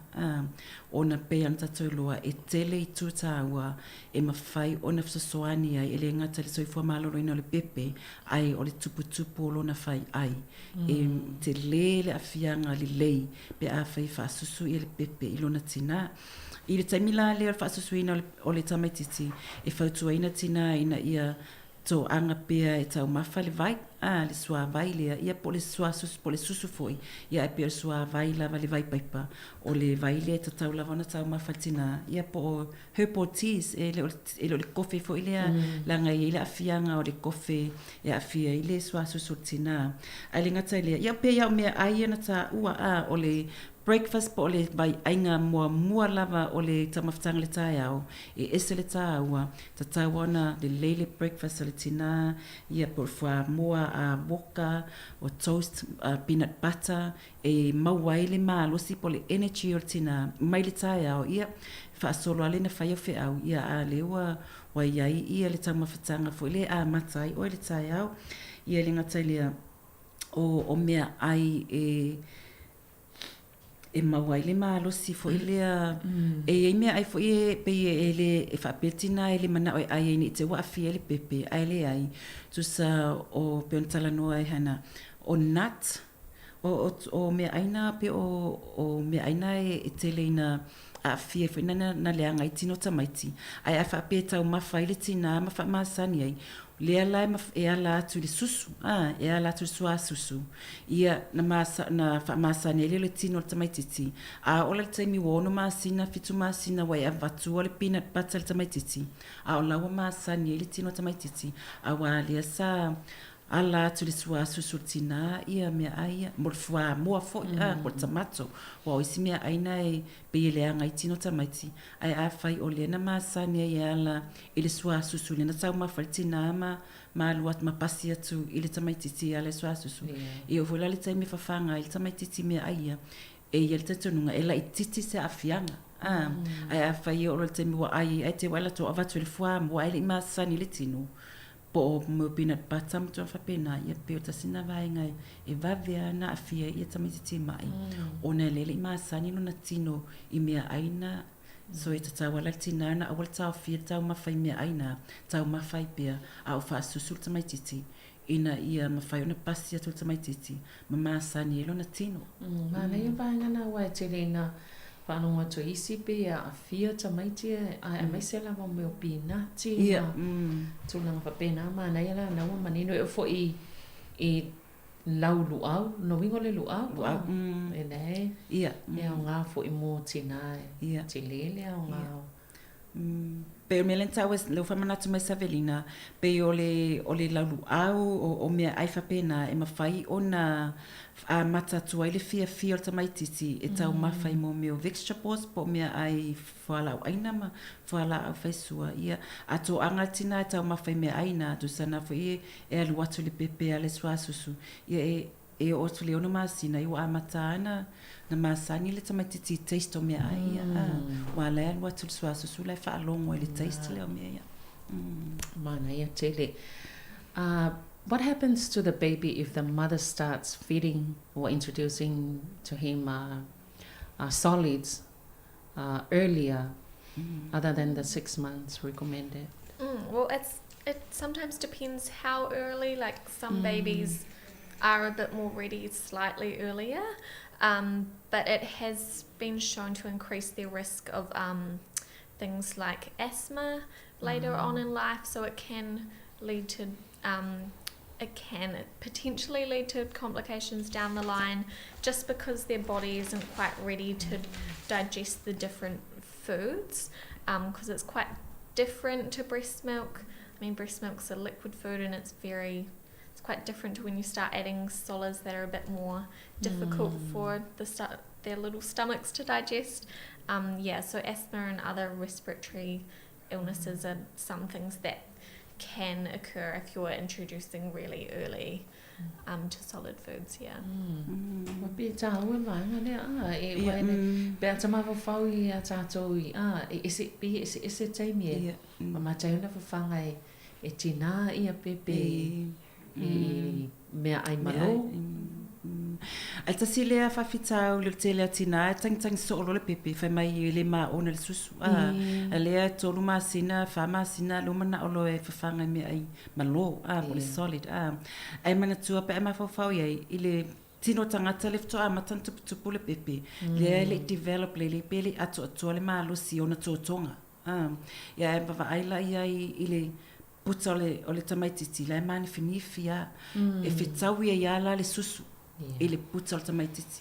Ai alua tulo la se mea ai malo, mea la na le te lina na mamau I mana vau tamaiti, na vaila ia a whain latu wheau, te vai tumalo alofa, e o ono ia sine tamaititi, ona ele o mawhai le puta, ona digest pe wha malu, ne mea ai malo alua tu. Na le susu a tala wheanga iai, mea nai whautua I nei peona whatuhana, o le ono maa sina lava. Ai a te alo tatonunga, a whetau mawhatina mea ai tala wheanga ai.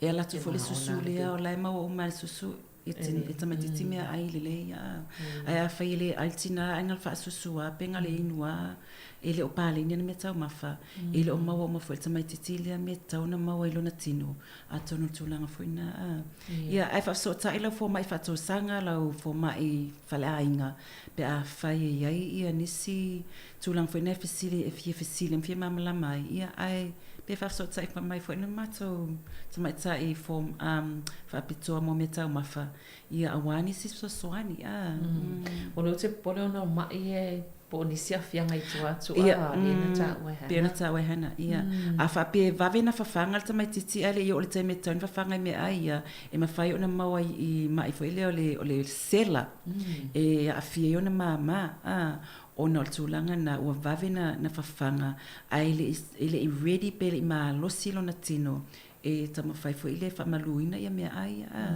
ia wa a whai e laso se mea le talwhianga I malitino tamaititi walu malima losi o tamaititi tau whamalua ile nei mea ai maloa watu ia whaifo na a fia le sela I taimuli moli ona ile o talwhianga I mea I olo amatu I tono lona tino we are running out of time. Can you give us some more ideas of healthy, affordable meals? Definitely. For the pregnant mothers? Definitely. So one really good tip for still getting your fruit and veggies but a bit cheaper, because even fruit and veggies are starting to get expensive in the supermarket. Just buying them, even if they're frozen, is good. Sometimes they have just as much nutrients, if not more, to the fresh produce. Trying to buy things when they're in season, they'll be cheaper, but also you can join what's called fruit and vegetable co-ops. So there's a few dotted around the Hutt Valley. I'm not sure about Porirua, but it's just a fruit and veggie co-op that allows you to do weekly pickups of fruit and vegetables. I think it's about $15 a bag of a mix of different standard fruit and vegetables at a lot better prices than you would get in the supermarket. They are on Facebook or Google. I think they have some websites as well, so definitely have a look into that. Another good tip is just, because meat can be really expensive to eat every single day, you don't necessarily need to eat meat every single day, but you can substitute meat out for other protein options. Like it could be canned fish instead of fresh, it could be plant proteins, so things like eggs or even canned beans and lentils and chickpeas. Even if you're doing a meat dish like a mince dish like spaghetti bolognese or nachos, you can substitute all of the mince if you want with those canned beans, or you can do half and half just to try and bulk it out a bit more with those cheaper proteins. Can make a lot of difference. And just bulking out your meals, so trying to do bulk meals, cooking a bulk meal in one instead of doing separate smaller meals can make a difference, because buying in bulk often is cheaper than buying smaller amounts at different times. And just little things also like planning your meals, like trying to have a time every week or however often you do your shopping, just to plan out what you're going to have that week, what you're going to cook, just so you're not wasting food, or having a plan could just make a big difference to how you're eating and how much money you're spending in the supermarket. Especially if you're pregnant or breastfeeding, can make a big difference to making sure you're getting a good variety of nutrients. Ia malo pe ona tawe hena ia a fa pe ona watonga ta so fuanga ne vai tai me fai fo na fa tau ia fo la au fai sua ma fo la au ia lai fa aisa wa lai fo wa tele fo la una umana piki tu aisa lo la ia umani transa ia tam fai fo ile e fai se pleno au me tau ma fai le vai so ia na fo ila ia lo fa tau ia ma ko ka ia vai fa aisa le si vai nga ia wa ia ma fa tau fo te milai a fa pe ole tau le watele tamato mata tele apu matele o la la fala au la tele tamina ia fa tau tamina wala tau mo fi ai ole so swani lava ia maua e a inga mes fotina maitanga ia mea ai so i fu malolo ina tala fea ngai ile taimi lo maua le maitanga. Lo whawhatai. Ia ono tatou tai o Municipal Kalame. Ia whawhatai tele. Thank you, Hannah, for sharing all this information for our listeners and our mothers, pregnant mothers. Tai vesi, manuia lava ia ngā luenga o lo whianga iai. So i whelo i fo i sisia, so i luma. Ia, so wha, so i fua Samoa. Whawhatai lava. Yeah.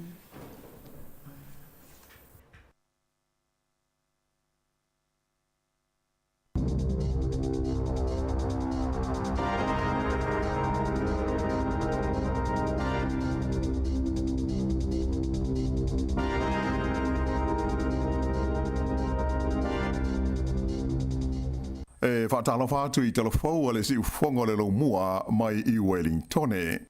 O le tala mua, ua whaailo mai e le malo i a le isi vai ngā tupe whaau popo e se fulmatasi te si ma le 5 miliona tala. E lango ma fesoa soni ai i tu malo nā whaina i tā whenga malolonga ia Januari, a toa ai fo i malatou o whenga i ma mawhitianga ona o le wha malo si o Gabriel. O le lipalemia ia Chris Hopkins na saunoa e whaasila mai le nei whaai unga le kapeneta ina ua mai a le lato fontanga na whaia i lunga o ala o fesota inga tele wawave i le asoana nafi. E le ima whaia na malanga mai i Wellington e le lipalemia mo le fono masani e le kapeneta ona o le tau fia o malanga walele o le Air New Zealand mai au kilani. O le vai ngā tupela e pei ona pasia e le malo i le asoana nafi mo le nei feso soani whaau popo e awhi ai le 4 miliona tala mo whalapo tonga au tū o lo iai a lātou whengainga ma le malo e whaatino ai i a lātou Pol Kalame veso soani. E 4 miliona tala mo le Pol Kalame o so tanga ma tangata lutele po le Community Connectors, 2 miliona tala mo whalapo tonga tūma oti e le aini o lātou so tanga ma le malo le aita pula ai le tolu awhe 5 se lau tala mo le whalapo tonga e tasi. E tasi le miliona tala o le awhata wai mea ai mo whalapo tonga i o lo tuwhai nātu mea tau mawha mo tangata i mana omia. Ma le awha miliona tala e veso soni ai mo mana onga whaapitoa o tangata i le ato toa le mahalosi. Sa ta ua fo i le li palemia ia Chris Hopkins ua matua te le atu le manao na ilo le sele ni sa wha nganga i le malo. Whailo mai foi e le minstau la tina ilo tele ia ka Mel Sepuloni. E tele whalabo tonga o tali atu i mana onga o tangata o na ololonga ma tā whenga mua. Ma wadi ni mai le matua mana o mio le neifiso soani e se vaenga tele o tangata ona o tūlanga wha ale tonu o le tau, e pe o nā awhia ai nei, ia se vaenga tele o le motu i mātū. E zilia i le luas fulli maafe, la whai o tangata ua ave i aile fiso swani, e pe o mea ai, o lava, o vaila au matongo fitinga whaafo mai, ia maise o moenga ma whale, wha mautu i aile to tele, ua wha lenga ina o lātou whale. Tō tele tangata ua le aini whale, le ai mani tāmale, ma ua whengai nei ma le tele o whaingatai le nei vai taimi i le toe hae ai o whanau i a onga. O le nei fisosani ale malo o wha popo atu lea i lana fisosani wha abitoe 5 miliona tāla, lea sa wha i lo mai le vai asa taruai e lango ai pisi nisi le tonu le tū malo au kilani sa i longa o nā whaina ona o longa mata whenga. Ua wha popo atu i mawhatianga o le Taeao Gisborne ona o le wha Gabriel ia le tūlanga popole ma le atu o tuwale o tangata ona o se mawhui e na lului na i le vaenga o le tunuu i le pō no pō. E wha tesi ma le wha le malosi o le mawhui e le nei na lului na i Gisborne ma o na nuu tua oi pe tusa o le kuata i le valu o no pō. Na o ngā tonu le mawhui e 25 kilomita i sifo Gisborne i le loloto e 22 kilomita i le manawa o le ele. E tō te ele tangata sa o lātou ni potia le lulu o le mawhui e mai na whaalia mai e whapea e wholinga mā e le i matua mā losi tele. O le tūmalo le nei o tai rafiti o stasi leo i tūmalo e valu ia ua i lalo nei o pūlenga o taimi o whaalawelawe whaafose e ona o le wha o Gabriel. O nisi vaenga o le nei tūmalo e au fiai le Tolaga Bay na amata ana pō ona ave sea mai ai nisi o tangata mai o lātou whale ona o puinga o le saonga le mū.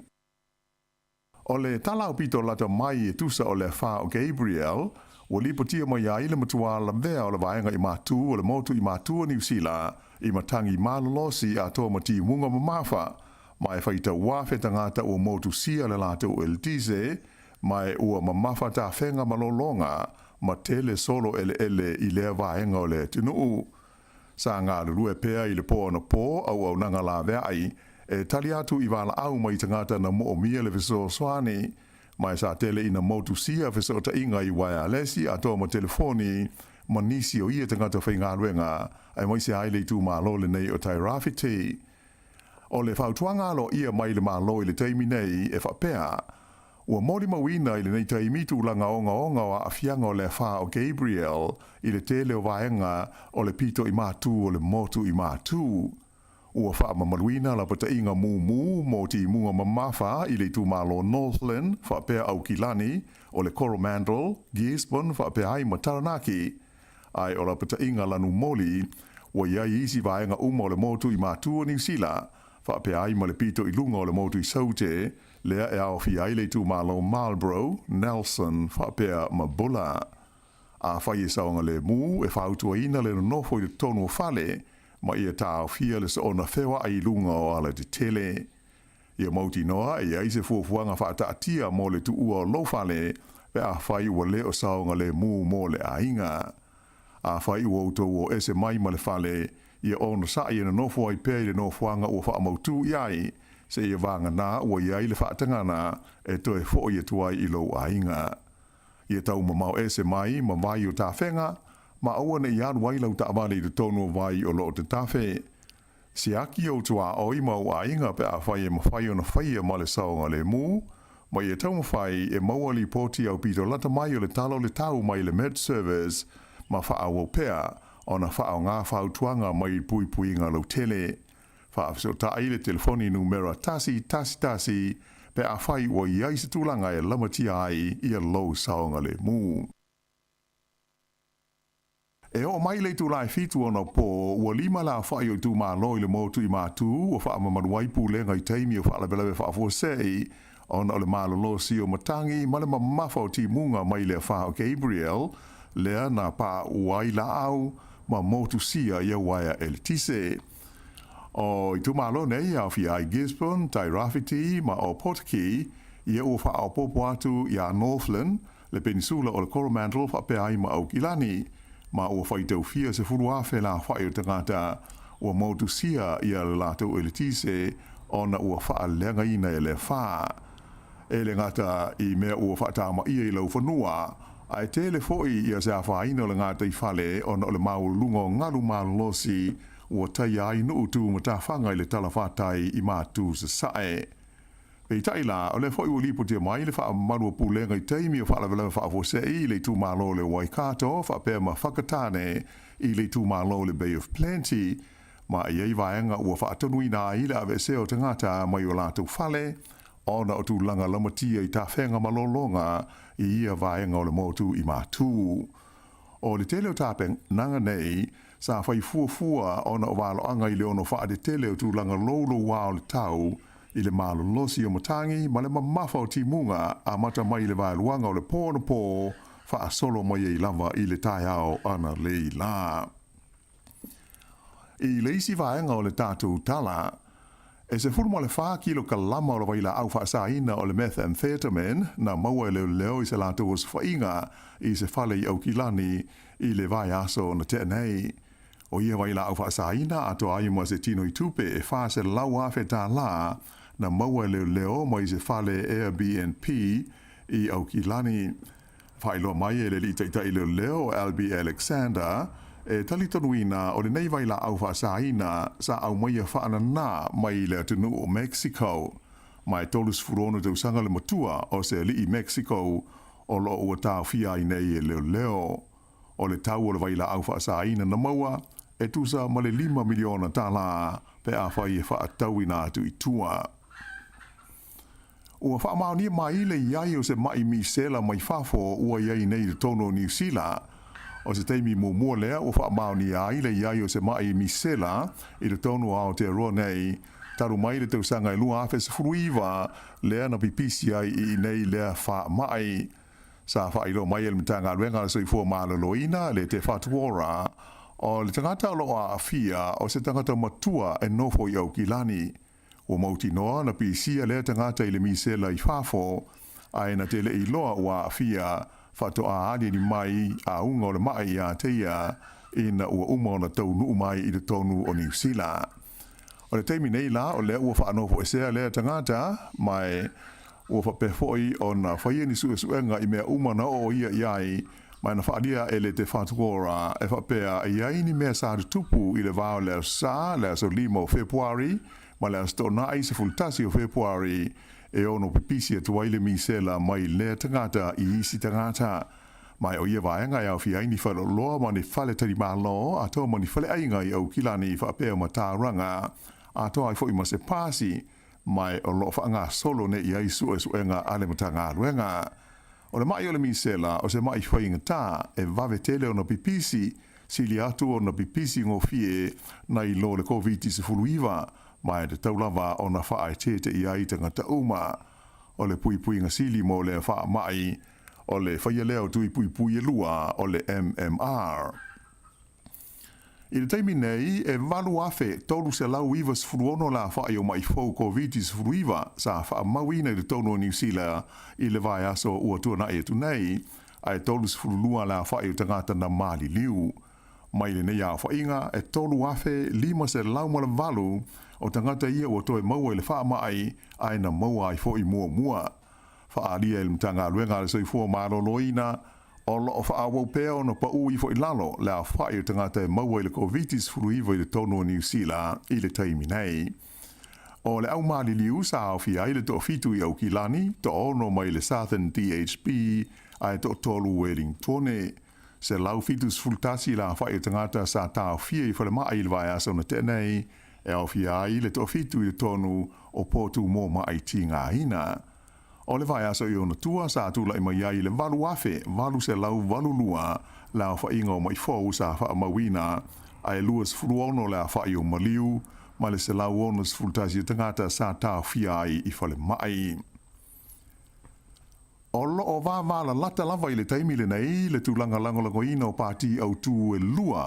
Vaenga leo le Labour whapea ma le National i le ngona ma manatu o le au pālota. Na i loa lea tūlanga i le taunu ungo suenga le tamai nei na whaatino i le Taxpayers Union ma le Courier. Lea na tutusa ai pāti i le tele nei e lua e ta i tolus fulwha tesi ma le whapasene i manatu langolango ina e le au pālota sa fesili ngia ai. Pei taila o le tau unga watangi ai se pa u e lua tesi ma le 8% o le tūlanga langolangoina o le pāti a le National, ai o le Labour na si itia le lua tesi ma le 7%. O le pāti a le Greens na pa u ia le lua tesi ma le 8% ma tūla i mai lātou i le 7% ai o le Act na lātou maua le sfutasi tesi ma le 7%. E tasi le afe la whai o tangata pālota sa whesilingi ai le neisu o suenga, sa o fi ai le varu se lau na whesilingi ai le telefoni, ma leisi lua se lau sa whesilingi ai lunga o whesota inga televa wawen. O le whesili po ai le taitai e mana na o lau pālota e a vea ma pāle mio New Zealand, tolus 4% e mana na o ia Chris Hipkins, ai luas 4% ia Christopher Luxon, ai ui ina ua whaase e tua ngalu Jacinta Ardern, ai iwa pasene langolango ina uia, ma le 8% mo le Leo David Seymour, le taitai o le pātia le Act.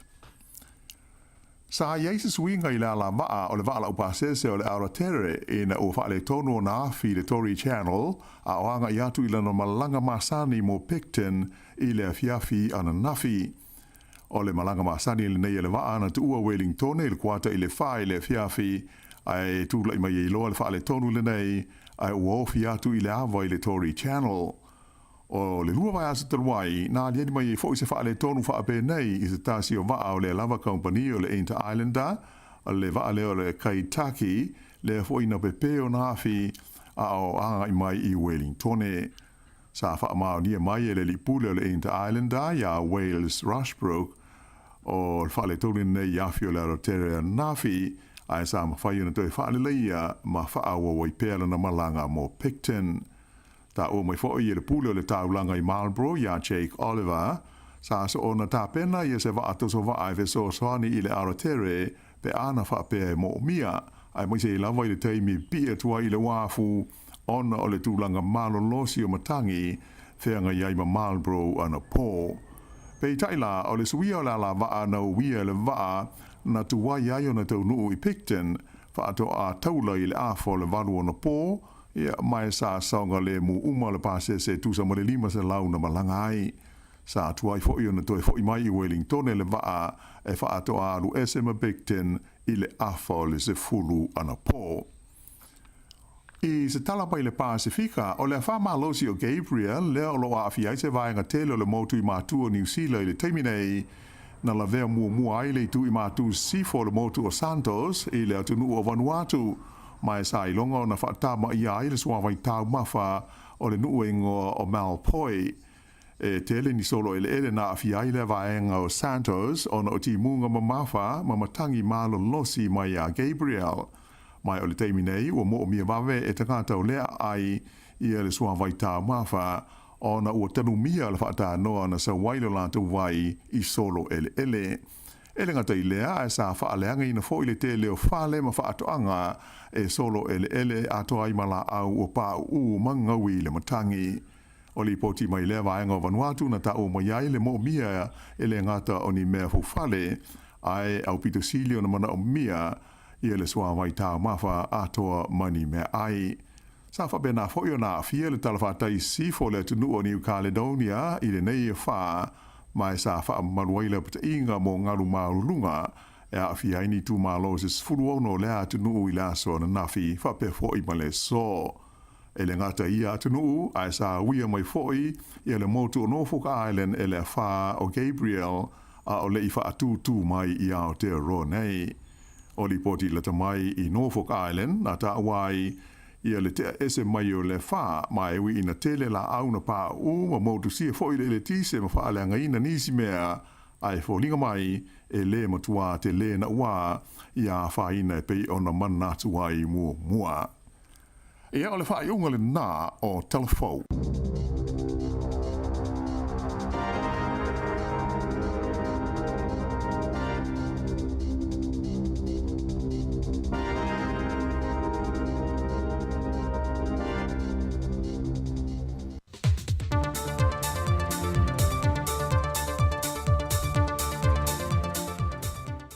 Te whatalofa le tātou atunu se isi whaopoponga o tātou telefon mai Samoa o si mai al whaafonga.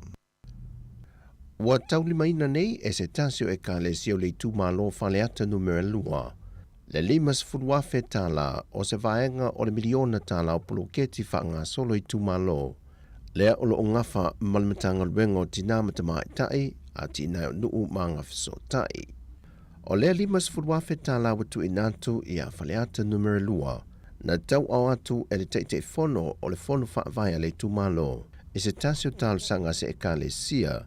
E ala le ele 5 fale i e se fulu anga ele se fulu lo lātou la papoa. Tolu se lau na foa. Ma le 5 se fulu o lau. Na whae loa tamai tai te utupe le tūmalo. E tolu kompani sa lātou te uafo e lātou te awina mai i el mana ongo le e ka le sia. E lua kompani mai atunu i fafo. Ma le tasi i tutono Samoa peitai na filifili le komiti o le fono whaavaya faleata lua. E tu inatu le kompani o lo ila atunu. E le ngata e pa u, a e tali tonuina foi, nei lo company mai atunu i fafo. E le reporti mai le pepa le savali, na whaftai e le whawhenga o le e ka le sia, le talia ino le lātu tāna sanga, ai o lo tāna lia foi tāna sanga mai isi whaenga o le tūmalo, e lalo lava le poloketi o le tasi le miliona tāna, o lo tāna lia isi tāna sanga le tūmalo, e lalo lava le poloketi le malo, ua whaasa fua i le miliona tāna. O faleata numero lua, e whaase lau 25 afe tāla le tupe u whaamatu atu iai. E lea e au fiai ma le 5 afe tāla le u whaamatu i stasio vaengo tāna sanga, mai le ka le sia le tūmalo. E pei ona tau a au ina i laso ana nafi, lea fesoa soani.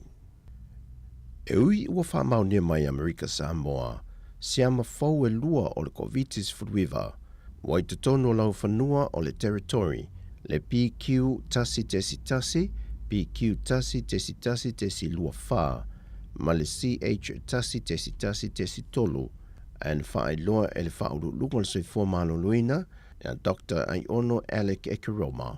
E leo whapapoleina i e le tula i maio ia siama, o lo o tā pena se tasi o vaenga o le mtanga luenga le soifua malo luina, e whaia fiso o ta inga ma le malo New Zealand, e le mata i tuina o le siama fowe ale mai le koviti, ma o mai ai ilo tātou o te nuu. Sau noa ai ono, e sa ili ilinga e o atu le fitu se lau tangata e le whaama i le vaiaso. O lo palasi mau lalo le whai numero tangata e a afia, le fwoi na whaama wina le vaiaso te nei, e le na o le toa 5 tangata. Whania fwoi ai ono, e le i o mai i ante ese whaalinga mai le soifua malo loina Amerika Samoa, i esi ama wai te tonu o le territory. O sa auni le whiokol te mai tai pāle mea e whaata tia lunga laulau a whono tai tai o le Pasifika, e lana whonotanga leo le au sui le whaai unga le masina le nei, o nā tunga lunga ia a whianga o atunu o le Pasifika, e le porokalame o le awina ato o tangata mai le Pasifika mō ngā luenga whaawai teimi New Zealand ma Australia. E manatu le tai tai o le atunu le a whionga a whia mea Naomi mata afa, e te tau na sila te toa iei atunu o le Pasifika, e se awala e pui mai ai o lātou tangata a o uina le lei, wa se e se atu, ma ngā lulua ia ngā ruenga, ona o te tongi o lo ofoi na mai. Se i fili whaatasi mato e sirisila, ona e whai o mana onga, foi leo o atunu ui e mō tangata whaingaluenga. Ia mō tātou foi mana onga ina ia mauawa no whaingaluenga. Ai le ma whai ona alofia ai, ua a mata o na afia, le ati na e o le tātou atunu. Ona ua whapea ona ave e se atu nisi o loo iai ato mai whapitoa. E mo mia fo i mo le tātou atunu. O le vaiason te nei na whanau i loe le whionga le sui pāle mia, tuala Iosefo Poni Whasio i le atunu. Wa tā pena i lātou o talia tālusanga e to awhe i le masina le nei, e malanga tua e wha awau i ngā ruenga whawai teimi. Peitai i le masina fau, o le a wha ngā solo e loa le nei pōle kalame, i lungo ta iala ua mai o ngā lulua iai, le komiti fau ma ua mai fo ina pasi e le kāpeneta. Ai le pōle kalame al te itai o le tua ngai ma lau tu stala le vaiason te nei, na wha loa ai atu i la epa, o ngā ruenga whaawai teimi na a mata le teimi o le HRPP, e fesoso ni ai le atina e ina o le manuia mō ainga, peitai, wat lau tele nei le pōle kalame i isi a wano wofo mai e New Zealand ma Australia, le uofo mai ai ma vanua mawhai o na tālusanga le tangata mo le sitseni no whamau I te tonu Australia.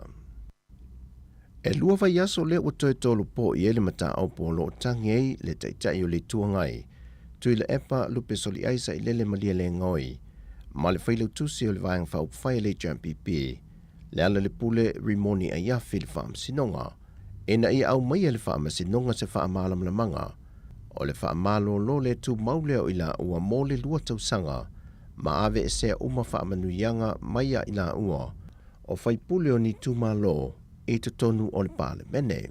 O le tolu po ai le aso lusi fulma le fitu o le maasina le nei le mta upu, e na ua tālusanga le loi o lo tu lai mo le tu tangi, o no lo iai se swinga e le wha amtalanga tustu sia wha altu la fono, ma se wha amtalanga wha popo, ai maise, o lo tālia se wha amtalanga wha tauto, a le lātou mō li mau e wha apitoa I tū maanga Samoa.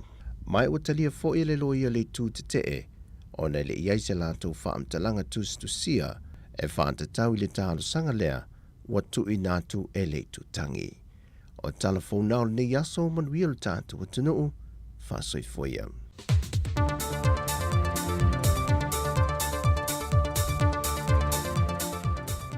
Back on the floor, ready? Yeah. Okay, we're gonna do this. Let's do this.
Ia o le nau whaafonga meri tātou tunu le nei vaenga o le au auli nisio tātou porgalame ngā ta fo ilea ia nisio tātou talafau sa whapena ona tu inatu le nei vaenga le au auli ia e nisi fo ile tātou sui mai Samoa ngā ta fo ilea ia o New Zealand nei e pei ona ia tātou tala o monolongo po ili ira tātou tunu mo le atu le ngā ngā whaafutai tere lava ia le sunga ia tāsi Salem Sam mai le tātou sui whaasalau ia mai Samoa ngā ta fo ilea ia o le fionga ia la wano atilawa ia mo le longo po ili pe o tātou tunu ia inisio telefoni me o tutupu o lo tutupu ma ole a tutupu ia ina ia mawhai ono tau si la fia ia awale fia ngai o le tātou tunu I nei vai taimi o le tausanga e pe o na tātou iai mo le atwale ngā ngā whaafutai tele lava le tātou porkalame na sauni ai na taunu ina tu se taimi wa whano ia nisi fo I o le tātou vaenga lo se fua maloloina ngā ta fo ilea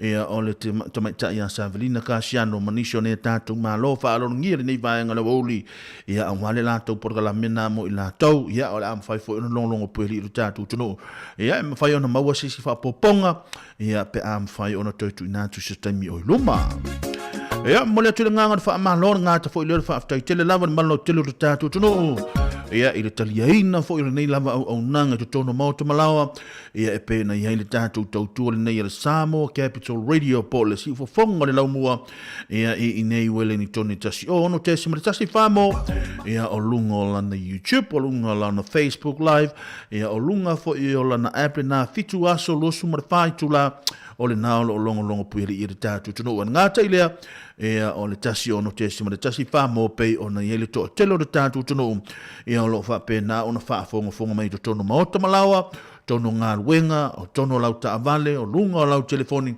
ia maso se vaenga la volo ia le tūlanga de tautua ma le unanga ia ma le tūlanga de tātou o unanga de nei aso ia o le awha pena o longo puiri pero tātou tunu ia I vaenga mi whai ono sonsoane mo le hanga I lumana ngāta fo I lea ia o si o tātou na ia tātou so tua oi ia pe o na ia tātou wō mapaanga i runga i au kilani ia wha solo mai i reisi vaenga le wha peo nai e a whaatia i lātou le tūlanga o le matangi ia o le amawhai o na longolongo pui li i peru tātou o tuno ina i mawhai o na tātou sauni uni ala ngāta fo i lea ia o i tātou i nei Wellingtone. Ia o mo le atu nganga fa aftai tele lava nei vaenga o le holi ia o lo tau au na le nei ia Jeremia tapu mana ia le nei le o le a tatou fa afsanga i mo tau sa ia pa ia le tula lua ta le tula tasio na fa mai ina fo le tulanga le tatou tau tua ia i lunga o le tatou lecho fa longo le tasio no tesimo le tasi famo ia ai mo i latou o le nai o lo fa fonga mai pe i lunga o le tatou lunga o penga ta whailangi ia o tātou a wha mai aina le tula e lua ia a mahe alo fo i tātou le tula e lua ia a olo iei pere tātou e plenal na o tau sila fia ia e mawhai ono tau tuanga ia ila tātou a tautua ia ma e whafonga matua ia lava se ia paha ia le poa na nei ma le aso a Taeao Wala te fwile ngā ngā whaafitai le Taeao ia i le sunga i atasi tui tore waa ngā ta fwile ia o le sunga i atu fwe fiso ia mane la porkalami le Taeao na leila ia o le Valentine iyo e si o wha longo mai ngā so le pisa o le awali le Valentine o wha pia so le o le hale mele ua pisa e fwole wali i le Valentine ia a se i uma fai se tātou tala iyo e se uma tātou o anga iai ia a o le nganga mo lunga ia mātou te whaatalo whaatu ia na ia tātou ta mama tina mātou tua o le tātou tuno o le pena o le whaafonga mai ngā ta fuilea ia o na ia tātou au whai ngā luenga ia so se ngā luenga la wolo pena o na whitai tunga le nei vaenga o le woli ia mālole ngā lulue mālole unsai mālole tau watai ia ele whangaroina fo te tāpo inga na ia tātou whawhianga inga taulangi mau lātou whalitua i so o se whata whai taulanga ia a wala wa foi ia la tau ngā luenga whai ia a wale manuia o lo tātou utono ia whaafitai lau tau ngā luenga whai ia o lo manuia e foi ia fufuanga mpora kalame a le tātou ala leo ia o le tau tua lawa nei ma le tātou au nanga nei a le Samoa Capital Radio ina ua awha nei le tula sumare lua ia le tātou pora kalame nei vaenga la uli nei pespesenga ia manai pese mo i lātou o lo tau whaama a lātou whi au manga luenga nei vaenga la uli ai pe o toa tele lawa i lātou le vaenga nei la uli toa tele o le tātou au whainga luenga ia la pe ua tele na manava niso i lātou ia ono le tūlanga vu i le lo le whaane tono le tau ia e fo niso whale whainga luenga ia o le nao lo whainga luenga pesa ia pa ia le tūla e lima a wha apea te wha alongo atu la wola unga ruenga wha atu a manava le lima iyo e manava le lima ai le wha apea o lo tango a ave ese le vai vo ile lo le lima ai pie vase nga iluma wha atolu ia ona e manava ile le tolu le ai manava pe le lima a wha apea o lo whai mai le pule ia o e te manava le lima ia ua tauna e manava pea o le lima ia mo ila tau o le na ua mahai ala tau nga ruenga le nei vahenga la wauli ma lore nga lulu e ma lore tau ngatai ia malo fo le ono sa ia te o tau nai fa fianga mo o tau nei vaenga o le wauli ia a ma he al tatou nai fa fianga mo o tau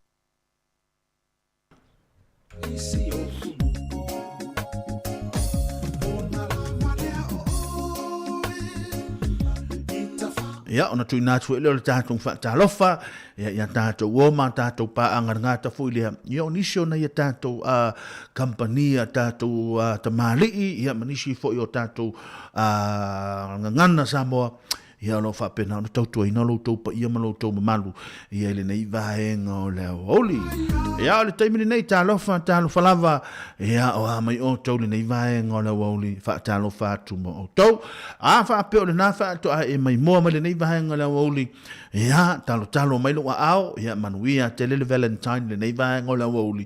Ia se tāsin tātou pese. Ia mai a. ia ona tu ina tu le mo nisi o tātou fuanga nisi o na tātou e vai vanga nei vai ngale oli ia masi e tātou tal no pula tu langolo ia le Valentine po wa fa tau no sa Valentine le nei vai ngale oli po na o so fa fu sei ma ia nisi o la to le fu ina ai te ia le so fa fu sei nei le oli po na ni sia ia wa uma na le la Taeao ia le ala o sa me fo ina o sa fo ia no fia ya le ole ato fa teleina lo fia le asne ta ton fa mo ya ole ato fia fo ya fia ato fia mai o to ta lo mai lo ao ya ma tu ina mai lo ko min fa ta mali lo ko min fia ya wal ta to ma tanga nei va ngale oli ta lo fa lava ya manuia lava tele ya fo fanga nei va ngale oli ya ma malu lo tele o ta tu no na fa fia sianga mo o to ia e pei ona ia ile nei va ngale aso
Asuao Felicia Mikaele mana ia tātou pesenga nei vaenga o le woli a o tātou whenga i fo i tau wha mai aina ia o tātou whi au manga ruenga ringa ta fo i lea niso i lātou o le nā ua whaile lātou malo longa nei vaenga o le woli o le ngole pese o le sumpa ia e le whapeo se ai ngā suka ne te whapea me le tātou tunu le ai o le whai mai Felicia Mikaele whai tātou ai ngā suka le au le ai e le tātou ai ngā suka o le tau mawhai e whaalusi le tūlanga o saifua malolo ina lona winga mo i lātou o le nāua umale lātou ngā ruenga nei vaenga o le ulo le ua whai le tūlanga o le malolonga a maua sina se furu soli ma minute au ante pole tūlanga musika ia le ala au tau mawhai e matuna ia musika ia mo autou e mana ia fo iana o le uma lau tau sa minga wa tasi le tula pe tolus ola tasi le tula ma tolus fulminu te lona winga matua te le ale te mi mafai ona fai lau fa amalo stino ina ia mafai ona toe alu la lo tau maftanga le sa tau mafale tula ngala uli ia mai la tau o le na o lo o kuka mai tu tono le fane le matal tula ngala kuka o le fiafi lona winga toe alu i la lo se sina pauna ma sina pauna se tasi pe lua pe tolu ia wa uma fo le aso ia la tau wa uma fo tātou aso lua ia o lona winga ia wa matua i so longa le leifo i la fuanga ia wa e tele na fatino ina vaenga le o fatino ne le vaenga le ia o te lo lo over tele le tulanga ai vatu fa fonga me na tunu ia ona o tama fai lo le tau fa pa le ni vo le tau na ia sin taime e fa mino ia le tino ia te fa longo tu lava ia wa tau palasi la titi mai lava ia i la lo tulanga o le mamafa o le mea aile sa ia ai o le taimi ala uli nei o tulanga o fala au ia a le leile tulanga o fala au o le tulanga o le kukama ia o le taloti watu whaafonga mea la tunu o le apu o mea umala whapena ia wai ini sio la tō wai tā hofi o tu whaatasi huilele ia o na tuule to tono o le pou voilea ia ona tau sami lo le ai sol se tate va ia tu ai so fu ai alo ta fi ai tate pole ia ne te wa ta fu ile wa ta fa ia ai pi mana ia le fa ta ia te fa longo tu foi ia e mana ia le swing o lo tino ia e te atu e te watu le fa le fai mal tala tina la daddy we shalo ia le e per me la tu ma tu wa se wa tu le titi ia e va pena la o ai e to tele ni so ila to no va ai o ma tu tu le ala to va ai le termine sole e pe o fa to pe to e fa na ma le to masina to tau sanga taru ia ai te ofisilia tu fa mai o lo fa tanu ina pel tu langa fa manostino ia ma tu langa pa le no tau maftanga ia le fa ina la to fu le fa ngaruenga nga yoi le tino ia fo inisio ngaruenga na sa watu fo fa fonga mai la tunu ia e ta taula ona mawasi na taimi fa nga yoi ai la tu la ngortino ia ona e lo le pa unga le lei ta una po wai ia mo nei male aso Taeao ia ngata fo ia mo la to uma la volo pena ma futa mai o te tatu tunu ia ma lo nga ru ia te uto ia wa mai o to le va nga oli fa ta lo fa fo ia se mintone ma fa Sofia mai ina America ia ma lo fa tai ioe ia o tu langa la vole na o le te talo ia ina awana i maua ia Wellington i le ave malosio o le matangi le nei o kapilielu ai ia maua pe Wellington i le tūlanga o le saunga le mu ia le taimini nei ia o lapata ia pe le tūlanga o le atunu ia ia mawhai pe ona malu pui ma ia sauni uni ia wai le iloa le me tupu le asoa na nei ma le asoa Taeao o tonu lava i o Wellington o lo solonga le leipea ma o lo manuia na o le tūlanga le tau ia o le ma losi le o tūlanga le ma losi foi le timunga ia ai o lo timu mātou to ngā timu le tau mātou o le timu e neva motu ia lo na winga timu ia i o te longa o le tūlanga na le sa valo ia le au va ai tau le aso le nei ia Wellington ia ai o le tualalo lava ia ina ia sauni uni tūlanga o tātou waitau mafa ia o tūlanga o na ia tātou mea ai le pusa masi ia e le ia se panga le afale le pusa masi le sfruta la ile le super value yo tamala po avo ile ia male tama se fulu lima pe so fitu o le tamana mawana ia pusa masi se lua pe tolu ia o la pusa sai o le pausa i mini ia matulanga mo va pena ia o le o nga mu kesi ia o le fangkesi o le moli wila matulanga mo va pena ele ia le sau Capriao la lo mai ia le la Capriao saula le ala mato ate fa tau ia lo so longa le pe ia tulanga fe au manga ruenga pe ona ia mato ni Wellington ia fo le nga mo lunga ia o lo manuia fo o to na tro nga ta fo le fa ta lo fa to fo ona ia ta to wompa anga lo ma futa me lunga o kilani ia ta lo to pe mo o to ia tau na ia manuia tele ia le lo tau au mau ai fo ile nai tu o tatu tunu ia ma va ile tu langa o le saunga le mu va ai po le tu langa tau na avi ele fa mua ia e pe ona ia ni so tatu tunu o na ua nga patia ma ile tu langa o le tota mai tele o le tama cha ile ne yo Gabriel ia lo na winga e tau ona va ai ele tu langa o le saunga le mu ma fa mua le tatu tunu ia lo fa fo ia manuia fo ile tu langa o ia ile sunga fai au ya molia nga ta fo ile o faritua ia e pe ona ia I nai malua ia ile kolisi maurunga I malua ia wa tulanga o le poto salau ia ile tulanga le tuamro fina ngalo manuia tele ia manuia fo le tulanga le Valentine nei va ngale aso ia alofa tu mo o tau ia nai fa fi sianga mo o tau ia ta fa toni pese mo o tau umalamba lo pena ona ia to tau maftanga le wa mai a to tau maftanga nei va ngola oli ia o mai fa le tato faisina exercise like titol tino ia ona toe fa wa le tulanga o fe au manga luenga le vai ngola oli alo fa tu mo o tau tu la nei me nanga tato wana le tasi ono tesu le tasi fa mo e pe ona ia ile nei vai ngola so talo fa lava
Wali kama sawa lava, famole mole, be ai, boy, se lo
Nai whaafifianga re nei vaenga leo huli mai a waino. Ea, ma nai whaafifianga hao ma le po re nei vaenga leo huli.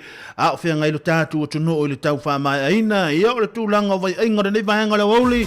Ngā ta fo ilo le tau amataina fo le tūlanga o tātu whi au manga ruenga. Niso i la tau re nā uma mānawa. Nisi fo i la tau ia o le nā o le amatalia sa oni mo le tūlanga le amatalia o whi au manga ruenga pe o le māsani ai. Ia i le nei aso, ma lo le ngā lue, ma lo le tau ata i a te o tau. Ia, ngā ta fo i lea mo i la tau.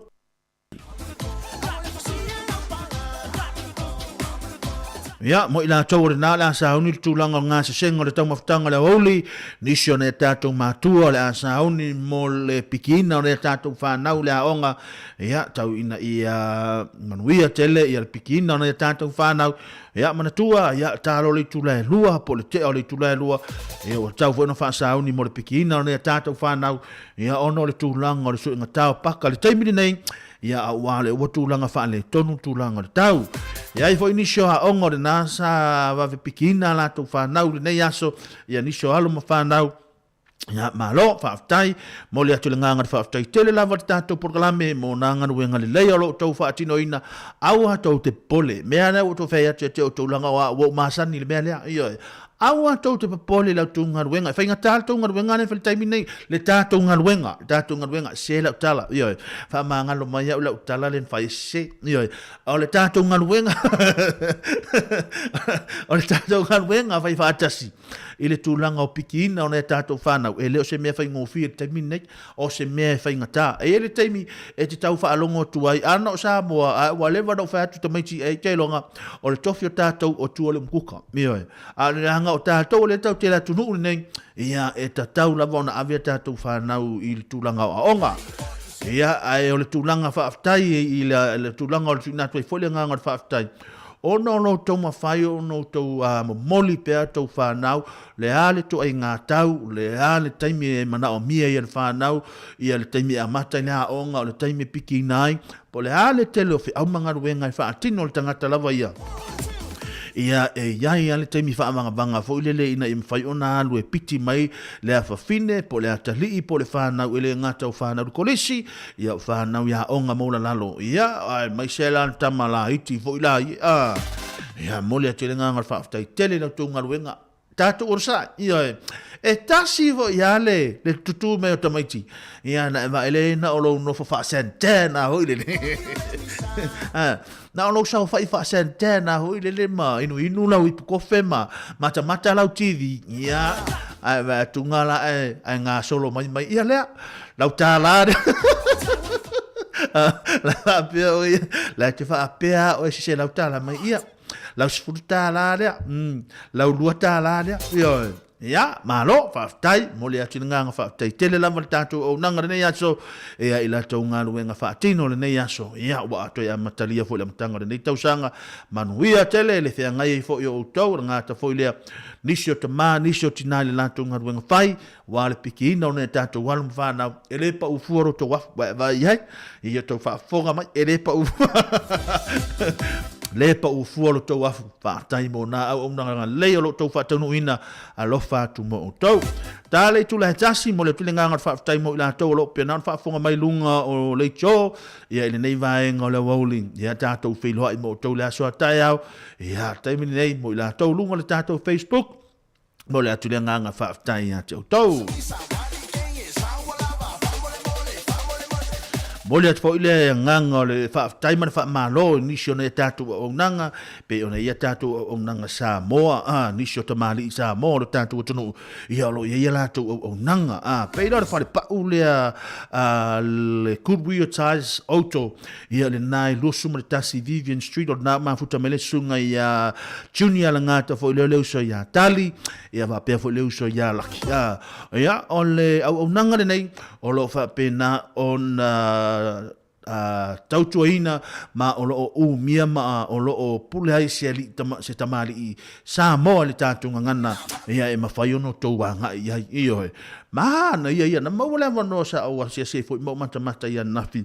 Mana ia le tūlanga o le mana ia le tūlanga o le nofoanga o lo iai, mana ia le tūlanga o lato o nanga, mana ia fo le tūlanga o lato pa uri na o lo whaatonu ina le taimili nei, ia e mawhaiona e anga ia tu iai, ia ma o lo moni mai fo ile nganga o le whaaftai tele mo le tātou au whaafonga, ia i lato o lo mana o mia le tūlanga o ngana Samoa, ia o lo mawhaiona nga ia tu ai ma tūlanga o le whaia o Taavale, ia ma o lo iai fo ni lato pa u, ia o lo whaanga solo le taimili nei. Ia, le whaape o lo whaanga solo le lato sales, losu ma le 5% pa u mai ai, ia e whaapopo e lea ma le wheel alignment o lau Taavale, lona winga a whaape e te alo e whaise, vaengo o lau Taavale o ia me whai ona lato whaia fo i ma le whaasao wina o wili o le Taavale, ia a wala wale tūlanga o le saunga le mu, ia i ngā luenga ngā ta fo i lea, ia o vaenga me whai ona whiawa iai, ia o maa Taavale nana wa ai e tolu tausanga le warrant o le Taavale, le warranty o le maa Taavale, lona winga, o lo te le la fa mama avenga mo tātou o le afterpay lona winga e mawhai ona whaile Taavale ia e pei muli ia e le aise interest pe free interest ia le tūlanga o le vaenga na te le tūlanga o le kāpaka e mawhai ona paka le tūlanga o le Taavale ia lua suma le tasi nai Vivian ia e lata nga inai le Moore Wilson ia o le supermarketi KFC Corny Place ia ma o lo maua fo i Max ma tūlanga umo wheel alignment o le Taavale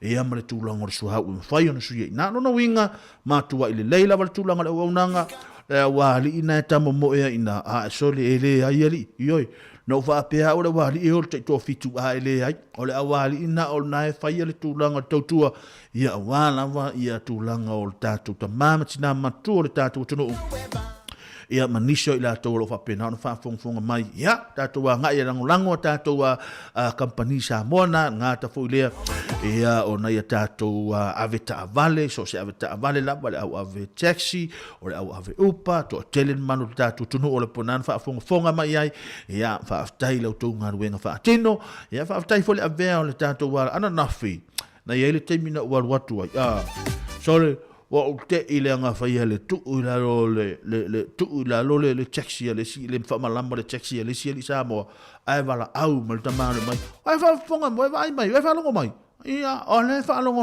le fa longo le ana leo ia fa tu sole fa tai ia fa tai mo tu langa o le taliaino le unanga ia fa tai fo so ani tu langa o fe au manga wenga ngata fo ile ia le pikina o nai fa na le mamoli ina o nai tato i mo ile la to fe au manga wenga ia ngata ile o ngana wenga lo la tu fa tinoina na lo fa to i mo to ngata fo ile nisho na ia tamali o tato tunu o lo ia la to fale ainga ia o le ali to inga fale ainga lo e fa tanu ina ya mo le atu nga ngat fatai ia ne ia matou nei porua ia nei fale ainga Samoa ia nga ia mo sa to maftanga Taeao le malu Taeao ia le auli ngata le afiafi ia ma e fesili ia fai mai sina so swani mo matou ia nei fai so swani fo le tulanga ole mo businessi alo fatu mo otou nai fa fianga nei vai ngola woli ia mai a otou ia ole aso le nei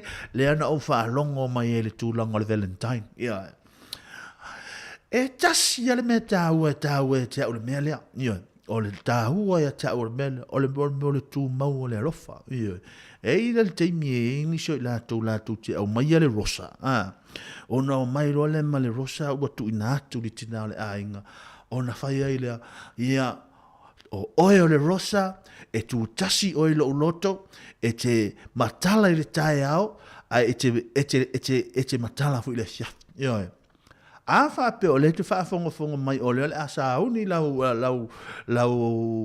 o le lua Valentine le nei vaenga o le wauli ia a lo fatu mo o lua a e tau ma fai le swinga ia tau fai na sui nei lo ia o le sui ho tina ainga pe vai mo le su ya tato ai mai sa tato uli tupa malos ia la ngale tupa malos e fo te me taule fa longo tamale a mai sa ia tamale tamale li sati vai le ho wasak le wa sau fo ia man fa matalanga e fa ale tal ton mo tato fa fonga le tamale li sati alo fa tu li sati ni va ngalo uli ta fa tol nei pese mo la to u malava vili fale ma e fale ma e fai mami yeah now e lo fa me lo yeah my love for you is never motu yeah ele motu le lo for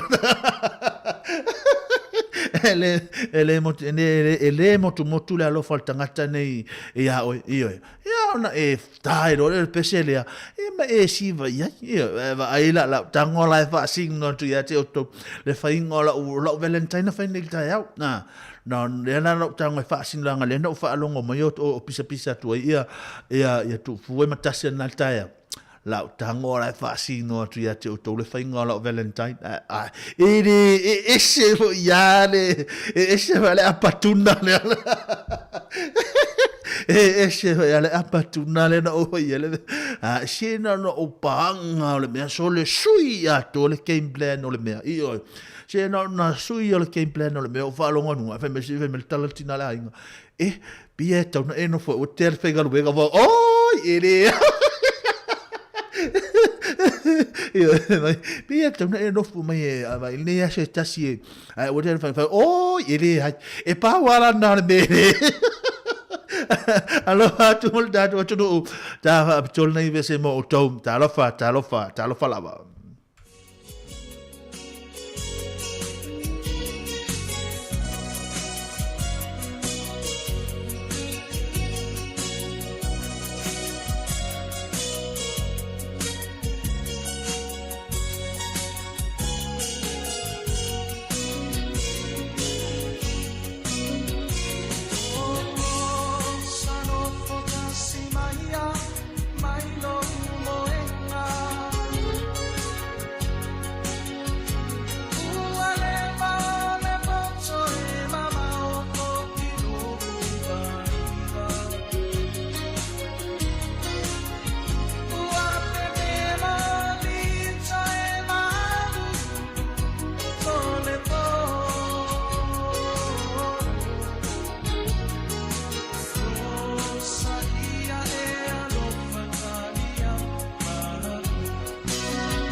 Iyo, wa vai ia le me.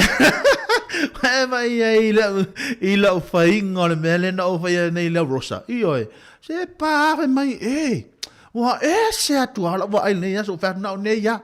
Na nei ya la ngole so fa pto. Iyo. Ai te ila pe ila le tua fine ya seta. Ai vale tang le tua fine ya seta. O fa au te pole seta. Ole o ke ya la ta mai nei.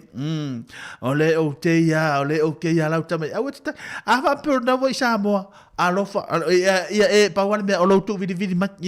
Vidi mai.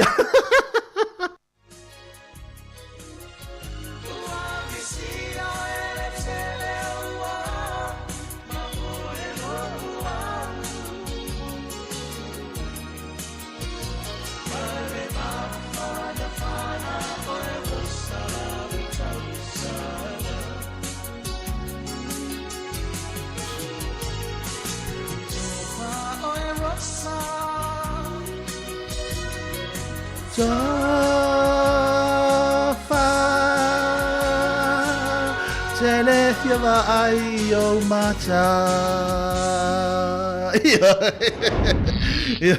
Nai ma fia siang nai va ngora wuli. Ia au tato ia io se malo la ma futa mai. Io se le tamale li sati se li sati.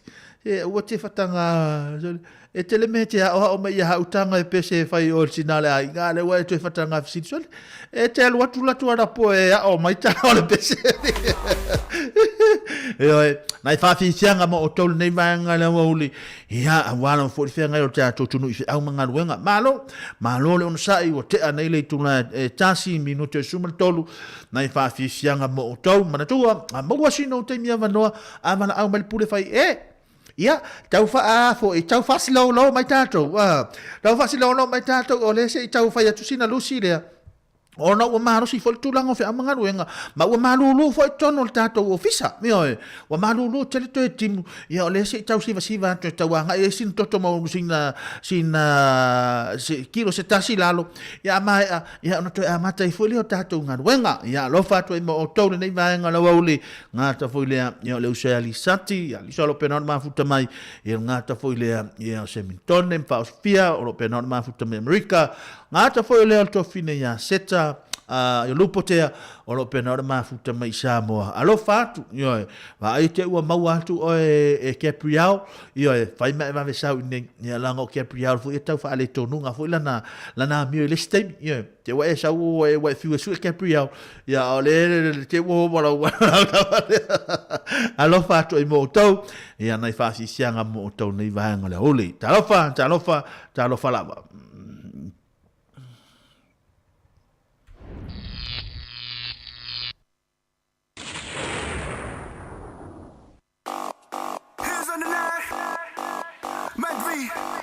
Straight hit. Let's go. Hey. Yeah. Let's go with the music. Move on. Go on. Hey. Move on. Hey. Tu mai le musica. Le ausulu e malato tangai ulala. Piccole pesse falso ai lo festival. To etene ti manula ole faiava.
and the boys we take notes.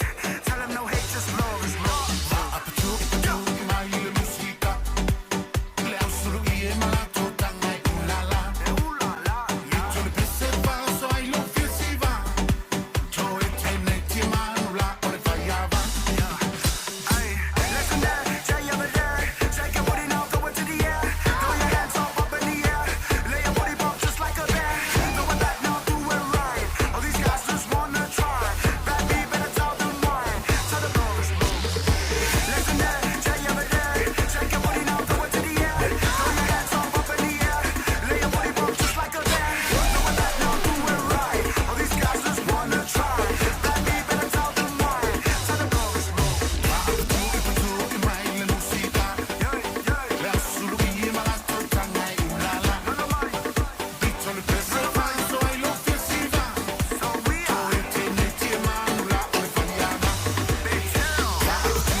Nai whaafiasianga nei vaenga le uli a whia ngai pelu tātou tunu ia i vai ainga nei vaenga le uli ngā ta fo ilea ia o whia aumanga luenga pe ona masani ai ngā ta fo ilea ia i la tau fo ina ia tātou ta mama tina mātutua ia mālo lava le on sai mālo le tau a ta ile nei vaenga le uli ia whaaftai fo i lautou ngā luenga whaatino ia lo pena ona manuia i fo i ia ngā luenga lo whaatanu ina i nisio alo matama whanau o tātou tunu ia au tātou whaafianga ia i le nei vaenga ole au holi ia le lei e ai sin vaenga le tau ona talatana noa toi foi ia i le tātou atunu ia mo i la tau lo fa pena ona fa fonga mai a fa pe foi o le te fa fonga mai e ta tau lava ona e longo atu e o ainga ia o au ia ma nisi mai la tau o lai to tono lau telefon e ta tau ona e fa manatu e vaenga lea ina ia mafai ia ona fisosoani hei tatu ngaluru e whaatasi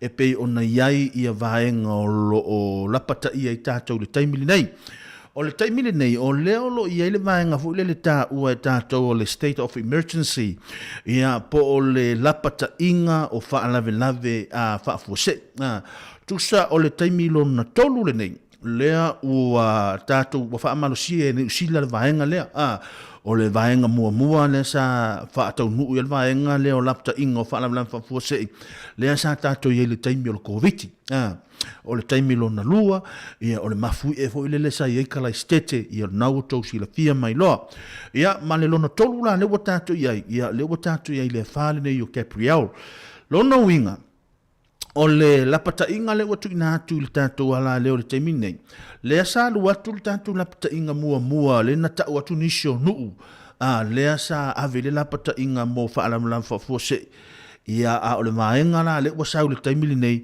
ua lapata ia ai ni usila a toa lava. Lona winga e le oto e ta ua ai au ki lani po o ai lava tunu ia pito nu ia lo o lave vea i le tūlanga o le states of emergency po le lapata inga o whanau lava fuasei lea ua lapata ia lava ni usila a toa. Lona winga o te le watu ina atu le whamanatu ngā tafo i le wala pata i atu ia o tau le tātou uma le tātou wala leo ia mawhai ono tau sauni uni ia matatu sauni uni ia i vaenga e tatau ona mana o mia i te tono tātou ainga lona winga ia o mea tulanga o tau mafa ia o vai o moli o mea uma whapena e tatau ona tātou nofo sauni uni ai a whapea fo i mō tātou i nei Wellingtone.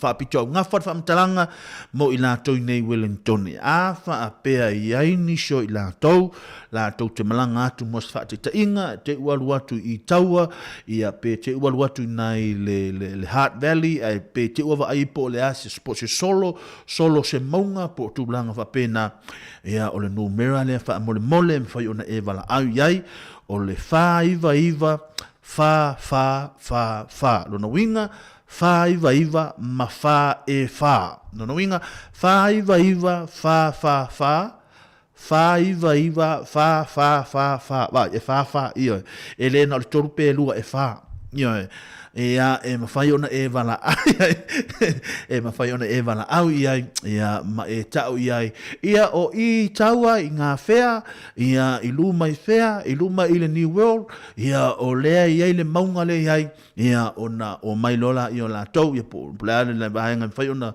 ta ngofi la tau e longo mo I la tau e whaatau ina le vahenga lea, mo le saunga le mūla voro tātua. No inga, le pe o le vaenga na le ua a la pata I tātou le taimi nei lo no winga e leo se vaenga o New Zealand le ua I tātou le la pata inga o whanam lawe whafua sei po le States of Emergency lea ua la pata ia pea New Zealand a toa o tūla tua aifo le tūlanga o le tau e pei ona iai nei New Zealand mai se lawe nei Wellington lo no winga e te tau ona tāpena pena masau ni ai lo tātou tono mo ina tau lo fa pena on fa fonga mai ua tau na e bala au tina le ainga mata mala ainga o mene tau na au mai vai se tātou moli vai se tātou fan kesi vai se pusa masi vai se nuru sa tamaiti batu fa fonga mai mana me la itina e me fa no so ani ai awalo tātou iai pe le tūlanga o le whāne nei o Gabriel o lo tātou iai I le taimli nei nisi na vaenga a whaapea iai seisi vaenga e fia mana o mia o le alongolongo puia li I pelo tātou tunu ina I mawhai o na tātou ngā rurua whaatasi a wale fo I o whaafitauli mala whale nātura e pei o na iai tātou I le nei vaenga o le awauli na le maua malitala I nai mastone o lo matua I palasi tūlanga o timonga tautuaina o tau o lo I lunga o tau ngā ruenga ngā tai leo I la tau le whainga ruenga I lunga o awala mai la tau o nai wheo I lunga o awala wha mole vai le tūlanga ra saunga le mūmo o tau ina mawhai ona maru pui ai a wale tātou whengai ai I le nei vaenga o le wauli matūlanga o lo iai le tali atu I le tūlanga o le wha o lo iai tātou I nei New Zealand manuia tele lo tātou o tunu nai wha fiesianga mo o tau le nei vaenga o le wauli a lo whātu mo o tau tātou e vaiva mo o tau le nei vaenga o le wauli ina ua le afa nei le tūla tasi tā le tūla lua ona wha mai ina fu le tūlanga le tātou tautua le taimi le nei mole atu le nganga wha malo ia te o tau manuia te ngā ruenga nei aso a lo whātu mo o tau.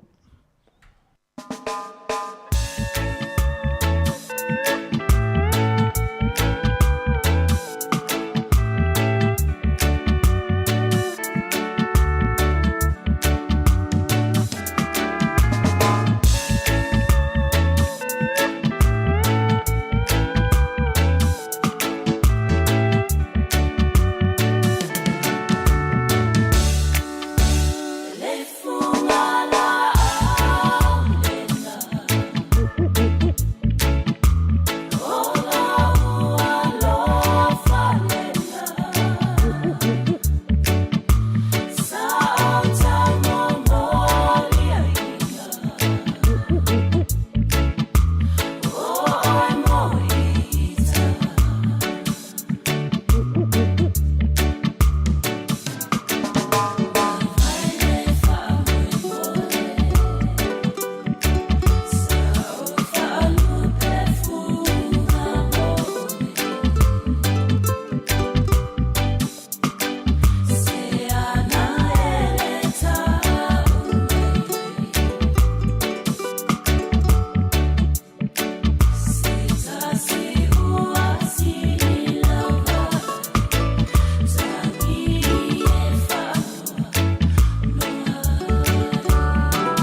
fungala au ringa abu tio ulangona moboli mo ele pele se rosa fu matala ele mafaye uona fa matala lo nei alo fai lo na mafana fana ya eto to ane suma yo au tafa ya fai pera mafama na tu lo wanganga le moni male fa mauni olo nei alo fa ai le ola pele uasola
Nai whaafianga nei vaenga le holi au whenga i fwoi tātua tunu o matulanga le whaatonu ino whi au mga ruenga nei vaenga o le holi. Ia mālo la wale ono sai mālo le tau a tai lo tātua tunu. Ia au whenga i fwoi tātua tunu le tau wha mai a ino whi au mga ruenga nei vaenga le holi. Niso i la tau re nā o lo o whainga ruenga pia. Ono sai, ono sai. O tātou nei ni usila, o le ono sai ia e amo le whana.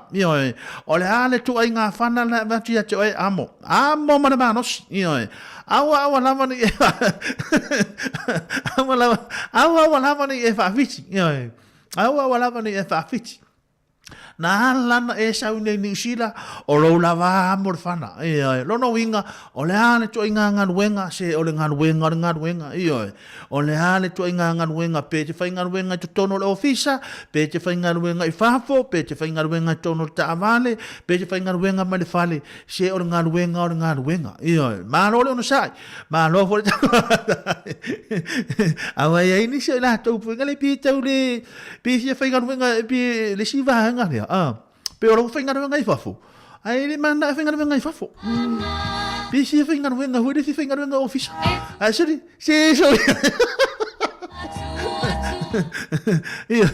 O le tūranga ia pe ona iai. Ia e mana ia le tūra so se ngā ruenga. Ia awa tau fo i ona. La tau lo whainga ruenga i tonu. Fai manga i matui lunga, fai wha manu stino, paulanga le meo te thia ia la tau e whai ngarua ngai whafu. A wane te lolo taimi, le ngau ioi, ngai ioi le tino, ia peia lai, toe mawhau ia i Samoa, ia vai taimi, Samoa o tato ia i le i maua seava no, o via whai ngarua ngai whai si ofisa. Ia i maua seava no tu whai ngarua ngai si ofisa, na o whai ngarua ngai ha ue vatu, whafonga me le tunu, ia le whai ngau le tūlanga le maumanga, ia e sa utau mawhai e wapia, ia le taimi e wa ai e la o ofisa e la o i le tau au talo ia wa ai la o te sau o la mau tau talo i o te sau whaatau ia o mai le au whai pine na hao ai o mai whaatau tala stamano ia ia ai to amo muli funga ia le lo po talo ai ia o tātou talo rā nei whātau, ia le ropo le whātoanga hai la sa wai talo, ia, mālore ngā lue, whāwhtai fo ia sina, leo le māwhuta mai, tā lau whalawa, mālore ono sa ia te o tau se, le mea leo te le ngai o tau se, po le ale tūlanga ra suia ingo, le tau ma tūlanga umolo, ia le whale le tūlanga o timungo nei aso, e le mawhai ona e tu wailau ngā ruenga, tau ona whai, e te tau ona e wha mārosi i lunga, ma e a ngai e te whai ngā ruenga, ia awa o nei atu no peile fale peile taavale peile mokesi peile so se mea po le ale mea wa e fai le i peile paipa watu fafonga me le atu no so se mea lava e peia io lono inga e tatau ona tatou fa malosi mo ila tau fu e vai la le Samoa le vai la so men tupi a uni to vai la mai se stupi tau fa isi vai o le fe ngai ma to matulang o fa la lave fa fose ia se tau ma uma foi vai ngare ia la ia de o se tegi tau fa pe o tegi le ai e do se o tegi anga o le tu alalo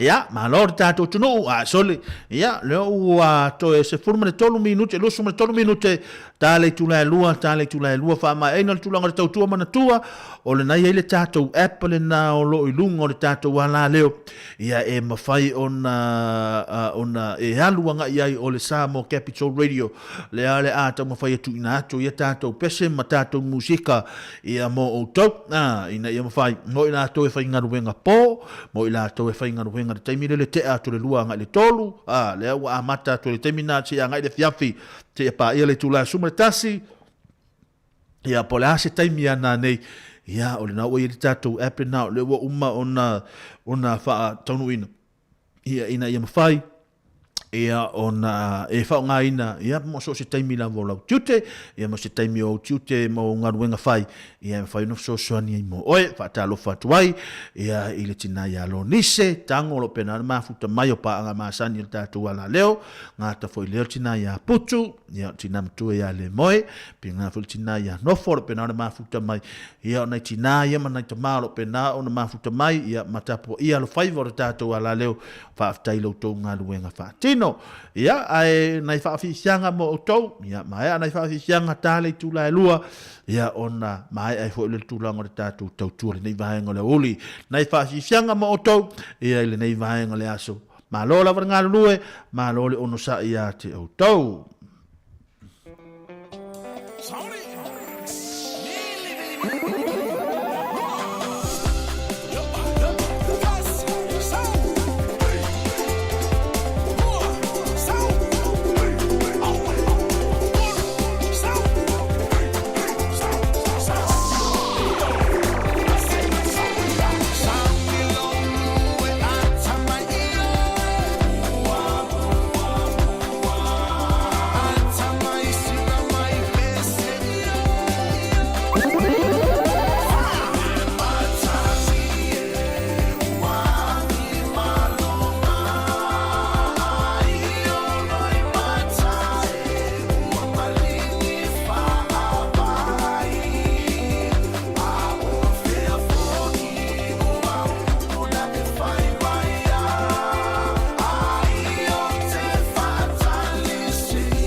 Nai whawhi sianga nei vaenga leo huli ia wala, ia leo ua alu esiat fo ia sina pauna le tasi oe, ma nai atele le nei vaenga leo huli, ia nai whawhi sianga mo o tau, ia wala wa fo i le whiangai o le tātou tunu, i au mga ruenga le nei vaenga leo huli, ma lole ono sai, ma lole tau atai, A fa pe fo ua e tilo mai ua mula roto, ia, fai me sau siva, ia, fai me sau siva ina, ia, fa paren, e siva tua ia ui, ia siva mai fo io ina, ia va ia le mana ia ona tūlanga nei vaenga le uli, ia ona tūlanga le valentine, o tau wha alonga mai pese i tātu, o pese e wha, o le valentine yo, ia, o pese e tā le valentine o le o tau wha i tātu, ia, no winga e tāua tele, ia o isi pese ia, le si pese le lato e tātu, ia o pese la lea, ia o pese mori manao, ia ini so i lato le o le uso ia li sati, fai mai fa mole, pe ma fai ona tā, ma se pe o laua timu ia le taimini nei, pe ma fai ona tā, se pese i lana valentine, e saulo nani e fiafi, ia, se o te leilo po, fermere la tā, ma se fuafua, sorry, ere ole rosa e mana o mia ere se lau fua ne te o to fa pe ne te se vo saluta male o lisa au mai se lau talipi ore fai la valentine o ia te fa pe na se fai ento to ara fa sole allo fai nei tinga o fai ia o to maluta yao ave lau lunch teleme ave lau malu Taeao ave lau tau maftanga lau uli o lau tau maftanga te sauma o le fale o lau tau maftanga tau sami be sa lungo te avale wa va ai to te le na lofa o le mele fai e le sia lofa io o le mema na mi le lofa to e lofa mai ma non sai nai va si sianga mo tau le nei va nga lau uli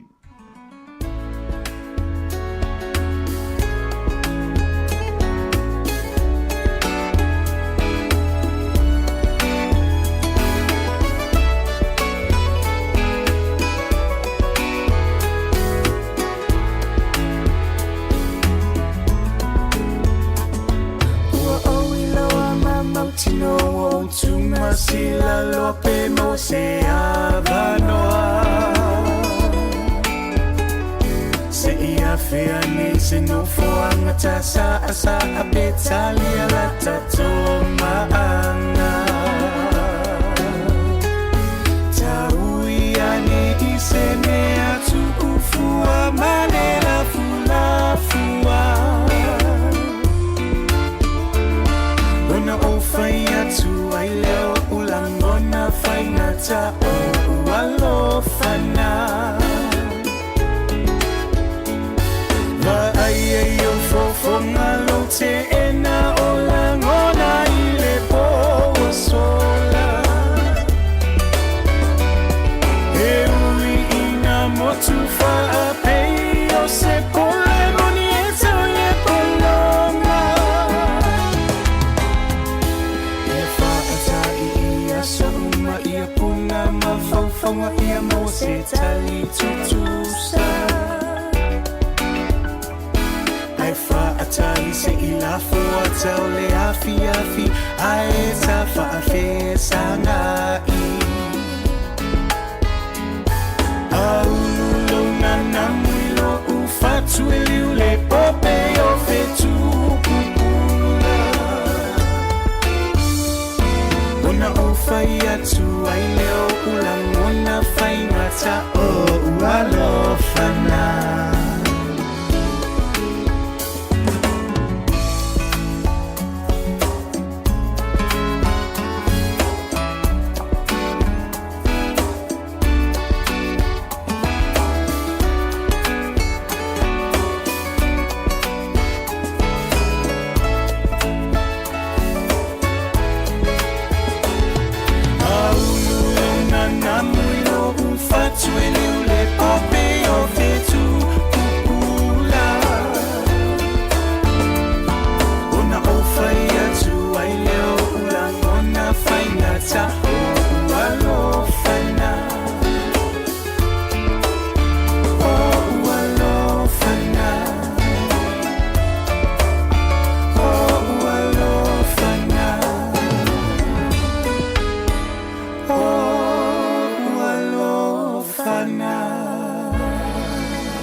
Ivone minute tale tula lua de nei vaenga o le wauli.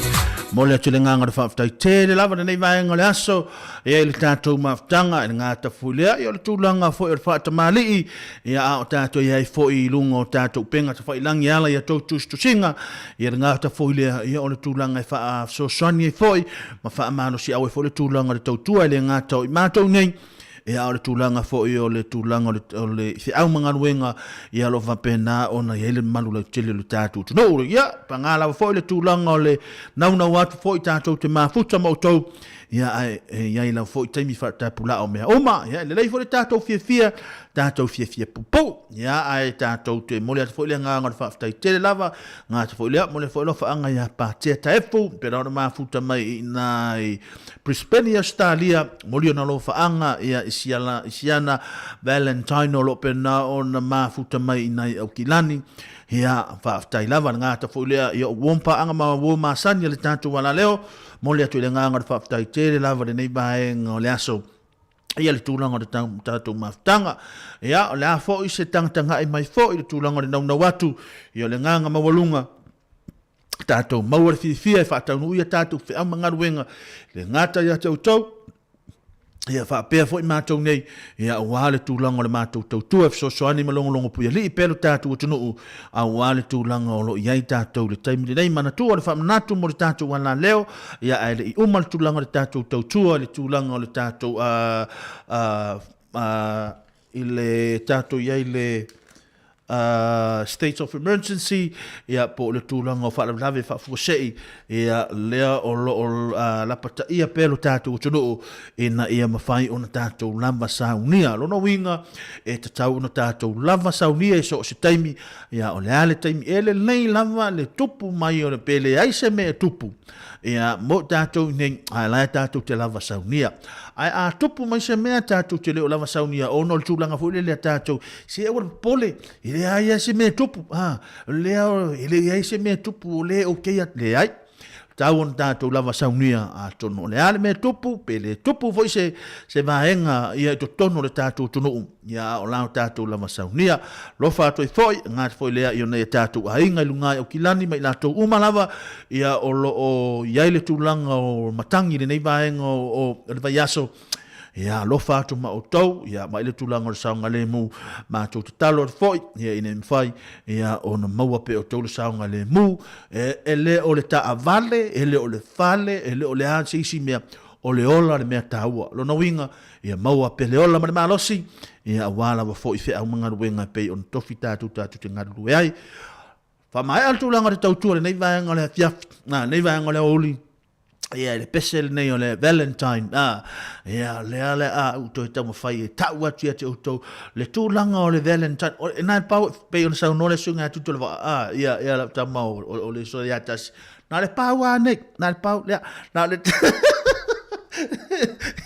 ale pau anei o le asu o le tātou Valentine a ho foi Taeao ia o sui foi me la tātou tala noi Taeao ia a le pesel ale mai ia ila lio tuana ia vai mai po fea te hia tama mafa iai, mātou, o tau ia tama, tama loloa ia e wha apito ngā whaisau whamtalanga, e lea whaina tūlanga o tina ia, rai okei a tina, a wahenga lea mātou, o fea le me te hia tama mafa anga iai, ia e mana tua o ai le tangata o loo ioutua, o le tangata la ioutua, o le tangata la ioluma, le mafua, e ona e hia tama mafa, ioi, o le na, o mea o ma tau te whai ele nei vaenga o le aso, ma aso uma hani, e te whai loto rua, hani, e ala na ua te whai ngaruenga, ioi, e ala na ua halu e malita avale lea, ioi, e ala fu na ua halu e mai lau rosa, ioi, ai aloha tele atu mo o tau whaftai lawan mafuta mai tātou whiloha i pēsi aso i luma ia manuia tele tūlanga o whiau mangaruenga nei vaenga le aso ia manuia le Valentine nei vaenga le aso lātou umala foi o le awhamana tuina lātou ngai ma le tinapo le tamana nei e whaatau hui le nei a fuafuanga le lei o se fuafuanga le lei mas fuafuanga tāua e toi whaamalo si e pea le lua maftanga ia a fa pena alu lua maftanga la tau te to fa maro sina le io te fa maro sina le me fa tu la bahanga yo lisa awara fia tama se awara fia tama e tui e ui mai role tu tina le ainga a e ta tola le wala fusi le ulu io e me ana fa ya tu ai ala fa ma el dato programa el nei aso e nai ta le dato pesele nei ya fa mangalo tu langa le tau tuola unanga le nei aso no fa tele mo tau ya manuia fu fa le nei aso fa to fa so fu ya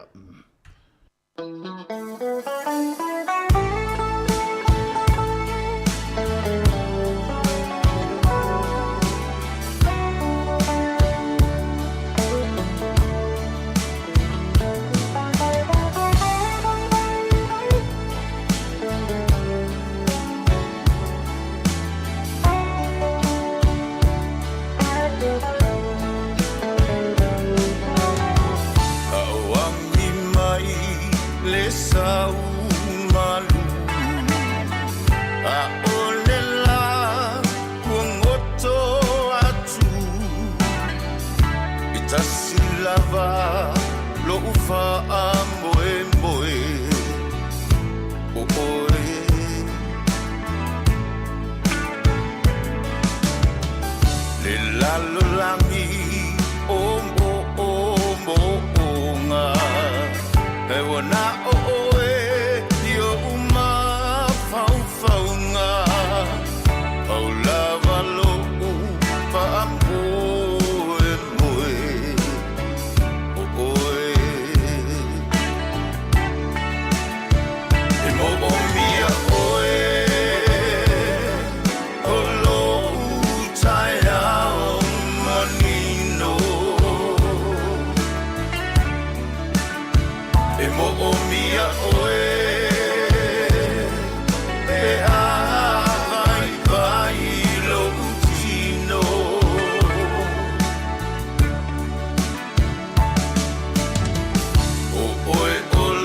Mo